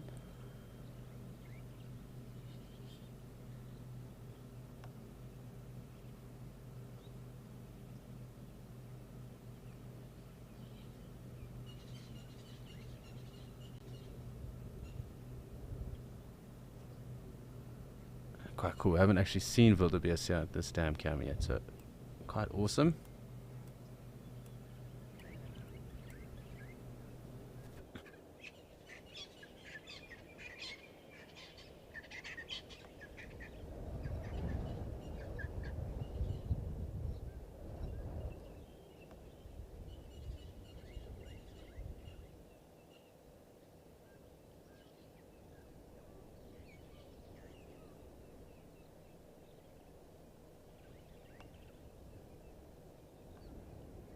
So I can count 9 wildebeest, I think, just coming through here. This is quite cool. It is definitely getting rather windy. And it does look like the weather is taking a turn for the worse. I don't know whether it will necessarily rain, but generally with that wind sometimes it does lead to quite a bit of rain around this area. I do think those wildebeest are also going to come into frame, so I'm going to just leave us here and just watch this Inyala, some of that Impala. The wildebeest in the background, so 4 species in one shot. Pretty cool.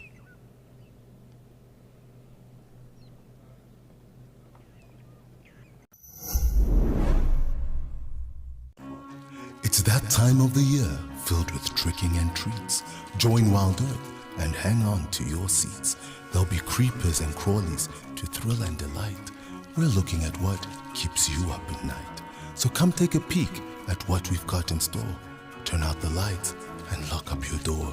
It's a spooky safari coming to your screen. Come one and come all to Wild Earth's Halloween.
really awesome just having these wildebeest walk in straight to the camera, as well as this waterbuck as well. It's really quite cool. Something I didn't expect to see. Obviously they are in the area and I do know that, but nice to have them push through like this.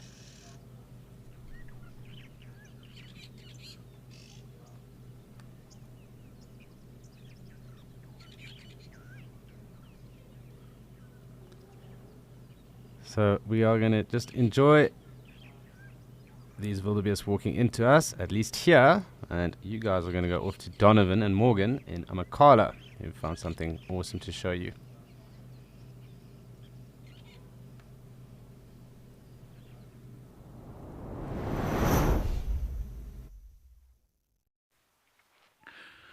So we decided to move on from those jackal pups earlier because they got up and went into the big thicket that was close to them, and we sat around for a little bit longer waiting to see if they come out, but unfortunately they didn't, so we thought we'll give them their space and let them be. So we're just going to show you guys something a little bit different. So currently you guys are looking at a type of tree called a Vachellia karoo, or the common name is a sweet thorn, and called a sweet thorn because a lot of animals, it is their preferable diet, especially giraffe. See them eating it more than anything else, but a lot of your browsing animals such as your kudu will eat them as well. And you'll notice they've got very long, straight white thorns, very, very small leaves, and those are compound leaves. So tiny leaves on like a little stem, and clumped together. So the green thorn that you can see is the fresh new shoots, and that will be where the browsing animals will eat from majority of the time. An elephant will eat anything, any part of that tree, but like your giraffe and your kudu will be relatively particular about eating the ends of the branches. So you can actually see sometimes which trees are eaten more than others. So this one's got a lot of new shoots, and then there's a few trees around it that have got a lot less, so those trees will be eaten or fed on more often than this particular one, although the rain has helped the growth of new new shoots. There's quite a few things that will live in this tree, or act as protection. So they've got a thing called tannins, which are stored in the roots, and once that tree has been ruffled by an animal or by a human, those tannins will get pushed up and into the leaves, therefore making those leaves bitter. So then whatever is eating it will then move on to the next tree because it becomes unpalatable, so it tastes horrible. As well as there is a wasp called a parasitic wasp that will use the thorns as a nest. So they will sting the thorn, which will cause the thorn to swell, so it will look like it's got a really large section of the thorn, but then the end will still be the same sort of very, very skinny end, nice and sharp. And they will do that, lay the eggs inside, and then they will leave it. And once those little wasps, the larvae, is hatched, then they will eat the inside of the thorn. It's quite like a porous inside. It's kind of, no, I had a look earlier, but I couldn't see any. If I manage to see one, I will go and I'll try and point it out. But those little wasps will eat the larvae will eat the inside. It's quite porous. It's like a cork. If you can imagine a cork, if you crush it up, it will look like that. And then once those wasps have grown up and they will leave, then you get, or at least down here, we get a slender ant. There are other ants that will live in here, such as cocktail ants, but we don't get them here, or at least I've never seen them. They will then move in and sort of act as a security guard. So once the tree starts to get moved around or fed on, then those ants will come out and sort of try and chase away whatever animal is feeding on that tree, which is quite cool. And then the animal will move off, preventing the tree from having to put in extra energy to push those tannins into the leaves. It will still happen, but it will probably be quite a lot less of the tannins than if there weren't those ants around. But they will also during autumn and winter, they will sort of suck out all of their nutrients out of the leaves and store them in the roots, obviously due to the weather being, the temperatures being very, very low, so you don't want the tree to die from frost. And then elephants will push over the tree to get to the roots where all those nutrients are. I've also seen quite a few different bird species nesting in these trees, like a bok makiri, which looks very similar to, it's part of the shrike family, and beautiful bright yellow chest with a big black band on the throat, or just under the throat like a collar, and then a very bright throat, and then green back. Quite distinctive, very, very loud call. They usually call in duet, and they will use that tree to nest in, as well as Cape wagtails, and seen house sparrows as well as Cape sparrows use that. Those are the things that I've seen. There's probably a lot more that will utilize that tree, but that's just things that I've seen in my time. So I'm just going to have a quick look to see if I can find one of those thorns that has been used. Can't see any from here. There could potentially be one that's hidden in the middle of the tree. Let's have a look. So Morgan's, oh, there's a few swollen ones there. They don't look like they've necessarily been stung, but they are quite thick. So that is a very similar look. And you see that big bunch of thick ones up there, closer to the top of that slightly smaller tree. Yeah, so those, it'll look very similar to that. It'll usually be a bit bigger, a bit more swollen than that. That is just how the thorn is now, but that's a very, very similar look to what it would have if it had been stung by that wasp. Oh, there's one. So this little tree that's closest to us, just left of the road, sort of left corner, there's this one closest to us. Just up, sort of just to the left hand side of that tree, there's quite a thick thorn that's there. Do you want me to go point it out? Okay. I'm just going to go get out of the vehicle quickly, go and point out this thorn. Oh, there's some little ostrich tracks. That's cool. Okay. It is this one over here. See my hand there? So this particular thorn here, I'm going to try and not get stabbed by this tree. So there, if you zoom right in, Morgan, you'll be able to see. You see, if it lines up with my finger, there's a little hole there. And this one is very swollen. The end is very, very sharp still, but the middle is quite thick. So that is one of those ones that has been stung. There are currently no ants in here. So nothing's decided to crawl onto my hands and try and defend the tree. Which is, so that's what those thorns will look like, and then those ants will move in and use that as their little home, as well as protect the tree from any sort of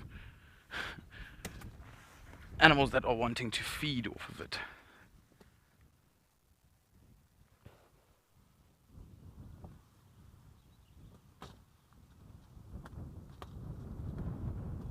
So thorns are, you get two sort of different, not different types of thorns, but other things that look like thorns, if that makes any sense. So what classifies a thorn is a modified leaf. Essentially the tree has developed over time to use leaves to create a defense mechanism. And then you get another thing called spines, which is actually a little branch that has got it grows like a normal branch. So it'll just be a sharpened branch that will be part of the tree, whereas a thorn is relatively easy to break off and use that, and they will generally be hollow, whereas a spine will be just, it looks like a branch without leaves, essentially, and a little bit, and a sharp point. So we get a tree here called a kraal spike thorn, which has spines, and you don't want to drive over one of those because it will go straight through your tire.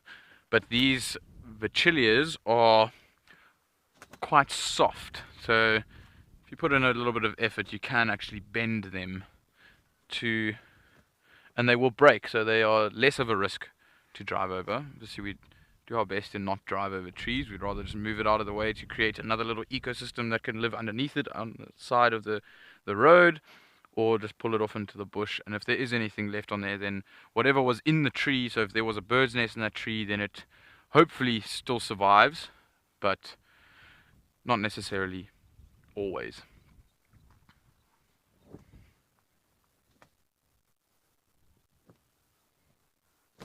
I thought I heard a Burchell's cuckoo calling, but it appears not. They will call for a short period of time, but their call is quite distinct, and maybe the wind is playing tricks on me again today. Ben, it is a pleasure, and I will do my utmost best to share as much knowledge as that I have with you guys. Obviously I don't know everything. I do try and learn as much as I can, and the whole point of being out in the bush is to learn, and it is actually lots and lots of fun. Got a black cuckoo calling, heard some common quails, as well as some bar-throated apellises. Bar-throated apellis. It's always interesting saying a word with an S at the end. Some somber greenbills. Some nedikis. I saw a nediki earlier with a little caterpillar in its mouth, so it's obviously heading back to the nest to go feed some chicks that it has at the moment. Also heard a Neisner woodpecker. It's a very cool bird to see. Unfortunately haven't been able to find a Neisner woodpecker nest. Found a cardinal woodpecker nest the other day with the male and the female were both around. Unfortunately, it's a very difficult spot to see. We were kind of looking through trees and moving around, and it's, you know, it was a little bit tough. So if we are able to get that on camera, then we'll give it a bash. But yeah, there are some things that decide to go and nest in the thicker bush.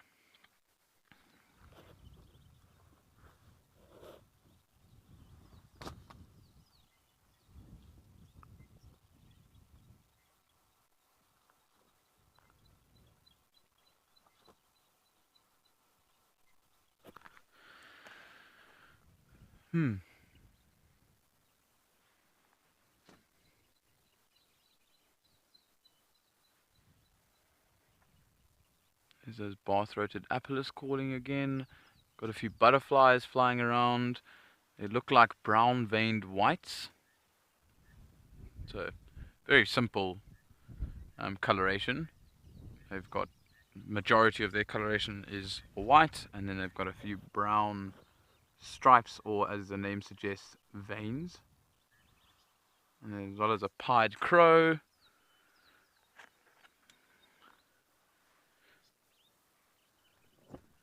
Some red-faced mouse birds, as well as some speckled mouse birds. Nedikis again. Oh, lots of bird life around here. We are in an area of the reserve that we call the Dune Thicket, so we get lots of more forest sort of bird species, like your dark-backed weaver. For anyone that remembers the old name, it used to be called a forest weaver. Stunning, stunning call. I love it. It's awesome to hear it. We don't hear it a huge amount, so when you do, it is very special. Spend quite a while trying to look for it. Stunning bird. Got a brown back as well as a bright yellow chest.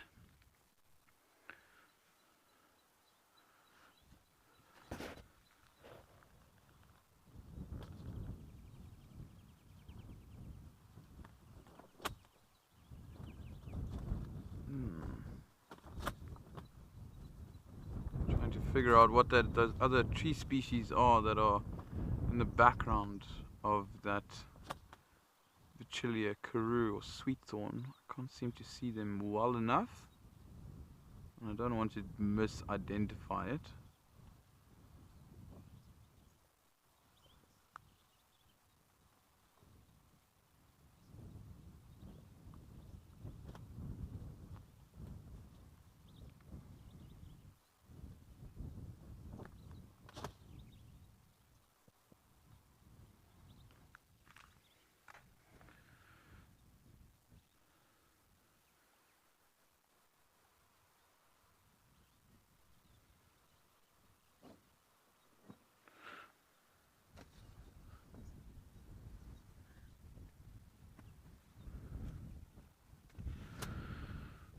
Alright, so we're going to move on, see if we can find anything interesting in this June forest. Maybe we find some cool birds. But in that time, we're going to link you guys over to the Djuma Dam Cam.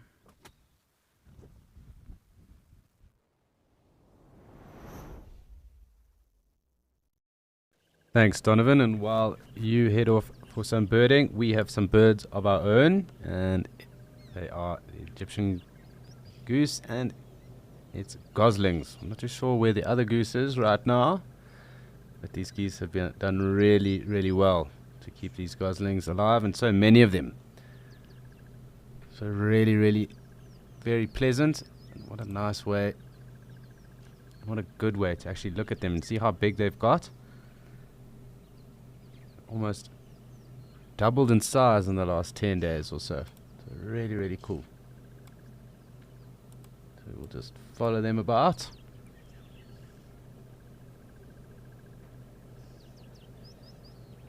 I'm just having a look at how far they do go. We did have some other adult Egyptian geese around a day or so ago, and there was some interesting behavior going on, because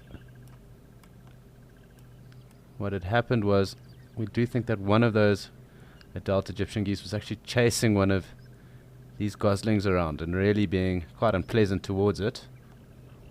They're swimming quite fast, so I can't track them fast enough really at the moment, but just cool watching them, being able to see this family unit.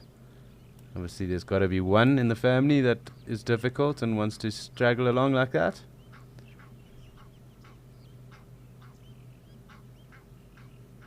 That's really quite cool.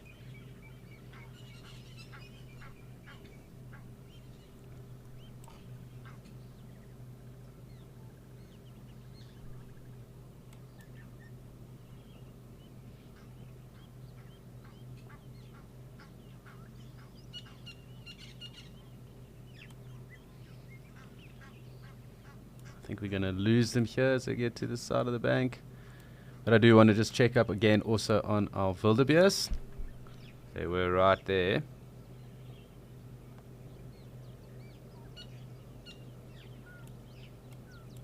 I'm just going to speed us up a minute. Just to get back to where the action was.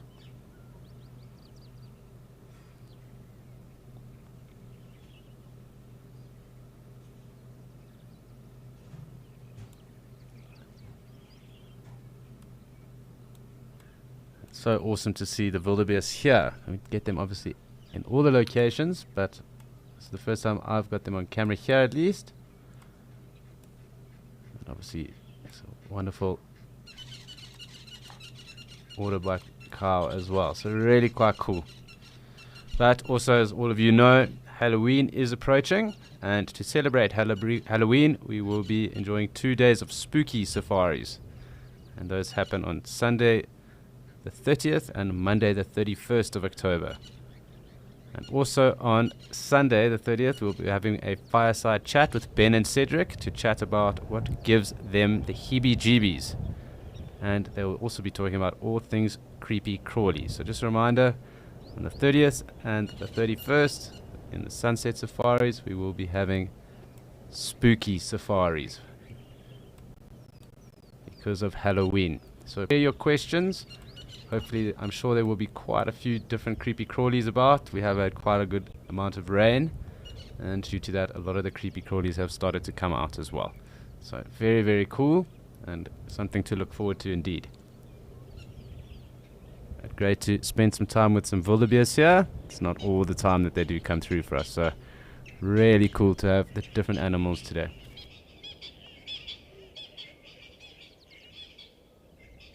You can also hear the Birchall's cuckoo. So that one didn't give me the slip like that other one might have given Donovan.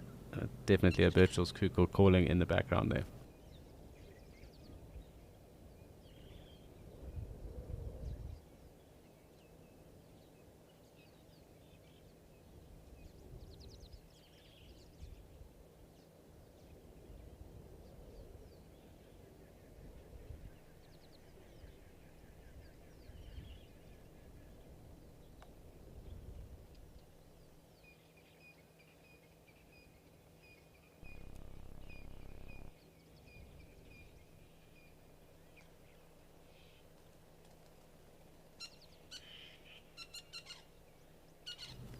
Hi, Harrod. And I would think that must be around 30 odd individuals. And it was definitely in the Kruger, somewhere around Satara area, or between Auckland and Satara, around there in the rainy season. Obviously, they do form far bigger herds in certain areas up in Zambia, and obviously where they migrate in Tanzania and Kenya. And at least, I think, up to about 30 odd individuals. It's probably the most I've seen. And in that area between Auckland and Satara.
really just some cool moments with some wildebeest, nice and close for us for a change.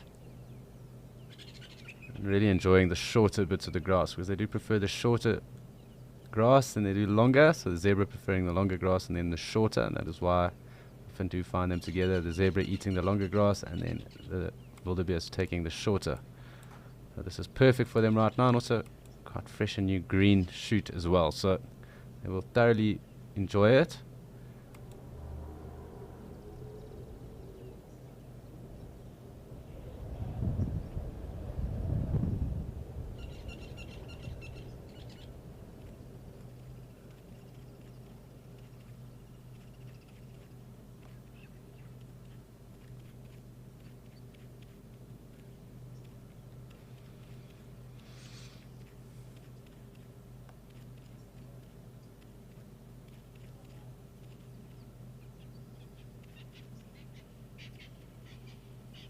Lots of spur fowl going off in the background. So there's a Natal spur fowl.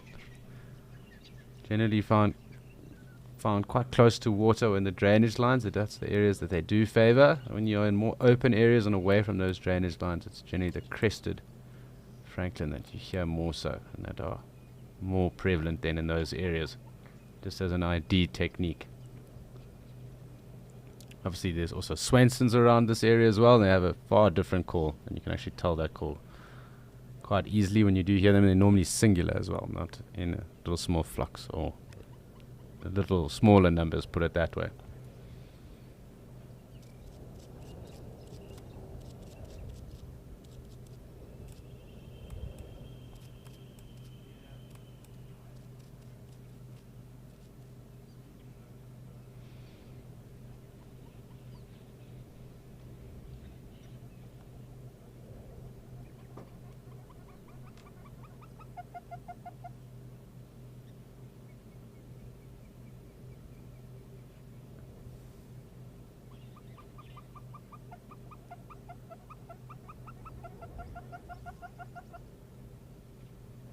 Hornbills sitting right close next to us.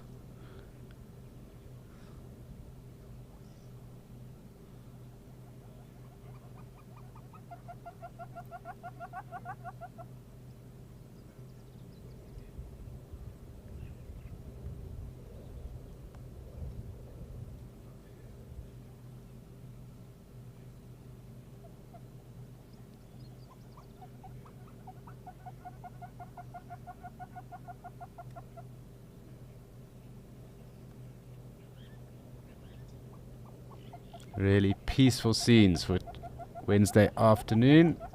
Fantastic to have these guys so close. You can see the brindle lines on them as well. Little oxpecker there, and the red-billed hornbills is calling out as well. Clearly very close to the camera because it sounds like they're almost sitting in my headset. But very cool.